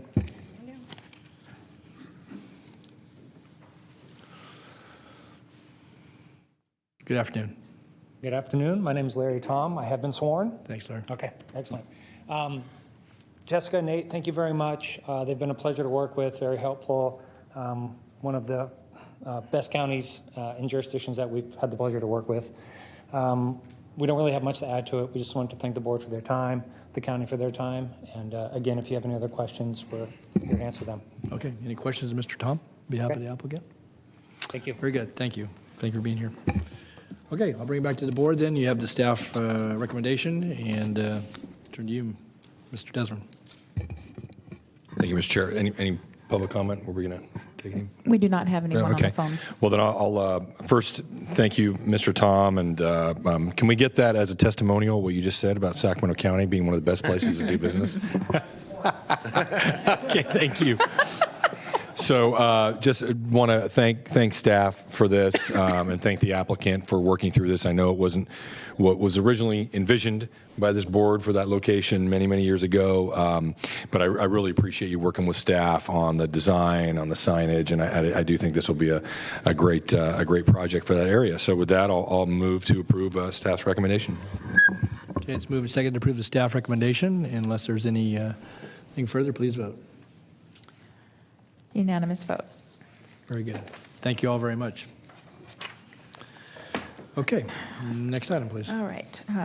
Mr. Chair, for item 57, I need a motion to continue this item to February 7th, 2023, and I'll go ahead and read that into the record. This is the Easton Place Land Use Master Plan Amendment. It's a zoning ordinance amendment to amend the Aerojet Special Planning Area Ordinance to include an addendum to the Easton Place Land Use Master Plan.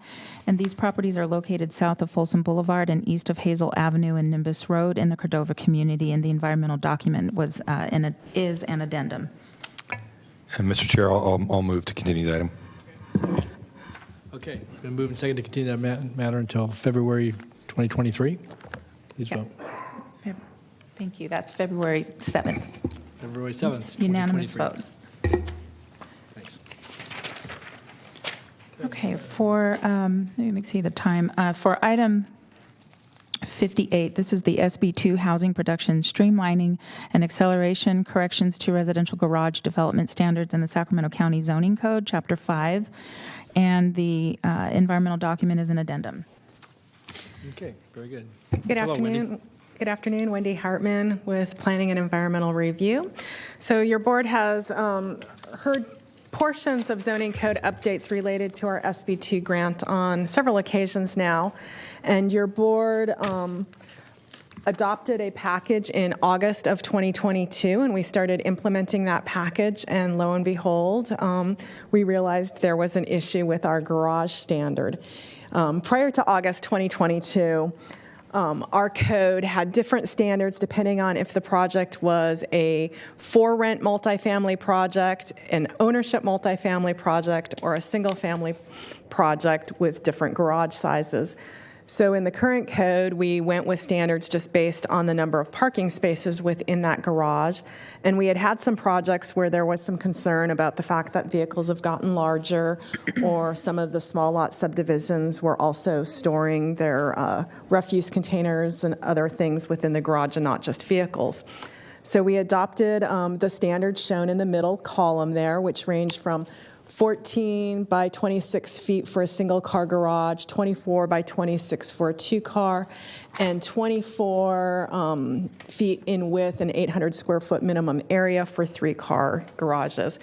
As projects started to come in, we realized that they weren't able to meet the standard in many cases, and we're going to need to request a special development permit. So we did some additional research on industry standards, and based on that, we're proposing to have a much more simplified garage standard requirement of 10 feet by 20 feet for a single car garage. Obviously, if a project was proposing 2 or 3 cars, they would increase the space of their garage accordingly.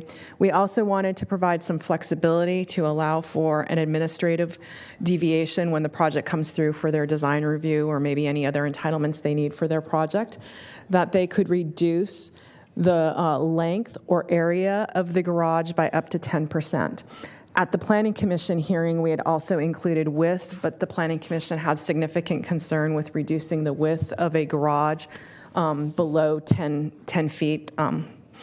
Cars being able to get in the garage, but not necessarily able to open their doors once they got in. So we made that minor modification in the package that's before your board today. So with that, I would be happy to answer any questions you may have.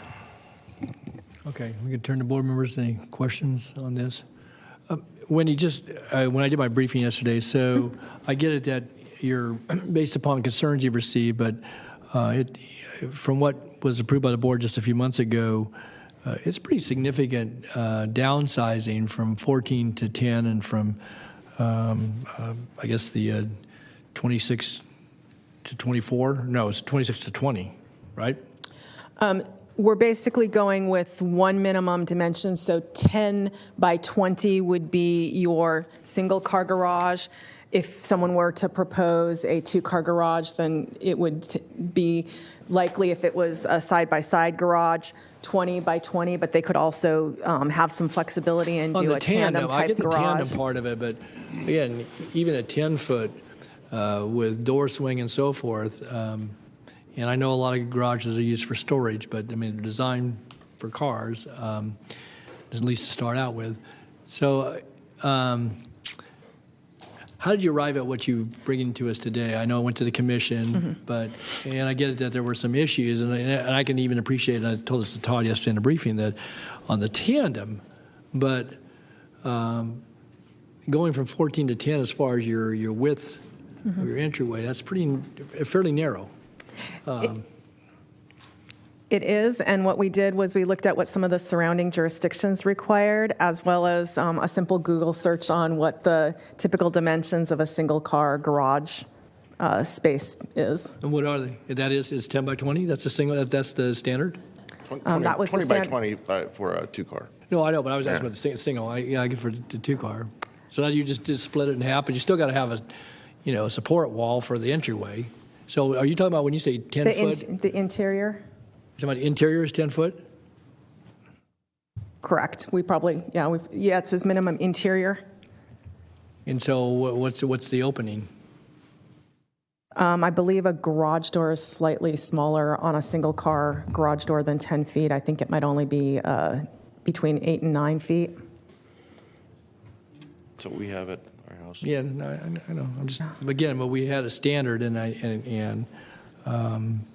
this is a significant downward change to that, a minimum standard. So that's why I'm asking the question.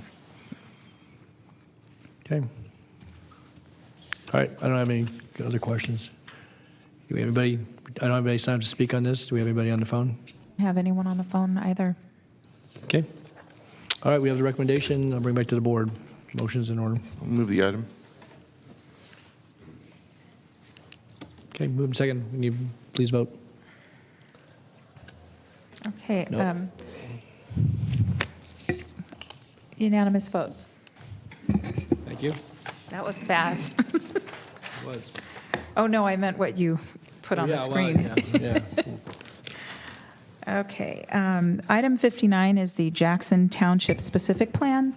This is a request for general plan amendments, community plan amendments, zoning ordinance amendments, adoption of the Jackson Township Specific Plan, adoption of a public facilities financing plan, adoption of the Jackson Township Urban Services Plan, adoption of a water supply master plan amendment, and a water supply assessment for properties located at the northeast corner of Excelsior Road and Jackson Road in the Cordova and Vineyard communities. The environmental document is a final environmental impact report. That was a tongue twister. Yeah, thank you for that. Before we get started on for council, we received correspondence, some of it as recently in the last 20 or 30 minutes. And so have you had a chance to review that? I say we just had it brought down to us, letters as it relates to the project. And if not, I want to give you a chance, June, before we get too far in this to review this. I don't know if there's any new issues been raised, but we had one received yesterday from legal counsel. Another one, I think two were received today, but one was just brought down to our attention here in the last 15 or 20 minutes. So I did receive the letter from Monchap Meldrum. You got that? That's what I'm talking about. I do have that. Okay. Dated December 13th. Right. Yes. Okay. And then the one received yesterday from Phillips Law. Yes, I have that as well. And then there was correspondence, again, it's not from our representative, but received as of this morning relative to one of the properties being included in the specific plan from a party who objects to them raising some legal objections. I don't know if the attorney represent themselves or not. So I just wanted you had that because I trust these questions may. Yes, sir. I've seen them. Thank you. Okay. All right. Thanks. Okay, Mr. Smith. All right. Good afternoon again. Todd Smith, your planning director, here presenting on the second general plan amendment item. This is the Jackson Township specific plan. I won't repeat the mouthful that Flo introduced the item as. Thank you, Flo. I'm sorry, can I get the other PowerPoint? I think that's the applicants. Metro, would you please, I'm going to bring this down. If you could bring up the other one.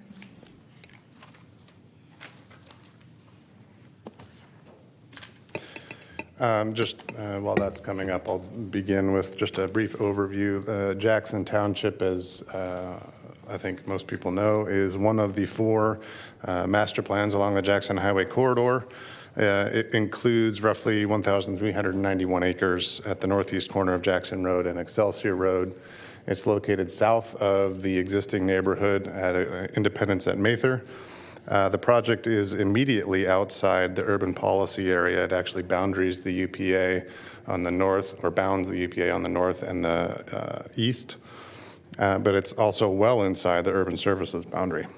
The site does contain the existing Sacramento Raceway, and then just real briefly, both Vineyard and Cordova CPAC recommended approval, and the Planning Commission did as well.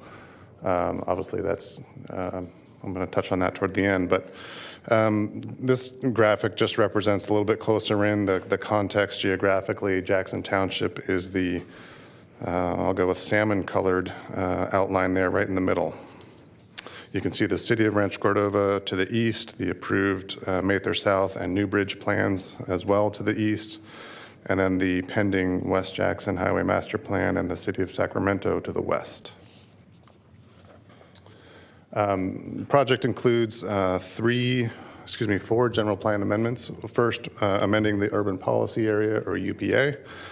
Second, amending the land use diagram to reflect the proposed land uses in the Jackson Township plan.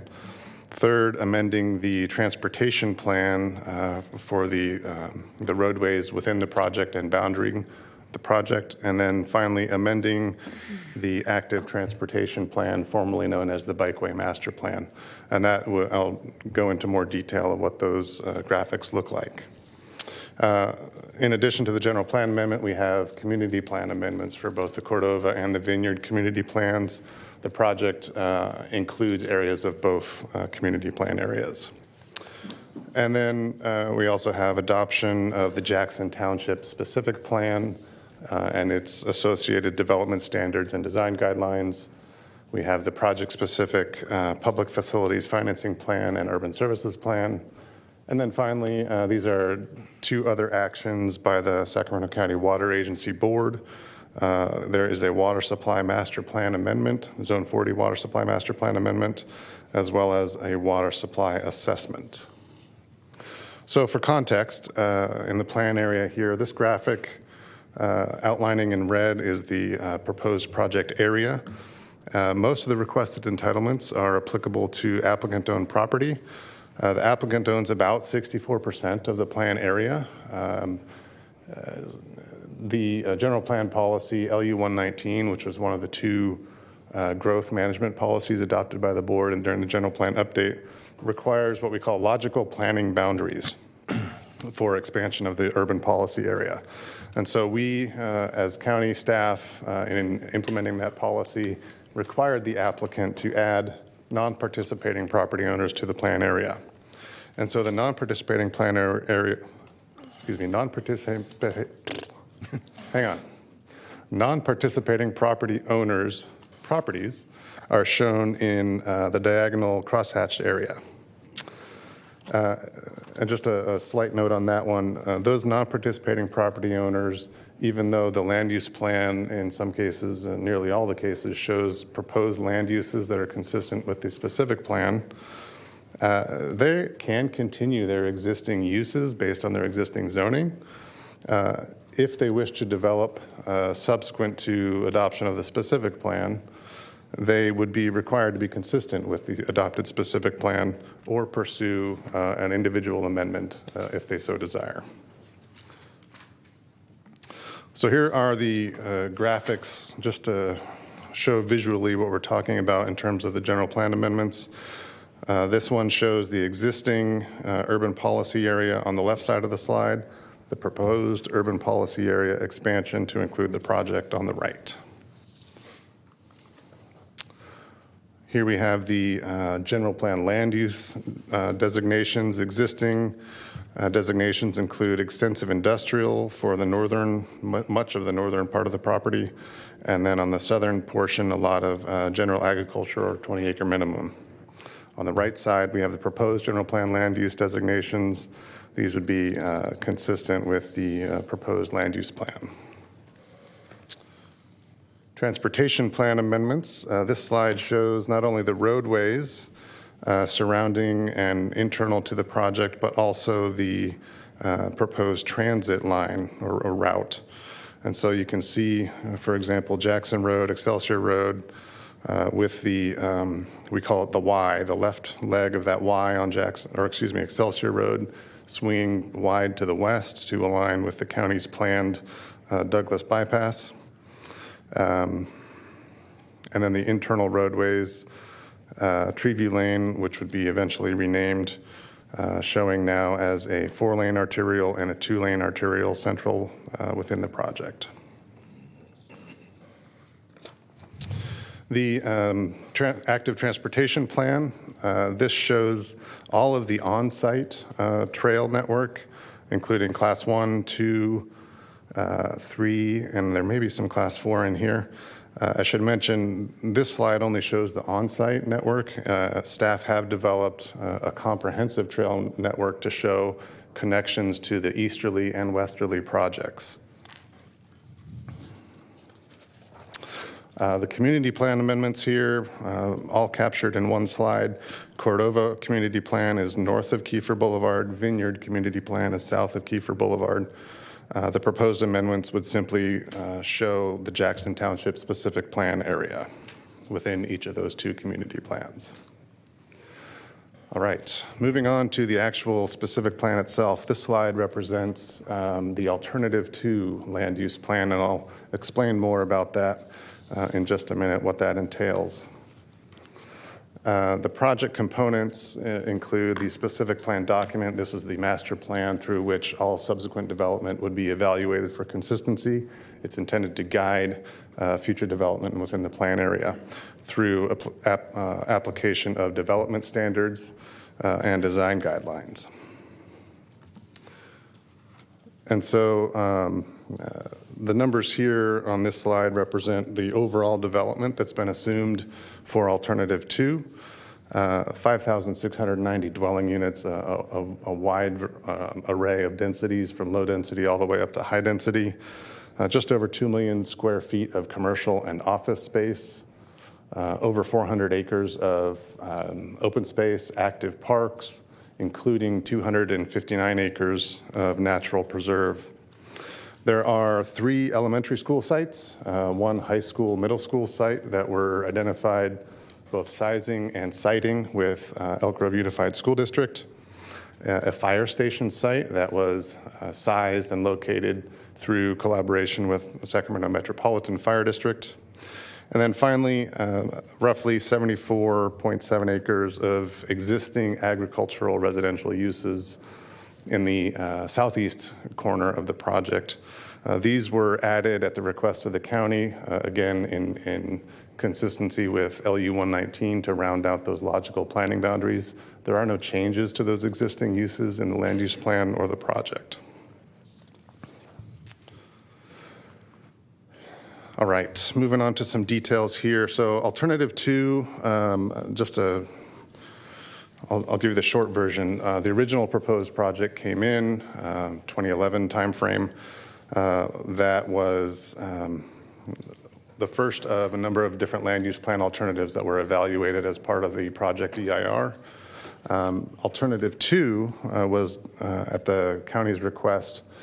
As the HCP was being developed concurrently, we recommended that the project include an alternative that would have consistent land use designations for the hardline preserve strategy of the HCP. And so this alternative 2 is consistent with the South Sacramento HCP preserves, as well as the avoidance and minimization measures. I should note one of the comment letters that we received over the last couple of days makes reference to the project not being consistent with the South Sac HCP. Staff has thoroughly evaluated the project's consistency.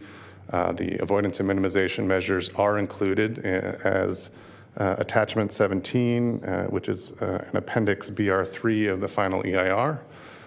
There is also an Appendix K of the HCP that specifically calls out Jackson Township and its proposed drainage facilities along Elder Creek. The project is consistent with that Appendix K as well as all avoidance and minimization measures. There are, as I mentioned before, a substantial amount of open space, 8 parks that have been, again, sized and sited consistent with Cordova Recreation and Park District standards, as well as the extensive trail network that provides both on-site and off-site connectivity. All right, a little bit more about alternative 2. So as I mentioned, the environmental analysis for the project began in advance of the South Sac HCP adoption. County staff did request the applicant design a new alternative to be consistent with that HCP. In 2018, the South Sac HCP was adopted and includes the hardline preserve strategy. I will note that the master EIR EIS for the HCP did include assumptions regarding development of all 4 of the Jackson highway master plans, as well as a number of other projects. And so the project, the alternative 2 for this project was included at an equal level of detail in the analysis of the EIR, same level of detail as the originally proposed project. The analysis fully vetted all the topical issues, transportation, air quality, climate change, you name it. It was found to be the environmentally superior alternative. So a little bit more, again, alternative 2. The formulation of this land use alternative was really developed not just because of the South Sac HCP, but also in response to community comments received early in the environmental process.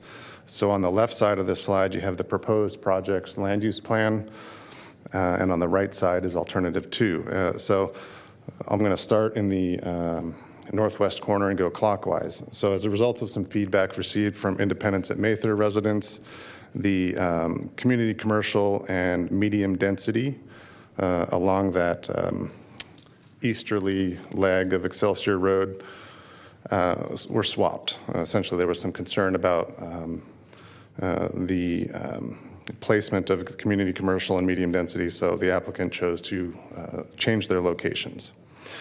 Again, similar sentiment regarding the originally proposed medium density along Kiefer Boulevard moving to the east. The proposed change there is from medium density to low density in alternative 2. Continuing clockwise, that large, I'm going to say protruding area into the urbanized area, that is a large sensitive habitat area full of vernal pools and the associated species. That acreage was expanded, and that again is consistent with the HCP, and that resulted in a reduction of low-density residential.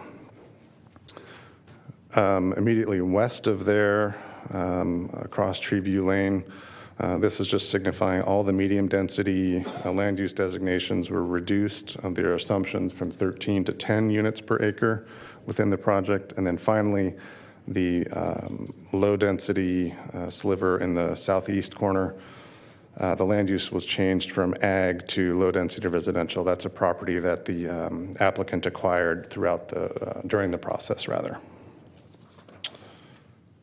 Could I just ask you a question while you have that exhibit up? So where the significant change was made to the preserve area on Treeview Lane, were there non-participating properties that got affected by that? I mean, that's some pretty high ground up there.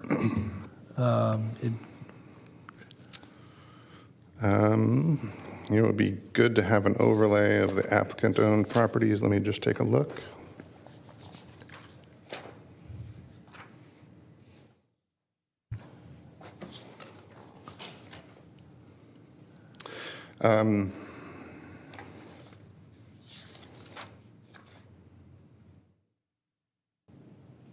The non-participating owner properties along Treeview are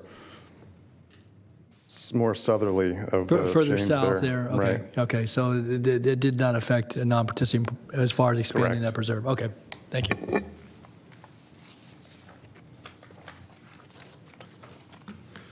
All right, so moving on to public facilities and services, this graphic really shows the proximity of all the proposed open space, not just the open space and wetland preserves, but also the active recreation spaces, all the parks and their proximity to different facilities. So that's what the graphic shows, those circles, or I'll just call them circles, are roughly a quarter-mile radius around those locations. But on a broader scale, all the public facilities have been evaluated. The project would be served by an extension of a trunk sewer line that's off-site to the west, or from the west, rather. That's the, I believe, the Bradshaw Interceptor in that location. It would also receive potable water extension for water supply infrastructure off-site from the east. The project also includes a drainage master plan that fully evaluates not just the on-site drainage needs, but also the cumulative drainage needs from projects upstream, if you will, as well as ongoing coordination with the projects to the west, downstream. I mentioned earlier the fire station that was included within the project, as well as the schools and parks. Those are shown on this graphic. I want to mention transit service. That's a requirement of our general plan policy, LU 120. The applicant has a lot more detail to share on this, but just briefly, both county staff and the applicant worked directly with SAC RT to develop a really unique transit service proposal here that starts at day one of the project development. It really sets the stage for residents of the project to transition to utilizing transit in an early manner, setting the behavior change that we hope to see. And then finally, the Public Facilities Financing Plan and Urban Services Plan for the project document all the facilities, their costs, and their ongoing, not just the capital costs, but the ongoing operations and maintenance costs are in both of those documents. Todd, before you leave that exhibit, back to the water for a second. So we received a letter last week from a a resident of the Vineyard area, and someone I think who's been pretty knowledgeable over the years of some of the discussions going on further to the south. Kind of questioning, I guess, the overall calculations, and I've taken a look at the section in the environmental document relative to water supply, potable water supply. But is it anticipated, I guess initially, the water that goes out to Anatolia, there's going to be a pipe it back to this development? That's correct. And then future extensions would come from the Vineyard treatment plant? Is that? I'm going to defer to the water agency staff on that.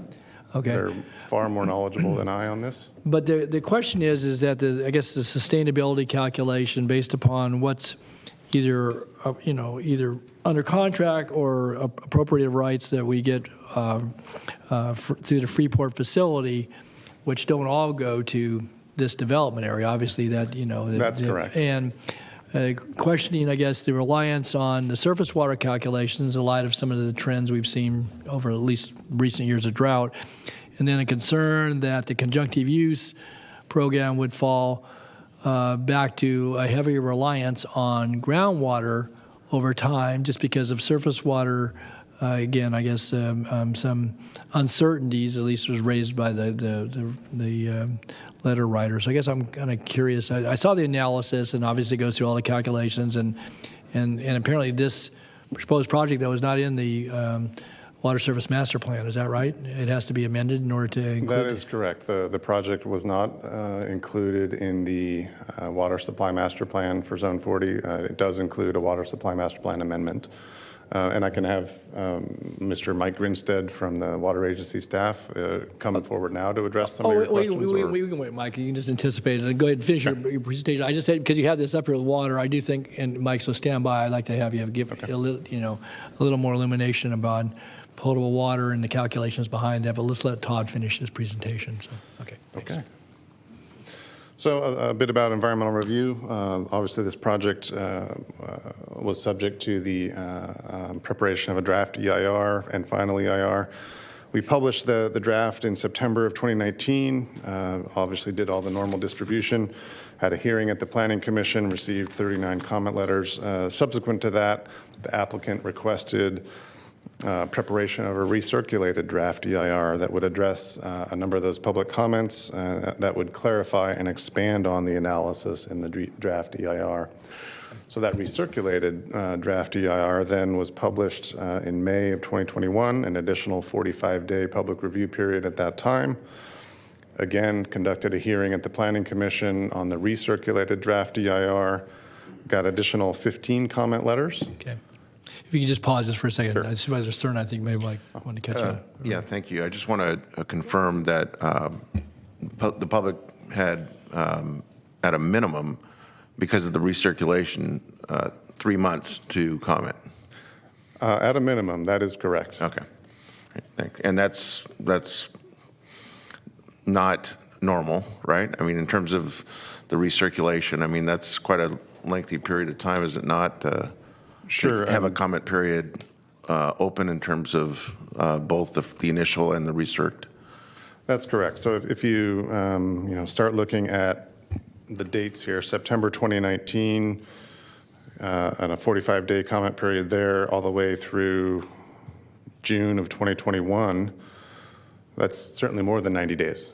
And it is not a normal practice, but it does happen from time to time where a lead agency may choose to recirculate a draft EIR. Thank you. So those additional 15 comment letters were received. Following the Planning Commission hearing, the staff went to work preparing the final EIR with the help of Ascent Environmental, who are here in the room as well. And that final EIR was published November 21st, which includes a lengthy responses to comments as well as a mitigation monitoring and reporting program that's included in your package. I should note, again, as it relates to public review of environmental documents, the CEQA guidelines call for a minimum of 10 days prior to a final hearing body's consideration. Obviously, November 21st was well in advance of that 10-day minimum requirement. So briefly on some important topics. So climate change and air quality, we got a number of comments regarding these two topics. The air quality mitigation plan that was prepared achieves a 35% emissions reduction at full build out of the project. A word about the greenhouse gas reduction plan here. I've only included 4 points of the measures that are included in the extensive reduction plan that's been prepared. I do want to make a note here, because the project has been going on for so long, the draft EIR was published at the time I showed on the previous slide, and that analysis was done based on draft 2030 significance thresholds.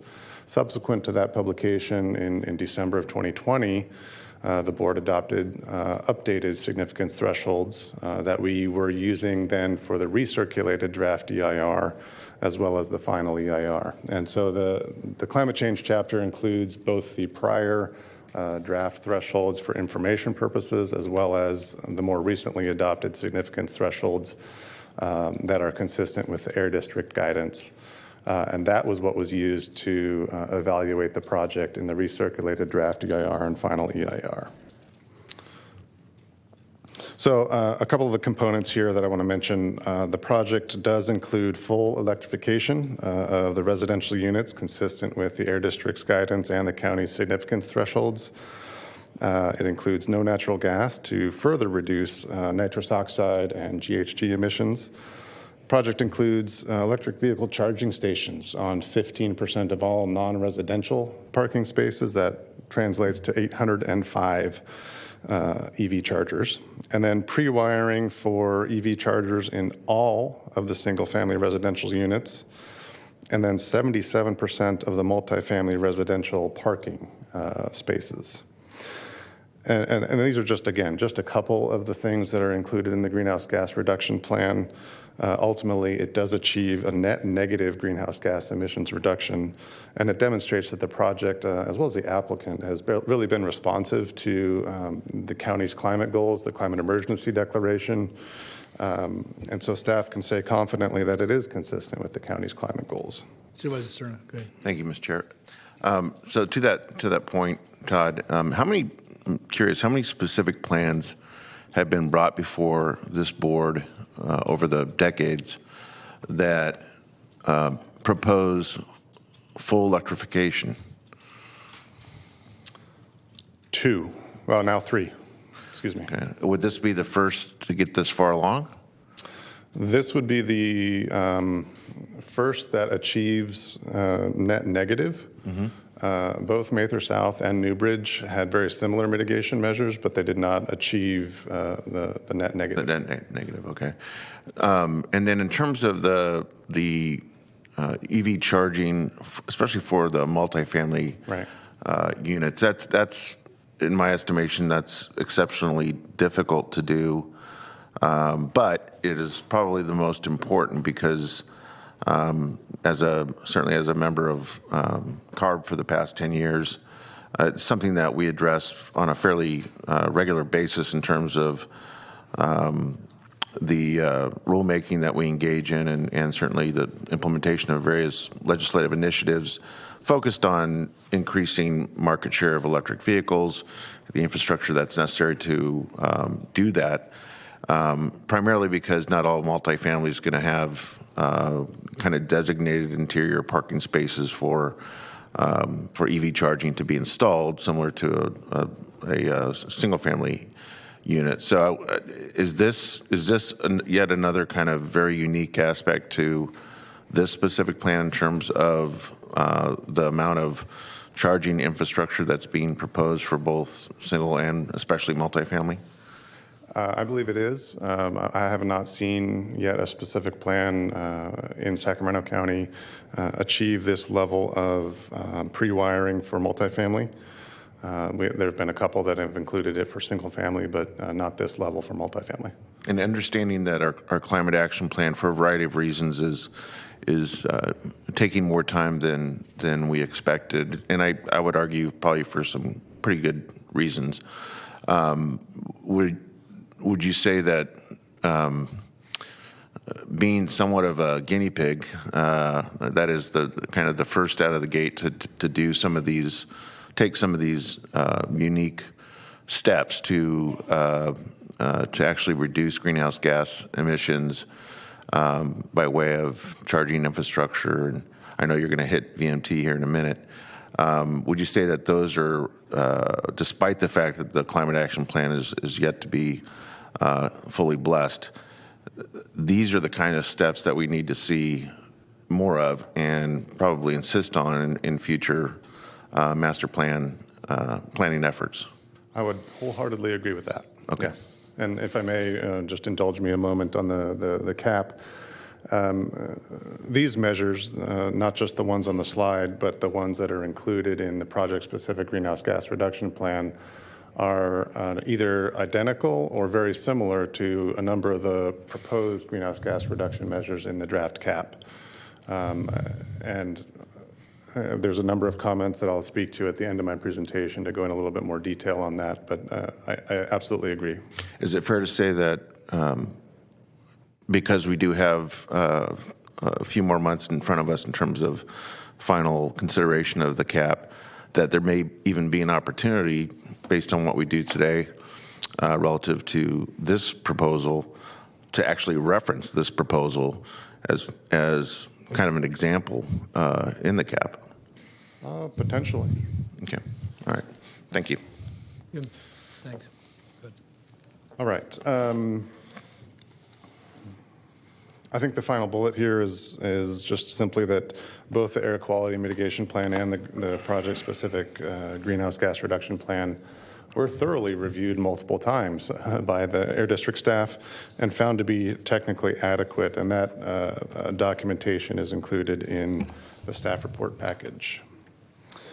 So transportation here, there has been additional VMT analysis as a result of the comments on the draft EIR that includes an extensive, and when I say extensive, I mean really, really extensive cumulative projects list. And so I'm not going to bore you with all the technical modeling details, but we have included a number of projects as far up as North Natomas, down into the city of Elk Grove. The original scope for this transportation analysis was significant in and of itself. It has been since expanded. So the cumulative analysis includes all reasonably foreseeable projects. Side note, the resultant VMT data that comes out of the transportation analysis is a precursor to the climate change and air quality analyses. And so anyone who may be questioning the project's climate change analysis from a cumulative perspective really needs to understand the data that was derived from the cumulative transportation analysis informs the climate change and air quality analysis. It is extremely robust. Back to the slide. Transportation modeling does incorporate what we call friction from potential driveways. It also evaluates all those bicycle and pedestrian trails that I showed a moment ago, as well as the proposed transit network. We have mitigation measures that require VMT reductions through Transportation Management Association participation, as well as transit service that I think the applicant is prepared to speak a bit more on. The project will, because it's one of the 4 Jackson Highway Corridor projects, participate in the Jackson Highway Corridor Transportation Mitigation Strategy. General plan consistency. This project has done, of the projects that have been before the board to this point under LU 119 and 120, this project has been designed in a ways that it obviously achieves 19 points out of the 24. It's done the best job in terms of a land use plan perspective. This is the one that has scored the highest to date. And so staff is really pleased with that. We like the effort that the applicant has gone to demonstrate consistency with the smart growth criteria of the general plan. I mentioned before the financing plan and urban services plan include all the infrastructure costs and services with appropriate funding mechanisms. And that includes, the transit, that includes all the O&M costs, for the public facilities. A fiscal impact analysis was prepared to demonstrate the project has no net or negative impact on the general fund or existing ratepayers. That's a requirement of general plan policy. The project includes appropriate habitat avoidance that, again, is consistent with the South Sacramento HCP. Affordable housing strategy. So this is where I'm going to just touch on a couple of things, beginning with the affordable housing strategy. So the applicant's proposal is to pay affordable housing fees with the high density or multifamily sites would be available for the Sacramento Housing and Redevelopment Agency to purchase. Staff has recommended for a number of years for the Jackson Corridor projects and other large master plans to include a combination of fee payment as well as land dedication so that the county can meet its self-imposed requirement to produce affordable housing and large development projects. So, I could on that. So the two previous approvals, Mather South and New Bridge, both had embedded in development agreements or stipulated in development agreements the approach you were just saying that's been staff preferred that was recommended to our board, and our board approved that in those agreements. Is that correct? That is correct. I was just about to say, as it relates to the affordable housing ordinance itself, it lays out three different options for compliance. One of those is fee payment. The ordinance does not specify a requirement that master plans have to go about this combination of fee payment and land dedication, but staff does believe it's appropriate because we, through conversations with SHRA staff, have seen obviously their requirement for concurrency of development of affordable housing with market rate housing in terms of implementation. That's a bonus, a good thing. So that's why staff has been recommending it for a number of years, but the applicant's approach is permissible under the ordinance. But to my previous question, though, but it was included as part of the development agreements that were agreed to by developers as well as by this board on that is correct. Two previous Jackson Corridor projects. Okay, thanks. Mr. Chair, yeah, go ahead. Just follow-up questions. Yeah. I mean, just state the obvious. So without a land dedication in these master plan communities, what that does is it puts more pressure to meet the affordable housing units as infill projects in the unincorporated county. That's correct. Is that right, Todd? That leaves, I would say fundamentally, yes, that's correct. Ultimately, it becomes then the county's responsibility to work with SHRA and either the applicant on the applicant-owned properties that are multifamily or others within the plan area to make sure that we meet our self-imposed obligation. Okay, thank you. Well, and I think you touched on it too. Part of it is concurrency and due notice to, as communities develop, and typically the developer is not the builder, can be, but that individual builders come in. That if you have a site that's identified for one multifamily, but secondly, if it's an affordable housing site, that folks have notice of that,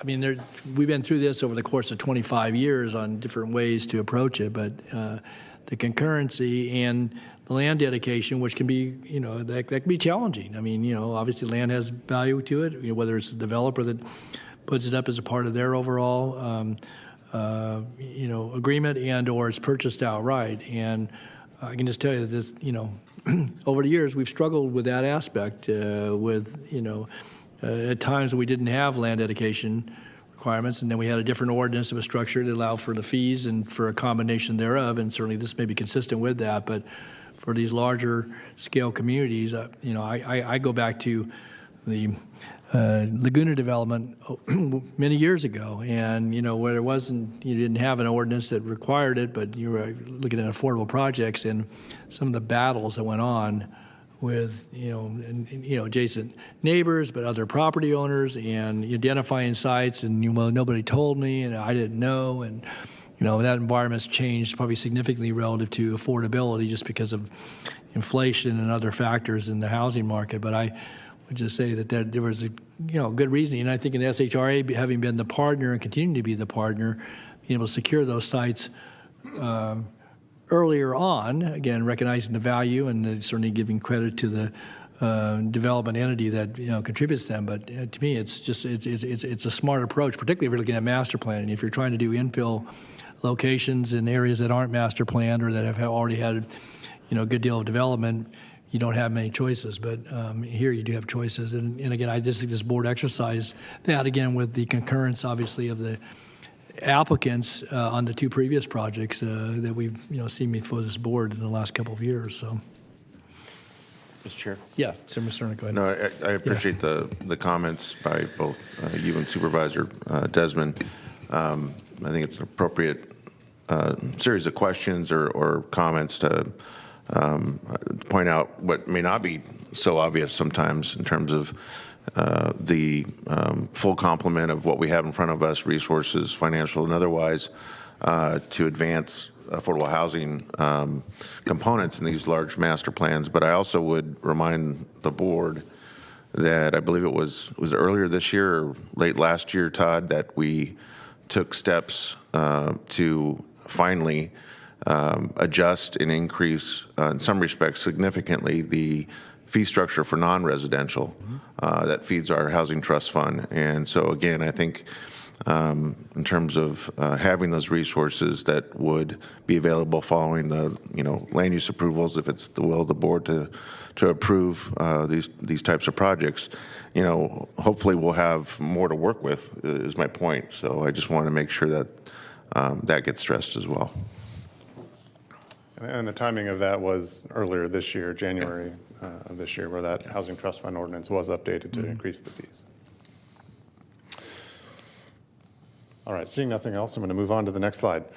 So development agreement, Supervisor Natoli was ahead of me there. We do not have a development agreement with this project. A development agreement is a voluntary agreement between the lead agency and an applicant. Although the county did enter into development agreements on both Newbridge and Mather South, we have not come to an agreement with this applicant. We cannot require a development agreement because of, again, it's a voluntary agreement. The two things under this bullet, affordable housing strategy, we just spent some time on. The other thing that staff is identifying here is the infill fee, which is, at least in the other two development agreements, a $1,000 per dwelling unit equivalent. Staff in those other two development agreements pursued that because we knew that infill development was a priority or is a priority of the board. We know that's an important component of the county's infill strategy as it relates to reducing greenhouse gas emissions. We also included the infill fee proposal in the draft climate action plan, but obviously that has not, to Supervisor Cerna's point, progressed as timely as we would like. And so staff continues to advocate for that infill fee as a component of this action. Obviously there's some challenges to a nexus approach, but I'm just laying that out there as one of those things that we did agree to under those two other development agreements and in the draft cap. I wanted to ask around that, Todd, and I know in our briefing we talked about it a bit, and certainly I've talked with the applicants' representatives. Again, this was, I think a key piece of discussions as we went through just generally about master planning and our older suburban, existing, suburban neighborhoods and so forth. And it's not so much to put some exaction on every new house that's built, but I think to provide some opportunity for the county as we're looking to try to draw investment and reinvestment in some of our existing areas, and whether that be proximate. I had this conversation a decade ago with folks in the Rosemont community who, again, are concerned about some of the commercial core areas there, but also that new areas that build additional commercial into the community planning, but also housing that has the appeal of one being new. It may be more expensive, but certainly having options to finance and such. That that the county would have a tool, and it wouldn't just be exclusively, obviously, in the areas that are immediate. I mentioned Rosemont, but there are many areas. Supervisor Desmond represents many of them in the unincorporated area where there are challenges, infrastructure and otherwise, but having this available as development were to occur in the corridor would give the board in the future the option, and I think there needs to be, and I've said this many times, a policy discussion by this board at some juncture when it looks like that fee would actually come to fruition as to then how to best get policy direction relative to investing into utilizing the dollars. But I mean, I see as key, and certainly as we've talked over the last decade or more since adoption of the general plan relative to planning in the corridor, the need to bring in obviously infrastructure to areas that are largely greenfield, but then strategies that address air quality and such, but also how do we not have neighborhoods and communities and businesses that are left behind, not because the development that's being proposed does that by design, but just occurrence that we've seen in multiple occasions throughout this county and elsewhere. And so I guess my question goes to, we don't have a development agreement before us. As we consider this today, what option, because it's not going to happen today, does the board have relative to having that fee be a complement then to any entitlements that would be considered here? Because again, we're looking at the general plan and community plan, specific plan elements of this, and I guess the zoning that would attach itself at least conceptually to those the planning land uses. But how do we get this? Because I get this opportunity as a board, because if it's not today, then when? And our timing may not be as certain as to what opportunity, and again, this might go to you, Todd, it may go to council as well, but to me, this is a key piece, and it's been a premise that's been a part of the two previous approvals and their development agreements. This does not have a development agreement attached to it. I don't want this board, certainly, this is my last day, but to miss the opportunity in the future going forward as, development were to proceed, assuming approvals here today of some portion of what's being asked. So I want to make sure this board maintains a firm grasp on the ability to garner that, and to also look at future investment and reinvestment in neighborhoods where we know infill is important. It's important to air quality. It's important to the communities in which those areas that are struggling in some cases, and I think to the residents of this county as a whole, but certainly residents both new in the new areas, but also into the existing parts of our community. So, and I know Supervisor Desmond's punched in, but if you maybe take a run at my broad question. I'll give it an attempt, and perhaps with some assistance from County Council, and we may even want to, you may want to query the applicant team as well. Well, they know that's coming, so okay. Yeah. If they don't, they don't now.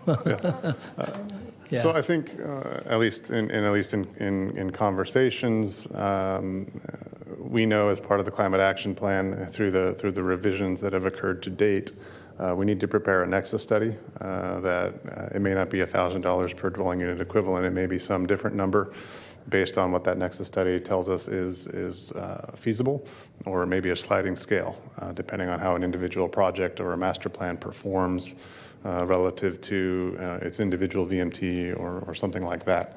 That's one mechanism that I can immediately think of to eventually get there.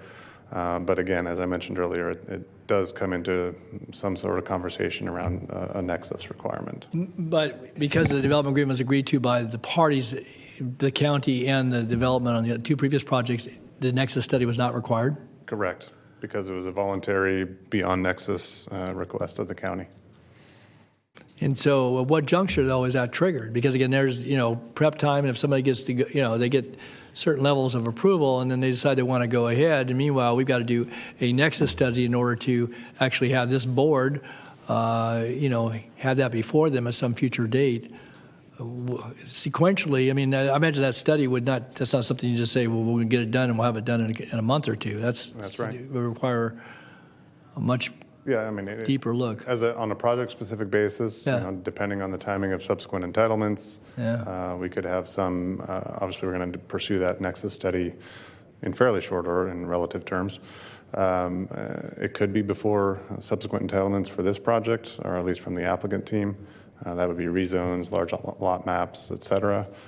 Beyond that, I'm not entirely sure. Well, and I guess the other thing I would just ask about this is that, you've got other projects that are coming behind this. You have West Jackson components. You've got obviously other developments that have major planning efforts behind them elsewhere in the county, some in the north area. And so I guess are you saying that in each and every case, because of as being related to that particular entitlement request, you have to do a nexus study in each and every one of those cases unless somebody agreed to it, kind of matter-of-factly? Either as part of a development agreement through a voluntary negotiation or as part of the nexus study that we do countywide for the climate action plan, defining what that fee can be. Those are the two different paths, I think, at this point. Much more complicated. Okay, Supervisor Desmond, you had a question? Fine. Oh, no, Todd already teed it up. I'll be very, very interested to hear from the applicant on these two issues, both the affordable housing strategy and the infill fee issues. So maybe, June, while you're, a part of this, I guess I'm curious is that, he's outlined, a methodology that the board could employ in the future. But is there concern from a legal perspective that somehow the board loses the ability then to, at some future date, to, have either an equal application and or a specific application of what we're talking about here, this infill fee related to this project or other ones that might come before us that don't have a development agreement? So I guess I guess I need some assurance, or at least from your perspective, that, this doesn't slip away. Well, I cannot say with certainty that it won't slip away, especially without having a development agreement. But what I can say is there are other options. The applicant could very well say today that he is willing to pay the fee, and that would be included as a condition of approval for his project. It's going to also be pursued with the cap, and the applicant could say, once the cap is approved, if that is one of the conditions, I am willing to comply with that for my project. That can be done today. Additionally, the planning department or whomever may come to the board at some later time with an ordinance adopting an infill fee pursuant to a nexus study, and the applicant can make a commitment today. That would be a condition of approval that would say if an ordinance was adopted, he would comply with it. So there are options. But so as far as the condition of approval, though, without a nexus study, again, we have many conditions and projects over the years that come to us. They don't necessarily find favor with the applicant, at least, maybe begrudgingly in some cases. But is this a case, though, that if the board said we wanted to impose that condition, again, certainly not having had the benefit of hearing from the applicant, and the applicant said no, then it's one of those that requires a nexus study versus some of the other conditions that don't, because we've done other master planning, we have a water plan, a sanitary sewer, whatever, transportation. So this is one of those where it requires voluntary and or some other process that the board would have to go through before it could actually be imposed, so to speak. That's correct, unless there's agreement. Okay, unless there's agreement. Okay, all right, that's helpful at this point. Thanks. Todd. Thank you, June. All right, so I'm going to continue with the next bullet, infrastructure fee credits. This, just by way of background, this ties back to the county's general plan policy, LU 119, where, as I mentioned earlier, we require the logical planning boundaries. The applicant has planned infrastructure to serve the entirety of the specific plan area. That backbone infrastructure, as currently proposed and recommended by staff, would geographically come up through applicant-owned properties, but it's also sized to provide services and the necessary infrastructure to non-participating owners should they wish to develop in the future. So that upfront capital cost is not insignificant. The staff report details kind of the nuances of the backbone infrastructure funding, the capital outlay. Applicant had originally requested the county require through a reimbursement agreement that subsequent developers within the specific plan essentially reimburse the initial developer who funded those upfront costs. The current ordinances, Sacramento Area Sewer District and Sac County Water Agency ordinances related to reimbursement don't authorize the county to do that at this point. They may be amended in the future to allow that, but that's just not, from an ordinance perspective, possible at the moment. There are other reimbursement mechanisms, but it's kind of a build and then wait for reimbursement in the order that things come in structure right now. Sacramento Raceway, I mentioned earlier, is located within the plan area. This is a longstanding non-conforming use. It's been the subject of many enforcement actions by the county in the past. The noise analysis for the project includes obviously noise associated with the existing operations at the raceway, and recommends a mitigation measure, NOI 7, that speaks to the situation where, assuming the raceway continues to operate in the future and new development is proposed proximate to the raceway, there are mechanisms that would be necessary to reduce the noise to those new residents. From a CEQA perspective, that's an obligation that we have to apply all feasible mitigation, regardless of the legality of that existing use. Applicant has expressed some concern about that mitigation just because the county has had a history of enforcement actions, but the raceway has not yet closed. We have received correspondence from Dave Smith, owner of the raceway property, indicating that they plan to close in December of 2023. And I will be the first to say, and it says so in the staff report, that if the raceway closes, and that operation is no longer occurring, that mitigation measure is not necessary, but it is currently required because of that existing operation. Finally, on this slide, the Cordova Rec and Park District Development Impact Fee. Last year, there were a number of hearings by this board regarding that fee. Was not adopted. Subsequent to those hearings, the applicant team and county staff worked directly with Cordova Park District to develop a project-specific park fee that all parties are in agreement on at this point, and that is included in the public facilities financing plan. All right, outreach. So we encourage outreach as part of these large projects, and over the last decade, there has been a significant amount of it, whether that's through stakeholder meetings, through noticing to nearby property owners, a number of public workshops, both at the CPACs and at the Planning Commission and Board. We've got an online webpage for each of our master plans and an email subscription list that I think as of a couple of weeks ago had around 8,000 or 9,000 subscribers. So that includes, the comprehensive outreach includes a technical advisory committee for not just the county planning staff, but all the technical departments that are involved in these projects. Native American consultation has occurred consistent with SB 18 and AB 52. We did multiple workshops at both Vineyard and Cordova CPACs at the beginning of the project in 2013, as well as in 2019 after the EIR was published.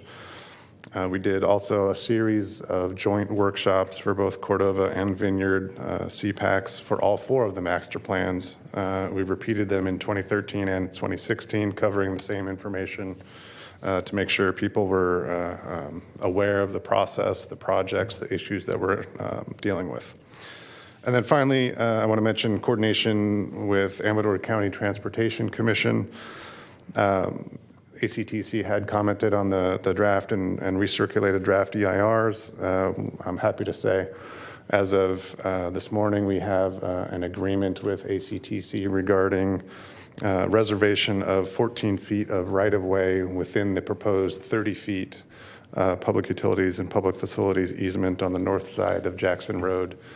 That is consistent with the agreement that was reached with the New Bridge project to the east. And that includes, obviously, the applicant's commitment on applicant-owned properties, but also the county's commitment for subsequent development on non-participating properties.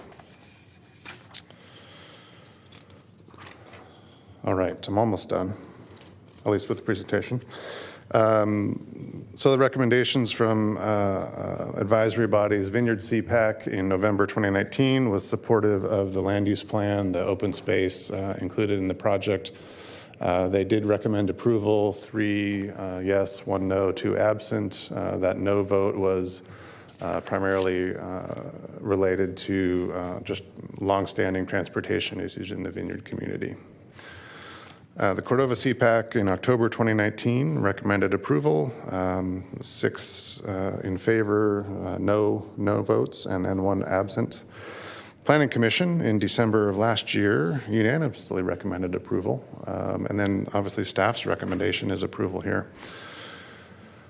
So the recommended actions are to certify the final EIR as adequate and complete, adopt the CEQA findings of fact and statement of overriding considerations, approve the requested entitlements that are listed on the slide here, general plan amendments, community plan amendments, the specific plan, development standards, design guidelines, financing plan, urban services plan, the Zone 40 Water Supply Master Plan Amendment, and the Water Supply Assessment. Those are actions by the SCWA Board.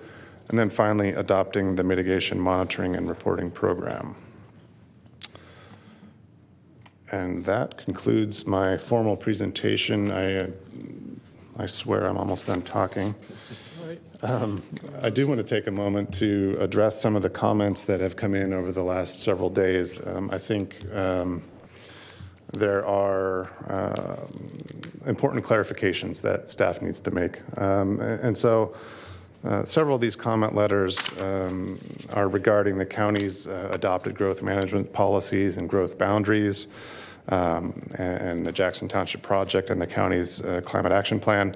And there are some incomplete bits of information or inaccuracies that I do want to address. So first, a number of them have this theme regarding the county excluding or exempting new growth areas or master plans from the CAP coverage. And the facts here are that the final CAP presented in September of 2022 excluded projects that were proposing to amend the urban policy area and or urban services boundary from the CAP's CEQA streamlining benefits. That's an important distinction because what that means is that there is no CEQA coverage under the climate action plan for those projects. They are required to prepare individual project-specific greenhouse gas analysis that includes cumulative impacts. And that's what's been done here. Jackson Township, as I mentioned as part of my formal presentation, has conducted an extensive cumulative transportation analysis as part of the responses to comments on the draft and recirculated draft EIRs. And again, that resultant cumulative VMT data is then used in the analysis of greenhouse gas emissions and potential air quality impacts, and thereby ensuring that the project contribution to the cumulative emissions are considered. Second, there's been a number of these letters referenced Jackson Township as well as other pending master plans saying they're outside the county's adopted growth boundary.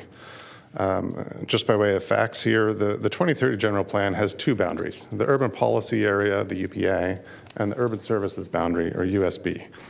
Jackson Township is well inside the urban services boundary, and it's outside but adjacent to the UPA on the north and east. And the project, again, includes a general plan amendment request to amend the UPA. And this action would be consistent with the board's adopted growth management policies from the 2011 general plan update. Just by way of a reminder for folks, the intent of the adopted growth management policies is to provide for smart growth. For those who weren't here back then, it was an extensive effort by staff, including Mr. DeFonte at the time, working on this policy framework that would provide for smart growth, include a mix of residential densities and complementary land uses that support transit, as well as some larger lots to provide a variety of housing types. And that policy framework also strives to balance the need for development with the need for habitat preservation that supports the South Sac HCP. And it's fundamentally different. I've said this a number of times. It's fundamentally different from the 1993 general plan approach, which was focusing on supply and demand. We went through a general plan update process during a boom and then a great economic recession. And so this growth management strategy focuses on a performance-based approach that emphasizes high quality, smart growth criteria rather than a business as usual approach that repeated historical land use patterns. So LU 119 and 120, again, were developed with the primary objective of reducing VMT, supporting high densities that would be supportive of transit, making sure that infrastructure, including transit, is put in place at the same time the project is developed, making sure there's an appropriate jobs housing balance that reduces the need for long commutes and ensures lower VMT. You can see that in the project-specific analysis that's been done. A project design that enables residents to walk, to ride bicycles, or take transit to their jobs and schools. You can see that in the project's on-site trails components as well as the transit. And then finally, a reasonable amount of mixed-use development. And so going back over a decade, we got correspondence from the Attorney General at the time indicating that those growth management policies substantially achieve the objectives that were desired, reducing VMT and greenhouse gas emissions. Third, there's been a statement that the Jackson Township project should not be considered for approval prior to adoption of the Climate Action Plan. So the Climate Action Plan and this project are two distinct and different projects. They're separate. The general plan requiring, or policy requiring a cap does not require adoption of the cap prior to the board's consideration of this project or any other project requiring a general plan amendment to amend the UPA. And just, I'm going to somewhat briefly cover a little bit of history here because it's important. First, the Climate Action Plan requirement was a mitigation measure for greenhouse gas emissions associated with what was the then proposed general plan update, which going back 15 or so years, the general plan update at the time included a proposal to expand the urban policy area. Although the board's adoption of the general plan update in 2011 did not include expansion of the UPA, there were mitigation measures in that EIR that became general plan policy. And those speak to requirements for the Climate Action Plan. And we've been working on that cap for a number of years now. We've done the first phase and the first part of the second phase. And as Supervisor Cerna mentioned, it's taken much longer than we would want, but we are actively working on responding to those comments and hoping to bring that forward to the board in the early part of 2023. We obviously, as county staff, want to make sure that's defensible. Jackson Township, on the other hand, is a privately initiated application that the board can act on independent of CEQA because CEQA guidelines lists 5 different ways a lead agency can mitigate a project's greenhouse gas emissions. I'm not going to cover all 5. One of those is through a climate action plan, and another is through a project-specific greenhouse gas reduction plan. That's what's been done in this case, the latter. And as I mentioned, the project-specific analysis has been reviewed by the Air District for technical adequacy. And this robust analysis demonstrates that the project is achieving net negative greenhouse gas emissions, which demonstrates, again, consistency with the county's climate goals. I think I have also mentioned it, that the project-specific reduction measures that are outlined in the EIR are generally consistent with a lot of the measures in the CAP, but that bears repeating as well. And I think that concludes staff's presentation. Okay. Thank you, Todd. I will mention, again, Mr. Grinstead is up here. Department of Transportation staff and county engineering are here, as well as folks from Ascent Environmental and the applicant team, in case there are any questions. Okay. Well, thank you, Todd, for your extensive presentation. It was important, and I think you did a good job covering the information at hand. Any questions of Todd? All right, seeing none, maybe before I have the applicant down, I'd like to maybe have Mr. Grinstead come, if Michael could come down for a second on the water. And then we'll have the applicant. Good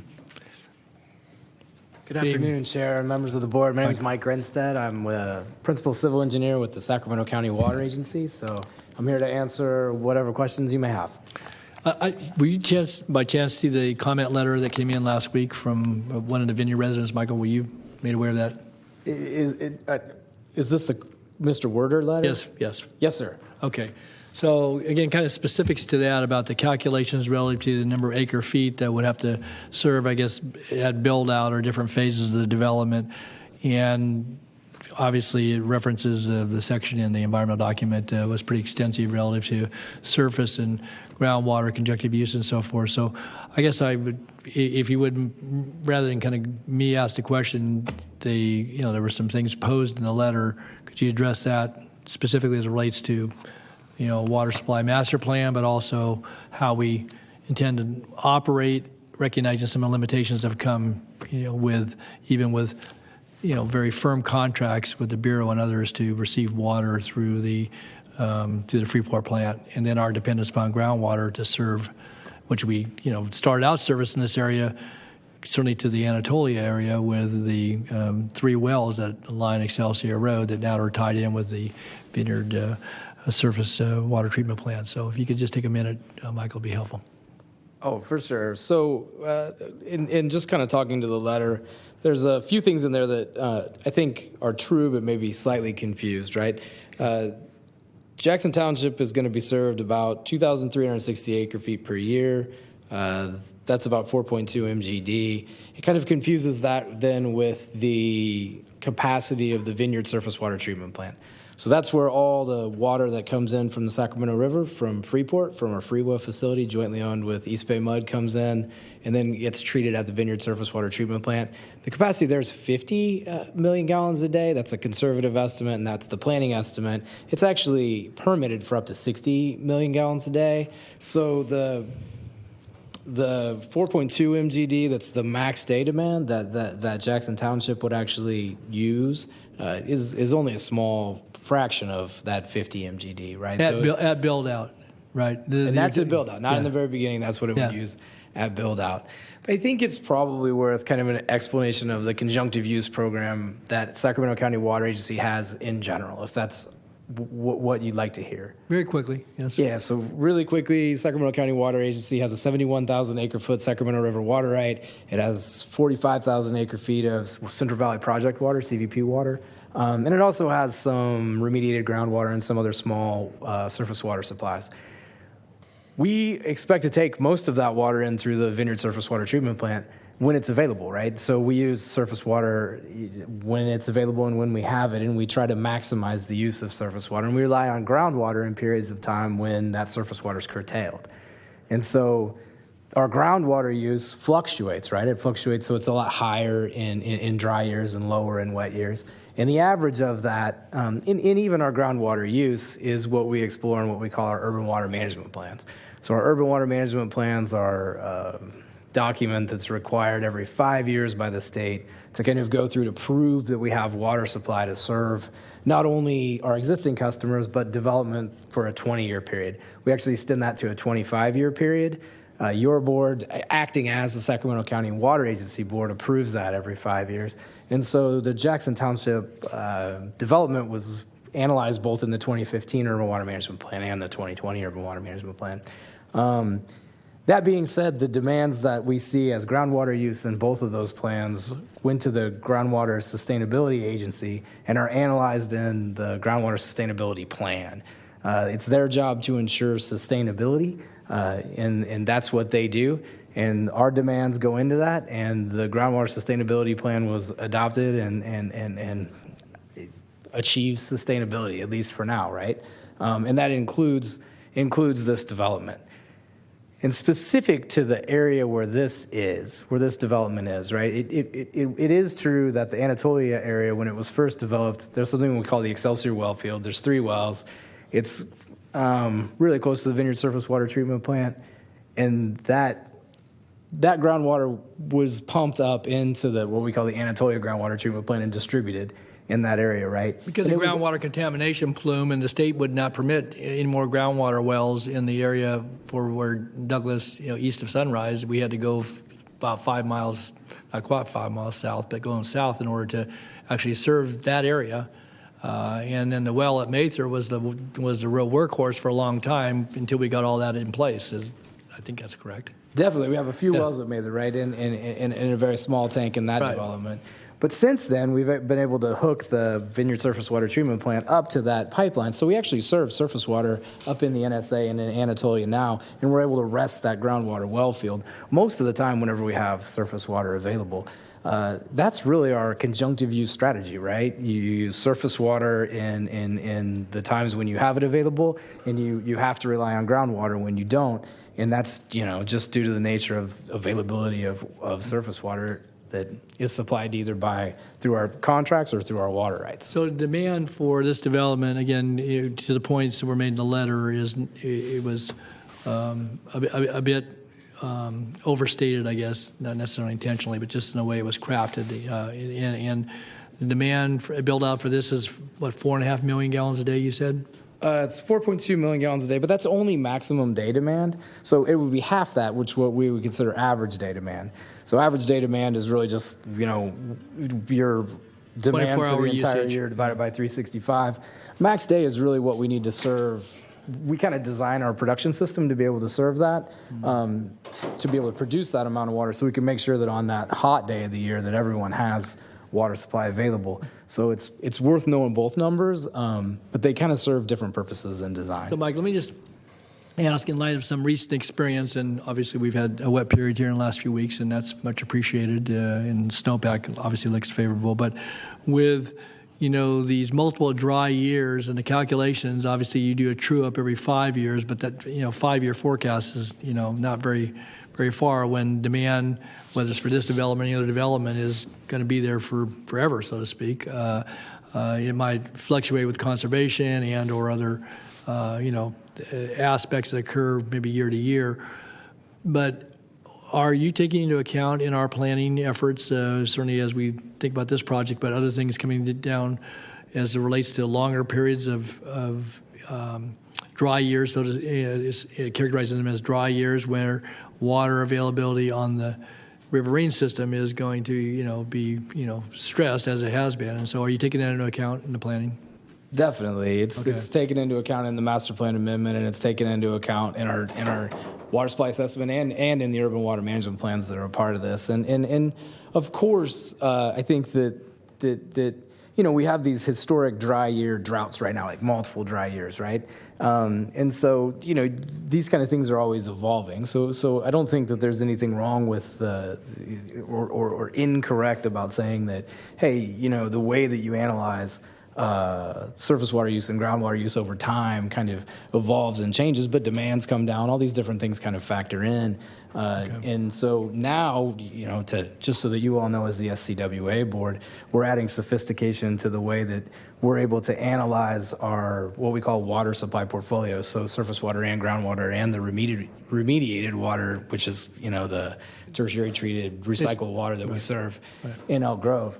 To be able to look at it on a monthly period rather than an annual basis and do some more sophisticated fine-tuning to that. Because even in this dry year, it's important to note that, this year our CVP supplies were curtailed to a level that we hadn't been curtailed to before. But last week, at the end of the week, because of the recent rains, Term 91 was lifted, which is kind of a thing. So you take more water. So now we're taking Sacramento River water right? And so this is a dry year, but we actually have that Sacramento River water right water available today in the winter time. So it's while you may not have available surface water in the very summer, historically we're able to get at least some surface water in the shoulder months. Okay. I appreciate it. And I just, for way of note, the remediated water in this equation also comes from the Aerojet treated water that spills into the American that we pick up down at the Freeport facility. Yes, sir. Okay. All right. Well, thank you, Michael. I appreciate it. So your analysis is that there's sufficient water to serve this development? Yes, sir. Okay. Thank you. Thanks, Mike. All right. That's all I had. I'm going to probably have some questions for council when we get done here, but we'll go to the applicant. And so I don't know if it's John or Jim or who's going to represent this today.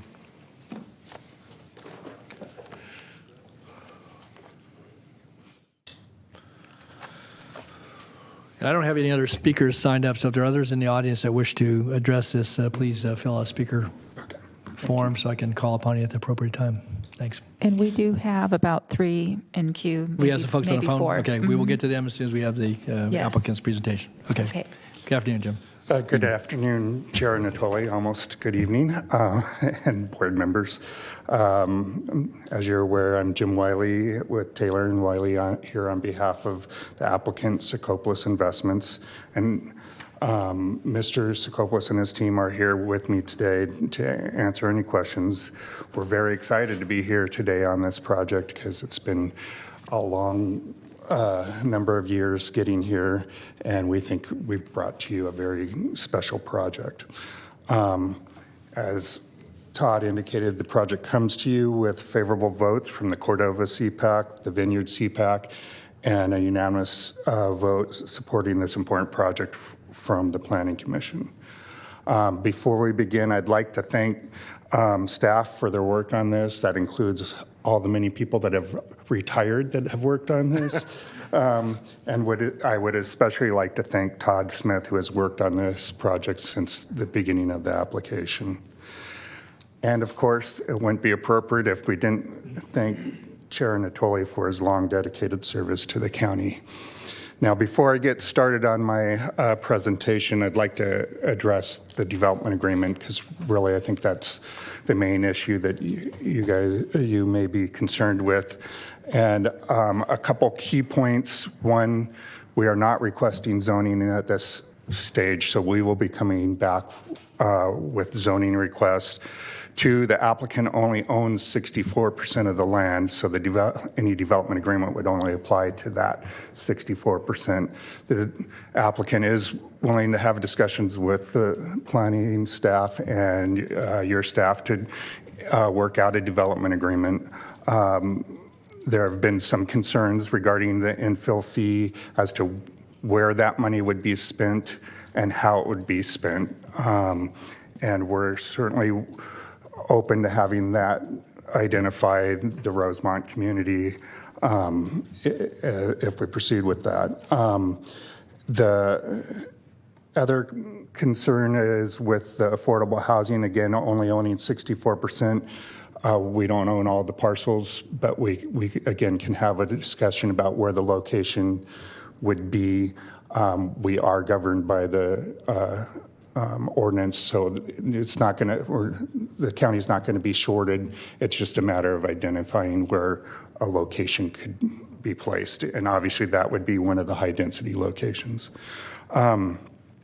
But as a general matter, we would encourage the county to proceed with preparing a next study for the infill fee, which will be required as part of the cap, and it would address greenfield projects beyond those that are coming through on the master plan process and requiring or involving development agreements. So now I have 20 slides to go through with you. Fortunately, Todd has covered a lot of this, and so I'm going to pass over a number of slides just because they've been addressed, and then we'll get to your questions. So the reason we're so excited to be here today is that Jackson Township is a solution project to what you ask. As Supervisor Kennedy stated during one of the recent meetings regarding the Climate Action Plan, the county is facing two major crises, a housing shortage and climate change. Now, before I go on to address those two critical issues, I'd like to just point out again that this project is located inside the urban service boundary by 3 miles, and it is adjacent to existing development to the north and adjacent to the urban policy area on both sides. It is also a key project that is part of the Jackson Highway corridor being placed in the middle with a town center. So let's get to the two major issues. First, housing needs. As you are all well aware, the largest generation is just hitting the housing market right now. And the Sacramento county is short on housing. Providing housing to the next generation is both a social and economic issue. We need to keep faith with the next generation. The county and state are already seriously behind, as I mentioned. The the state estimate is 1 million units behind. Jackson Township provides for approximately 5,690 units in a well-designed community with a broad mix of housing types and an average density of 10.6 units per acre. That's the most dense project, the master plans that you've seen and I believe will see. And also 36% of the residential housing will be high density, which is much greater than what the RENA requirements are for the county, so it will help the county down the line as well. I will not walk through the site plan because Todd Smith did such a good job of walking through Alternative 2. I just will point out that it is Alternative 2 that is before you, and it is the environmental superior project. This slide shows a few examples of housing types from low density to high density, and as well as mixed use in the town center. So, next, climate change. Jackson Township is a net negative community, and you may ask why. And part of it, or a lot of it, has been addressed by Todd as far as the analysis that has gone on, but it really ties to location, smart growth design, enhanced transit program, and TMA program, and reduction measures. And first, with regard to location, Jackson Township is within 5 miles of major job centers, including Mather, the county facilities on Bradshaw, Capitol Business Park, to name a few. It's also within 10 miles of the city core. As far as smart growth design, the overall density, again, is 10.6 units per acre. It exceeds the required LU 120 smart growth point total. It has a 0.9 to 1.0 jobs to housing unit balance within the plan area. It has connections to the adjacent existing and future developments through trail system and roads. It is a mix of housing types with numerous opportunities for affordable housing.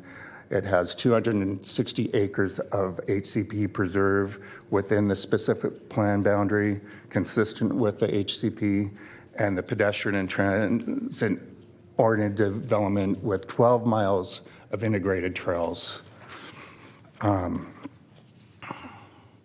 This is an example of smart growth design that you saw earlier with Todd's presentation, so I'll continue on.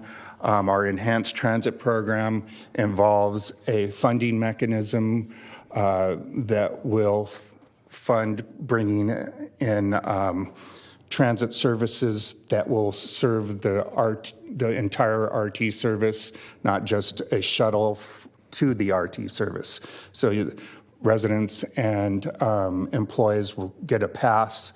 They can get on bus or one of the new shuttles that are out there, and then take that to a light rail station and transfer seamlessly.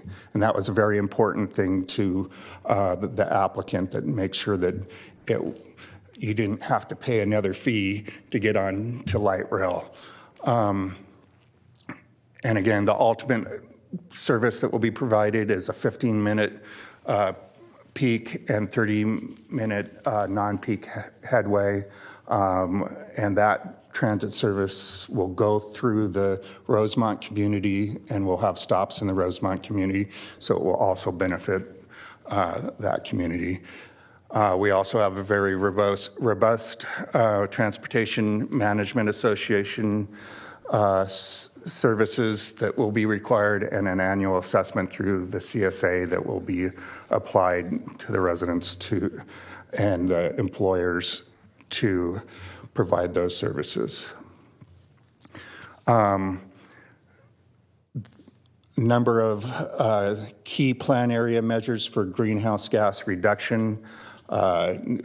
As Todd had mentioned, no natural gas, Cal Green Tier 2 standards that exist at the time of MAP approval. So they will evolve over time, and they have been getting much better, especially lately. Will apply.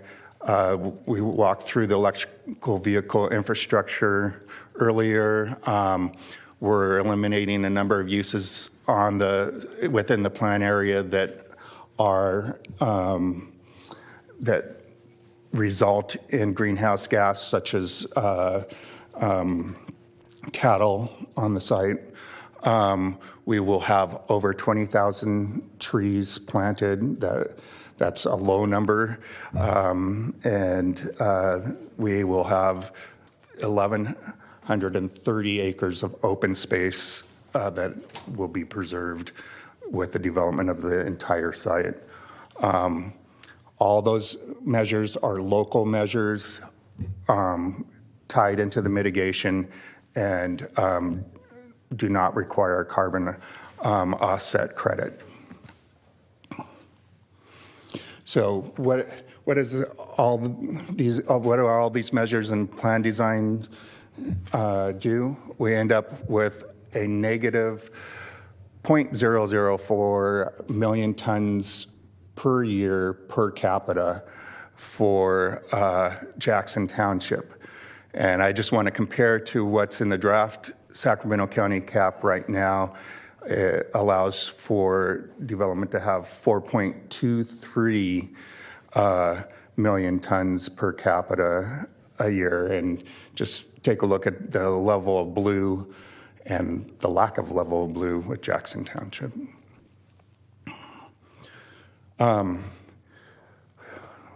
Todd also covered this Sacramento, South Sacramento HCP consistency, so I will skip over this as you are already aware of that. And that's the exhibit that he also showed. And last, the Jackson Highway, this is an integral part of the Jackson Highway corridor and has the most readily available infrastructure, which is important for implementation. Already approved Mather South and New Bridge, which presuppose Jackson Township and West Jackson. There are 4 projects that are highly interrelated. The Jackson Corridor Transportation Strategy, which you adopted, that addresses funding for roads, transit, and trails, involves all 4 projects. Schools take into consideration all 4 projects. The fire station take into consideration all 4 projects. Jobs and retail and services on the Jackson Township site will serve those projects to the east. And the cumulative reduction in greenhouse gas assumed all 4 projects. So Jackson Township is a central part of the established Jackson Highway policy direction, which you have already set. This exhibit just shows that about half of the project is already designated for urban uses. And this exhibit shows that there's existing major infrastructure investment already in the area with the water treatment plant down on Vineyard and the Bradshaw Interceptor. So some project highlights. Todd hit on a lot of these, but on affordable housing, as I just indicated, we will work with staff on identifying a location for a multifamily project prior to zoning. We have greenhouse gas reduction worked out with the staff and signed off by the Air District to get a net zero, below a net zero community. That we're consistent with the HCP and worked with staff to have that alternative included in our environmental document. The Jackson Highway Transportation Mitigation Strategy is already adopted. We have a high school and middle school that we worked out with Elk Grove Unified School District.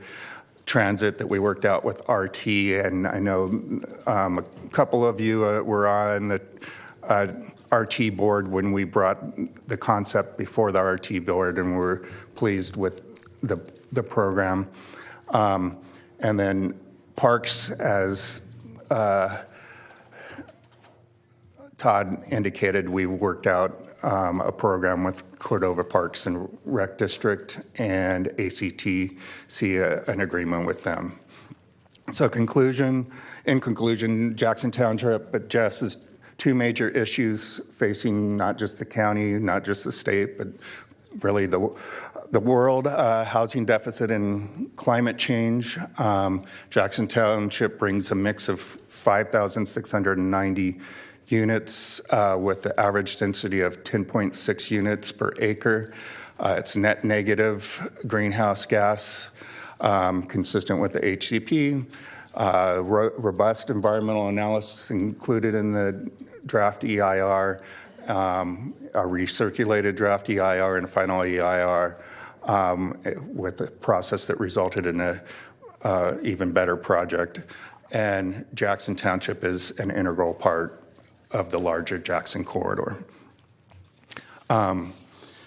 So I addressed, I think, one of the letters that was submitted to you regarding development agreements, but I would also indicate that we have gone through all the other letters and we do not see any concern with proceeding forward. We believe that we have addressed all those matters. Okay. Well, thanks, Jim. Let me follow up, if I could, maybe others, I don't have him in the queue, but I appreciated the response, but I guess I want to get a little more definition behind it on the infill fee. Again, you heard and I heard, obviously, response from both Ms. Pals-Mays and as well as Mr. Smith earlier on. So you're not requesting zoning, but you've also suggested, I guess, in another breath that there be a nexus study. Now, whether that occurs under the cap or not, I guess is to be seen. I think I've been pretty clear over time that I think this is an important aspect, but again, it has to be, at least in the current structure, voluntary. I did obviously offer that certainly one of the adjacent communities, but there might be others as well that would be potential candidates for investment, reinvestment. So what is the level of commitment beyond what you, or just restate it for me, so I don't want to put words in your mouth. Again, no development can occur without the zoning. Right. And we have to come back for zoning. So what we're committing to is work with staff on those two issues in the development agreement prior to zoning coming before you. Okay. And again, part of that is because we don't own the whole thing, so we'll be dealing with our portion of the project. Well, no, and I understood that relative to affordable housing designations and so forth. It's 64%. Yeah, and then I think on the infill fee, I believe the first time it was raised a number of years ago, you in particular asked we need to have details on what that goes to. And part of that infill fee is in the cap, or proposed to be in the cap, and that is to reduce greenhouse gas. Well, we're already hitting net zero on greenhouse gas, but because of our relationship to other areas in the region, such as Rosemont, we would be open to having a discussion about an infill fee.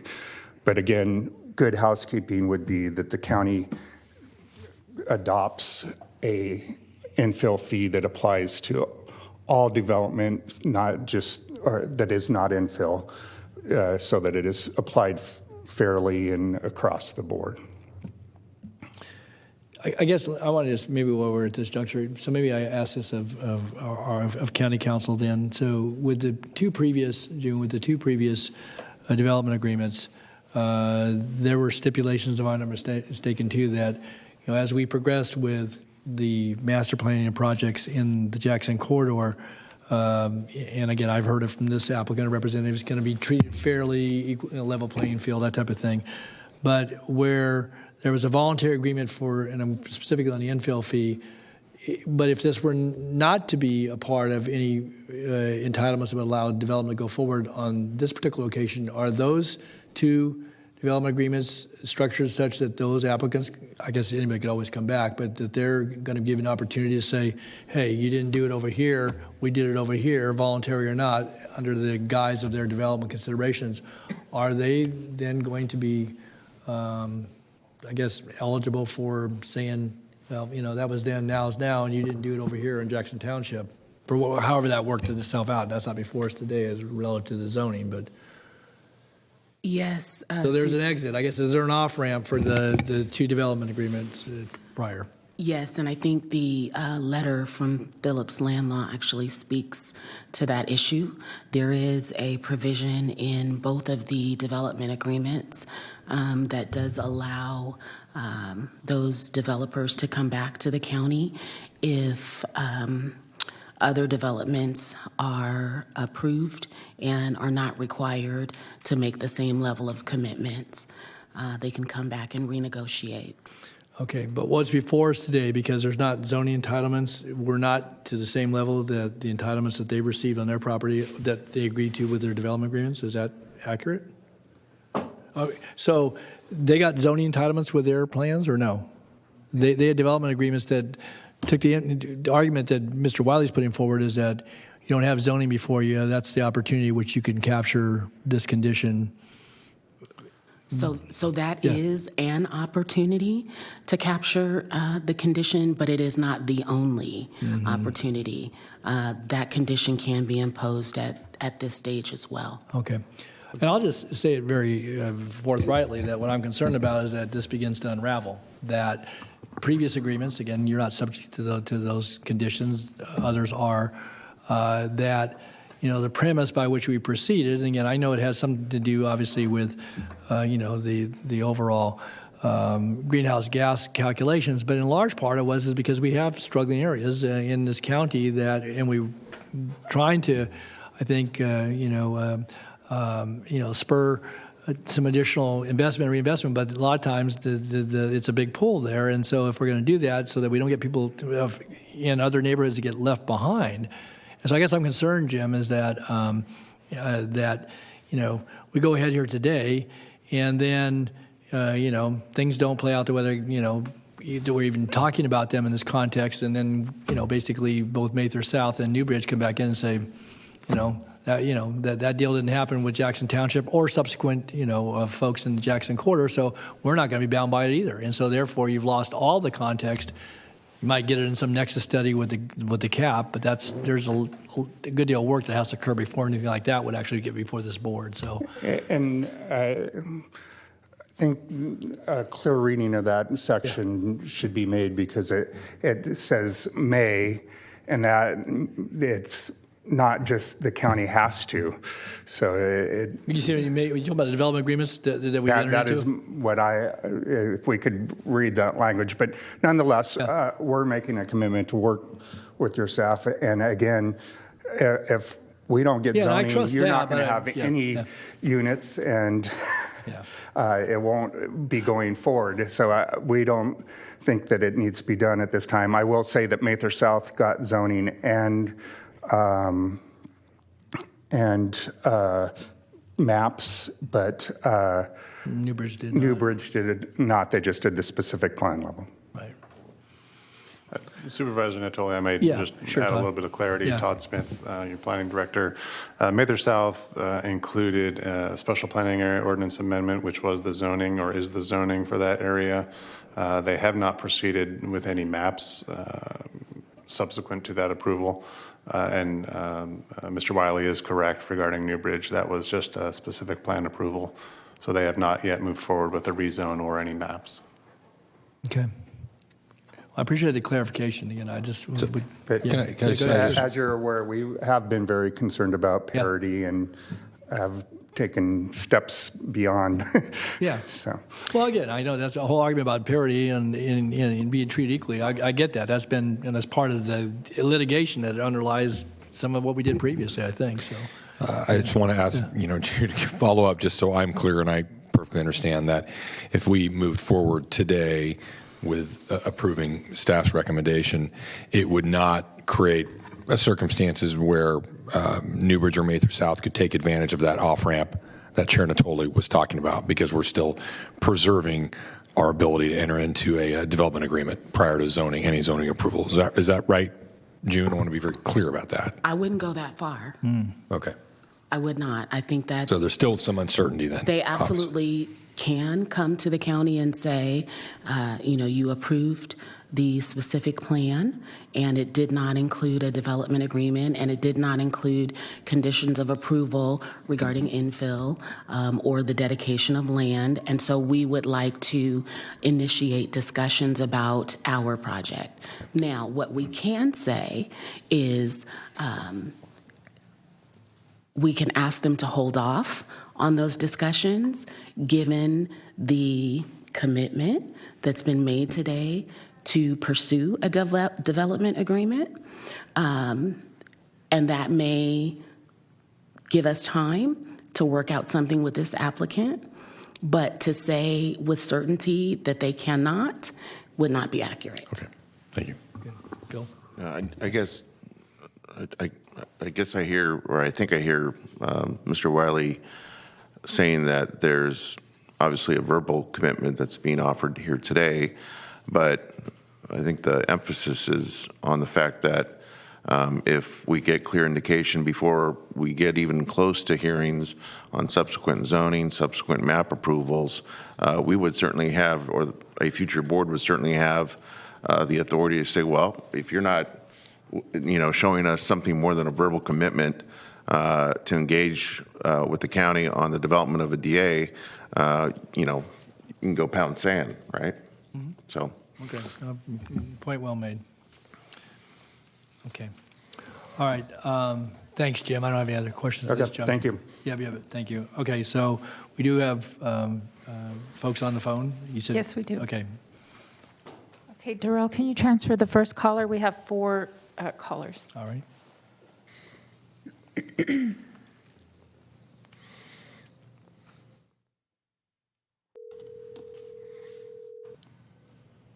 Hi, caller. Please start with your comments. You have 3 minutes. My name is Roxanne Fuentes. I'm opposed to the Jackson Township specific plan. This land should be preserved as open space grassland. The project would permanently change the visual character of the area, and no new open space would be created to replace lands that would be lost.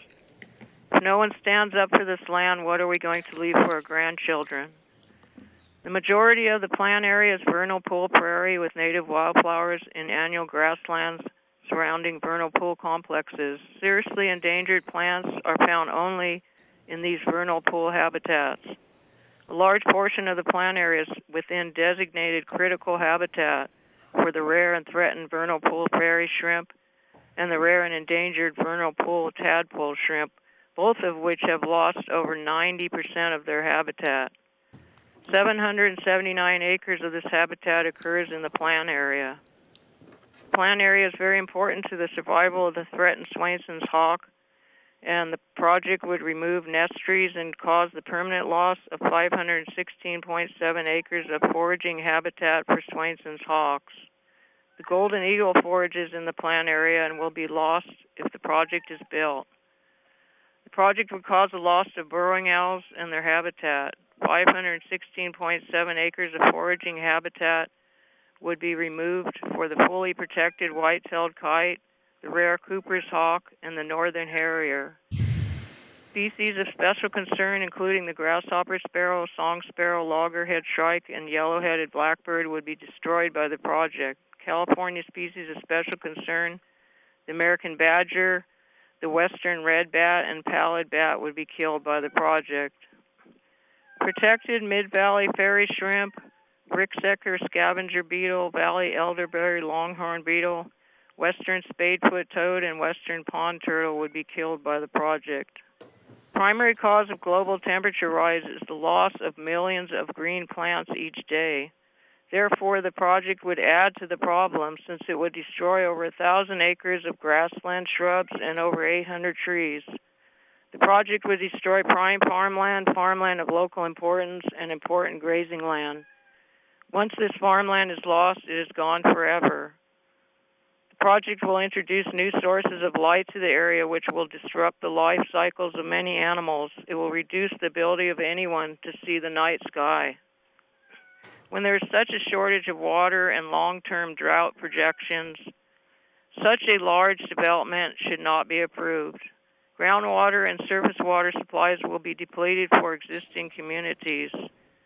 Impervious surfaces created by the project will result in decreased groundwater recharge.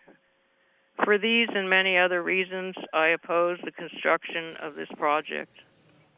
Thank you. Thank you, Roxanne. Thank you. Okay, next caller.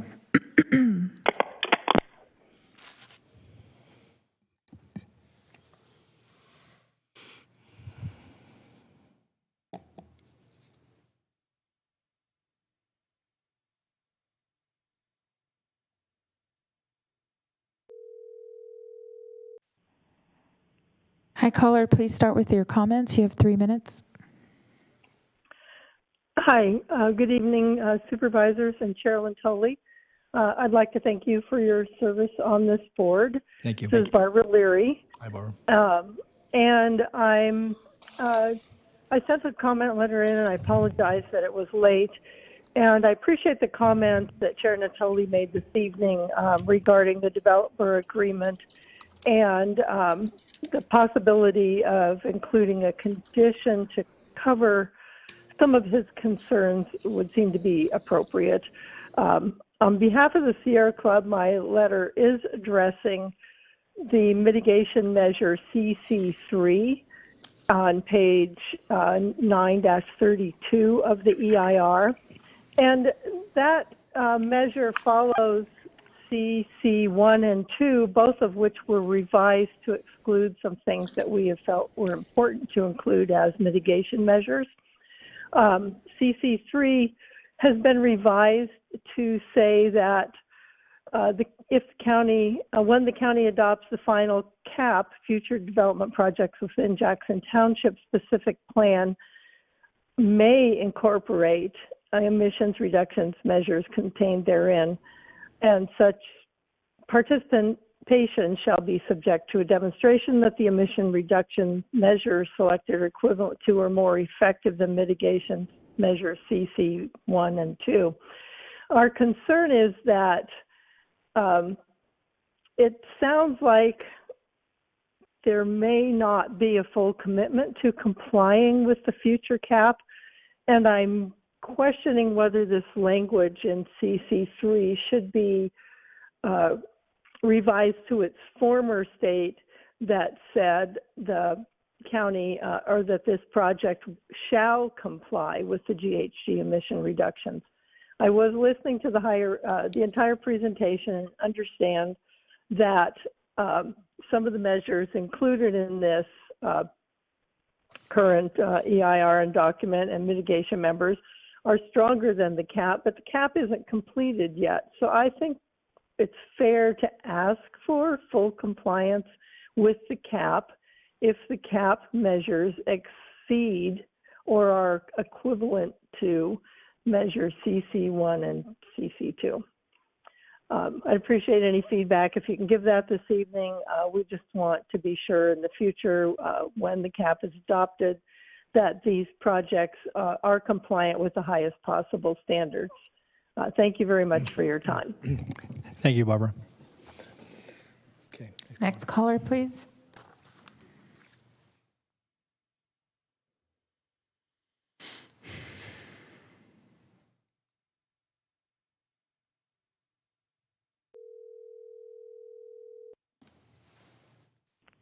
Hi, caller. Please start with your comments. You have 3 minutes. Thanks. Good evening, Supervisors. It's Oscar Balaguer from 350 Sacramento. I'll summarize our Jackson Township letters. Technically, first, the on-site greenhouse gas mitigation is not bad. The problem is VMT, and mitigation there is squishy. The key measure is a transit plan. but headways sufficient to get people out of their cars won't be achieved until near full build-out, which is unlikely in the foreseeable future because the county is on track to entitle 140 years worth of competing construction. 350 has banged down about this for years, but unfortunately the EIR doesn't address it. The other VMT mitigation is a trip reduction system, somewhat detailed, but which can be abandoned in the future if something just as good comes along. That would be a complex technical evaluation made by unidentified staff at some future time with little or no public review. Now, on the legal side, in 2011, the county committed to adopt a cap within 1 year to mitigate for greenhouse gas emissions, all of them, from general plan build-out. There's no hint of a provision in that commitment to allow choosing projects that the cap would or would not apply to. And that would be contrary to the concept of programmatic mitigation. To legally modify that mitigation promise, the county needs a legitimate reason supported by substantial evidence and public process, none of which have been provided. Otherwise, the county is treating these projects exactly as if it never did adopt any greenhouse gas mitigation for the general plan at all in the first place. Our comment letters describe the advantage of programmatic greenhouse gas mitigation, which is the whole reason for a cap over project-specific CEQA compliance. And finally, I'll point out your constituents are not crying out for project approval. The county has already entitled, ready for build-out, more than 48,000 dwelling units, far exceeding market demand through 2040. Hasty approval of Jackson Township is not going to yield any needed housing starts. To conclude, we encourage the county to adopt a CEQA-compliant cap and apply it to all projects. Thank you very much. Thank you, Oscar. And we have one more caller.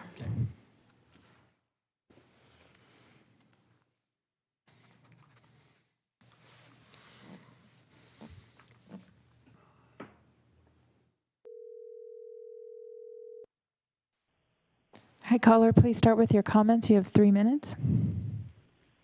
Hello, my name is Theodore Goodwin. I'm a resident of Carmichael. I've lived here for 30 years.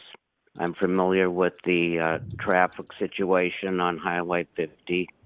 I think one thing that the proponent has not really acknowledged is that it is proposing the creation of a small city, 1,391 acres, and 5,690 residential units. If you had only 2 residents per unit, you'd have over 10,000 people, plus children, in-laws, extended family members. And we're looking at 4 possible similar developments in the same immediate area. My greatest concern is that there will be a deterioration of air quality. Despite the transportation means that are being recommended and proposed, Sacramento Valley is in non-attainment for ozone and PM10. And this project, according to the Air Quality Control District, will not change the underlying air quality problems that we already have. It will only reduce 35% of the vehicle emissions from residents and from people who commute to and from this small city. I think it would be far better for the board and the county to insist that there be tighter air quality control methods so that even now when there are permissive usages of electrical vehicles, in the future there be mandatory use of electrical vehicles. This may sound radical now, but at the present stage, the state of California only has about 2% of its millions of vehicles relying upon electricity. So I think we have to plan for the future in order to improve the air quality for the residents of this area. Thank you. Thank you, Theodore.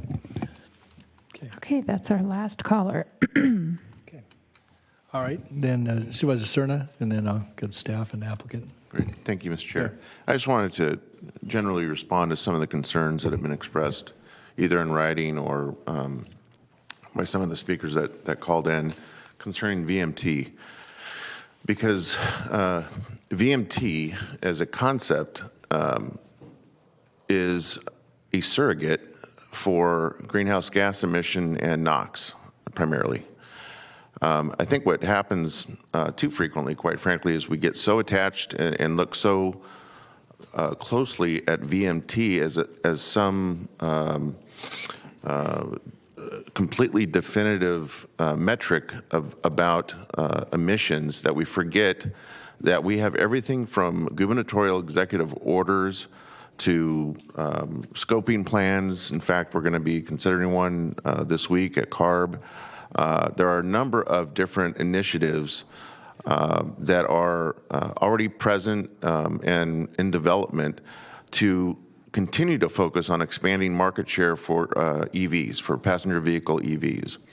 So I guess the question I have is, while I understand the need to certainly respect the premise of SB 375 and to do our part to meet the percentage reduction goals for the region that are implemented by ARCOG, SACOG, let's not forget the fact that at some point in the future, hopefully in the near future, we're going to see, I think, a much more significant market share, ownership share of EVs, and therefore the concept of VMT will incrementally, I think, become less and less influential in terms of our consideration in terms of using it as that surrogate for the emission of GHG and especially NOx.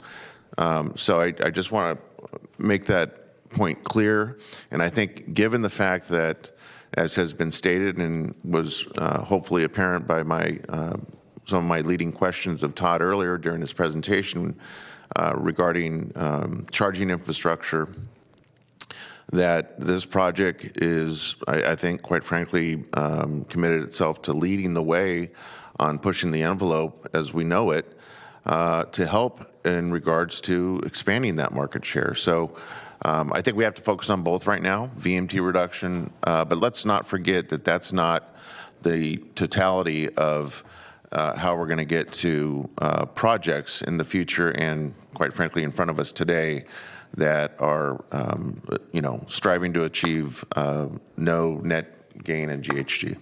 Thank you. Thanks, Bill.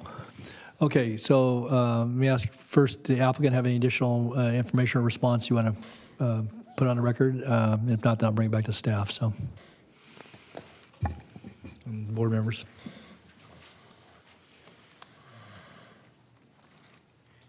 Yes, Board. The only thing I wanted to add is we discussed with staff coming back within 6 months with a development agreement discussion before this board. Okay. All right. Thanks, Jim. Appreciate that on the record. So, okay, so let me bring it back to board members and then staff. Todd, anything else you wanted to respond to before I go to board members' comments? No, I don't think so. And in terms of any kind of detail, I do think one of the commenters, I believe it was Ms. Leary with the Sierra Club, had a question about mitigation measure CC3, and just a bit of background on that. The climate change mitigation measures in the EIR are written in a way that recognizes the commitment that the project applicant has made to reducing greenhouse gas emissions. And obviously at this point, we don't know, as the commenter indicated, the outcome of the content of the final cap upon its adoption eventually by the board. And so they were written, again, to recognize the project with its robust mitigation program as it relates to greenhouse gas emissions is achieving net negative. We've given them the option to incorporate some of the measures that are eventually adopted as part of the cap, subject to a demonstration that those selected measures are equivalent or more effective than the project-specific measures that are before you today. I could see the commenter's point regarding may versus shall. Frankly, I don't have any heartburn about shall. But I, again, don't know the outcome of the final cap at this point, whether it will achieve the same performance. Okay. Very good. Thanks for that. All right. I had a couple questions. One of Staff Todd for you. So going back to applicant's comments relative to how much percentage of the property is under ownership or control of the applicant, about 2/3. So for those, the in-holdings properties of people who, either have residence and or other pursuits, this would adopt a specific plan. But if someone, for example, on Treeview or Excelsior wanted to add on to their home, they're not prohibited from getting a building permit to do work that's permitted under the residential characterization of those properties. Is that correct? That is correct. The existing zoning for those non-participating owners continues. The applicant, obviously no applicant, not just this applicant, can apply to rezone another property owner's property. That's not the case here. Right. So their existing zoning is what stands. They can continue with their existing uses as permitted under the zoning code. I should say, clarify permitted uses Right. under the zoning I understand. code. No, I wasn't asking about the raceway. I was asking about the houses and other properties. So they would be permitted going forward. And since specific zoning is not being requested here, there would be a community plan overlay or specific plan overlay. That's for correct. future uses. But if they came through with a development agreement within the next 6 months, that would then prescribe zoning and or zoning conditions. It would apply to the 64% of the property, not to the other 36%, unless they wanted to participate. Is that correct? That is correct. A development agreement, and this is unique in the case of Jackson Township as it relates to the other projects. Those development agreements for those other projects were for the owners, the applicants, and in the case of Newbridge, there was I don't remember the acreage offhand, but a minor amount in relative to the overall project of Newbridge was non-participating owners. So that development agreement was only applicable to Sacramento Rendering Company ownership, East Sacramento Ranch, LLC. Okay. So that would be the same in this case in terms of participating owners and a future development agreement. Because there are properties on Excelsior, Treeview, Correct. and Eagles Nest Road, all of which are non-participating property owners of this. The other question I had, this was a communication that came in this morning from a property owner that's included, non-participating relative to the wetland preserve on their acreage. I saw that you had responded, Todd, at least previously, or maybe even this morning, I guess, to Mr. Vail, who went on record here. So could you respond to that on the record? So, Sure. yeah. So the correspondence came in this morning from Mr. Brian Vail. Apparently he's at least representing that he's the owner of an 84-acre piece of property that's north of Kiefer Boulevard, which is included in the project. Its proposed land use designation is wetland preserve. And so the little bit of history here is that as the project, as part of my presentation, I indicated the South Sacramento HCP has been going forward in parallel, or had been going forward in parallel. And the hardline preserve strategy in the South Sacramento HCP includes this property. And so the applicant, at the county's request, as part of the alternative to land use plan design, identified that land use designation for that property. So that is consistent with the South Sac HCP. I know that this particular gentleman had inquired back in April of 2016 of the applicant team as well as the county regarding that designation, and we had, I know the applicant team had some discussion at that time as well. I don't particularly see an issue from a land use perspective. He retains the existing zoning, as I just mentioned. The future plan, though, is to have that be a preserve consistent with the HCP. I do want to also make note of one of the other statements in his email regarding receiving no formal notice. His address, as indicated in the email, a place on Fair Oaks Boulevard, has been on our project mailing list since at least September of 2019. There have been multiple public hearings prior to today where notices have gone out with that address included on those mailing lists. Okay, thanks, Todd. All right, so that's the questions I had. Was there anything else you wanted to add then before our board deliberates? So, no, thank you. Okay, all right, thanks.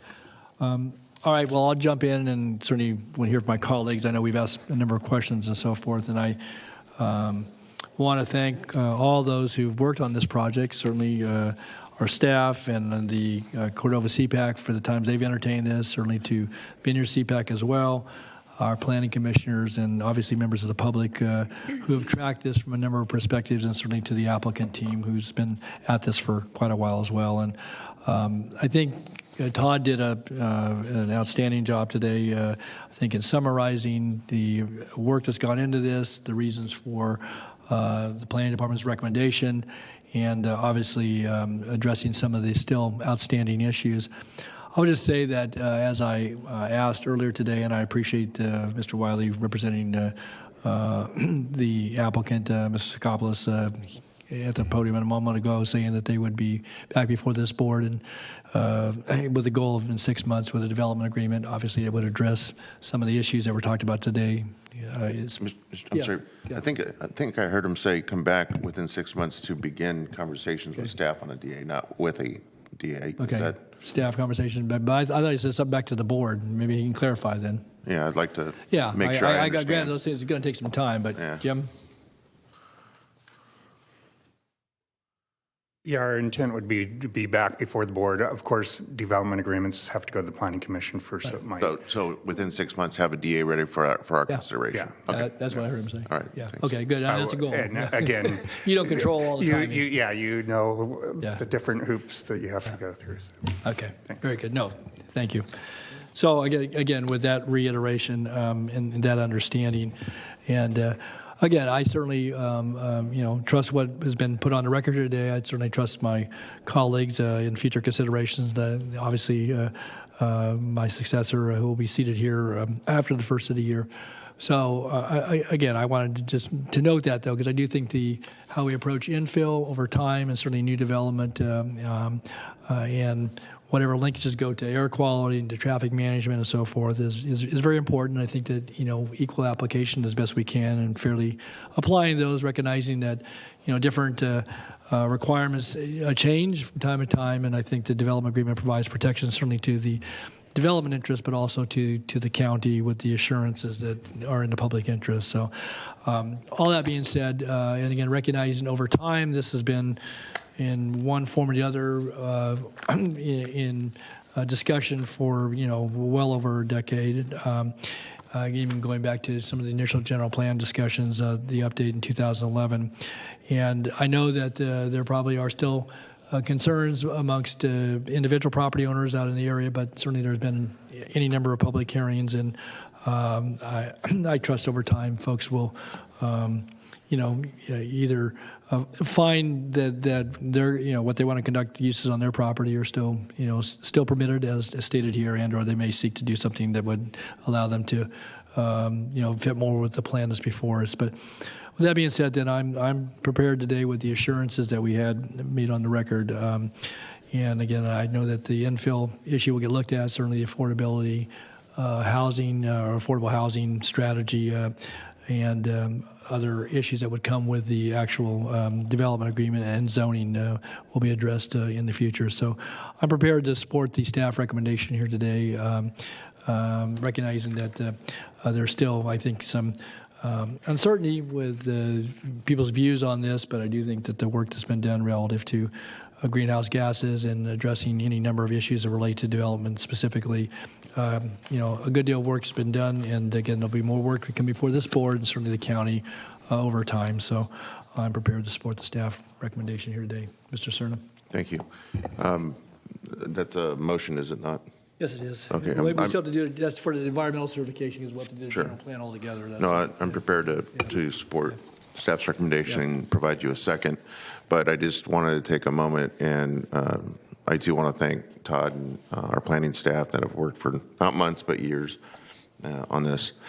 And hopefully it was apparent to those that were listening that I think this project in many ways sets a bar, a good one for other comprehensive projects, master plans, specific plans, especially as it relates to 100% electrification, and again, meeting some really, I think, lofty GHG reduction goals.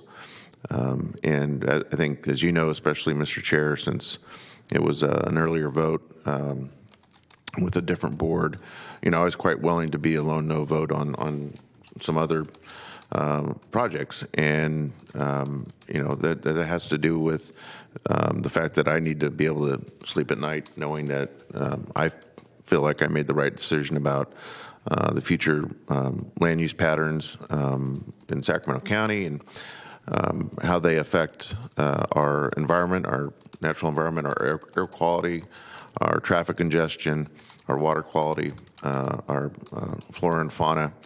And I think this project really does, help set a standard that I'm hopeful others that are not as close to this point in the approval process take note of, because I think it has to be with every subsequent consideration by this board and future boards, a reflection on past decisions to improve upon. So that's what's really kind of leading my disposition to support the staff recommendation and second the motion. Thank you. Thank you, Phil. One thing I did want to say, too, because I think it's very important, and I touched on it in my comments today, but again, clearly our existing residential neighborhoods and communities, and Rosemont's been mentioned here, but there are adjacent communities like Lincoln Village in the city of Rancho Cordova, and certainly others in the suburban first or second ring areas of the county. And the last thing that I would want to see happen would be that those communities get left behind in the sense that we continue to grow our community to accommodate, new residential, new business enterprises, new job creation, and that somehow neighborhoods that have been a strong part of that core for decades, if not generations, feel that they've, been slighted because something that's new, shiny, it may have other expenses associated with it, but that somehow they get left behind. So I think it's going to be very important. And again, I would just say I think it's incumbent upon certainly this board and our actions, but in working with development interests, not just in this corridor but elsewhere in the county, to do our best to see to it in fairly applying not just the infill fee, but to bring the resources, and I know I've shared this with colleagues, and you've heard me say it in different times, to really to bring about that investment, that reinvestment in those communities. Again, we can't do it all on the public dollar, and certainly the private investment is going to be what builds a lot of those buildings and brings that investment. But the infrastructure, whether it be the water and sewer, road infrastructure, and again, Supervisor Desmond knows this better than, but all of you do, because we all have older suburban areas, and Supervisor Kennedy and Cerna and Frost, all we have areas that struggle or may struggle as new development occurs. And I just think that part of that obligation to what you said, Phil, is to looking at this in the bigger picture going forward. Be smart about the development, but also don't forget the areas where people currently live and reside and work, and do what we can, certainly with the public dollars we're given the responsibility and privilege to oversee, but also in working with development interests who, again, are the ones who most often are the ones that build that infrastructure and take some of that risk, but also partner with folks to see to it that we, I think, get that investment coming back into some of those areas that are so in need and will continue to be in need, but again, with a bit of a jump start in some of the creative thinking that can go on from this, from the dais, from our staff, our planning staff, but other public works staff, and certainly the private development community can really make a difference for generations to come. So I would, hope that would be the approach, this board would continue to take. And it's not just about charging somebody $1,000 for an infill fee. It's about how we are smartly investing and seeing that those dollars are invested, and encourage folks like the applicant to go into those areas and to, take their own private investment dollars and to be a partner with that as well. And I know that this applicant certainly has holdings in some of our older suburban areas and has made that investment. So I would just encourage that going forward. So, all right, we do have a motion in a second, which would be to certify the environmental documentation, and then we'll come back on the general plan portion. Or do you want to take the general plan portion with this, Todd, as a part of? Bless you. You can do it all at once. Okay. This is the second item, so you can take the action on the environmental piece and then come back and combine the general plan and subsequent entitlements. Okay, all right, that is the full motion then. Yeah. Second. Please vote. Unanimous vote. Okay, so that incorporates the Mather portion then, or do we need to take a separate action on the general plan? I'm sorry. Go back to the Mather just to have a nice clean record. Okay. All right, so then going back to the general plan round for, it was item 55, is that what it was? 55, that's 55, correct. okay. And to do the subsequent remaining portion of the entitlement improvements for the Mather airport compatibility land use plan. Second. Okay, please vote. Unanimous vote. Okay, so any other subsequent actions required here, Todd or June, on that? So again, I appreciate people's indulgence here today. It's almost 6 o'clock, so important decision. All right, that does conclude that item. We still have appointments, and then I think board member comments and county executive comments. So thank you all. Item 60. You are continuing to February 7th, the Adult and Aging Commission, Area 4 Agency on Aging Advisory Council, Civil Service Commission, Disability Advisory Commission, Human Services Coordinating Council. And today you have the County Service Area 4B, Slough House, Wilton, Casumnes. Supervisor. Yep. Ms. Supervisor Hume, Frost. we will, and Supervisor Frost will be making the. Please continue to February 7. Okay, and then Mr. Natoli. Okay, well, I'll put a little pressure on the supervisor-elect, January 24th, so. Okay. So, continue January 24th, please. Gotcha. Fair Oaks Community Planning Advisory Council, Mr. Desmond. Please continue to February 7th. Thank you. Public Health Advisory Board, Mr. Natoli. Yes, the Chief of Staff recommending reappointment of Sanal Patel, and then continuing the remainder to January 24th. Okay. Sacramento County Mental Health, Supervisor Frost. Please continue to February 7. Okay. Those are all your seats. Okay, and then Sacramento Housing and Redevelopment Commission, Mr. Natoli. Yes, would nominate for reappointment Jasmine Osmany. Got it. And the Vineyard Area Community Planning Advisory Council. Okay, I think with D5, we had a pending interview. We were hoping we could have done it by today, but that hasn't occurred yet. So Okay. continue to January 24th, and I don't know if there are other, if District 2 has any openings. No. Okay. It's just you this time. All right. Okay. All right, thank you. That concludes your nominations. So Jasmine has the honor of being your very, very last appointment. She does. She'll need confirmation from all of you, though. You can come January the 10th, so. Yes, she does. Okay, with that, we'll go to our county executive comments. No comments tonight. Okay. All righty. Board members, items you wanted to bring forward? I had one item I wanted to. I'll save my comments for tomorrow. Okay, all right. I'll save all of mine except for one on an item that I had a chance to meet with Mr. DeFonte and Mr. Vicari yesterday, and Mr. Smith, Tom Smith. It has to do with Waterman Road and getting that road moving forward to some sort of construction activity. And in discussions with staff, they suggested that it might be the best approach to have this board have a fuller consideration come the first of the year, sometime in February.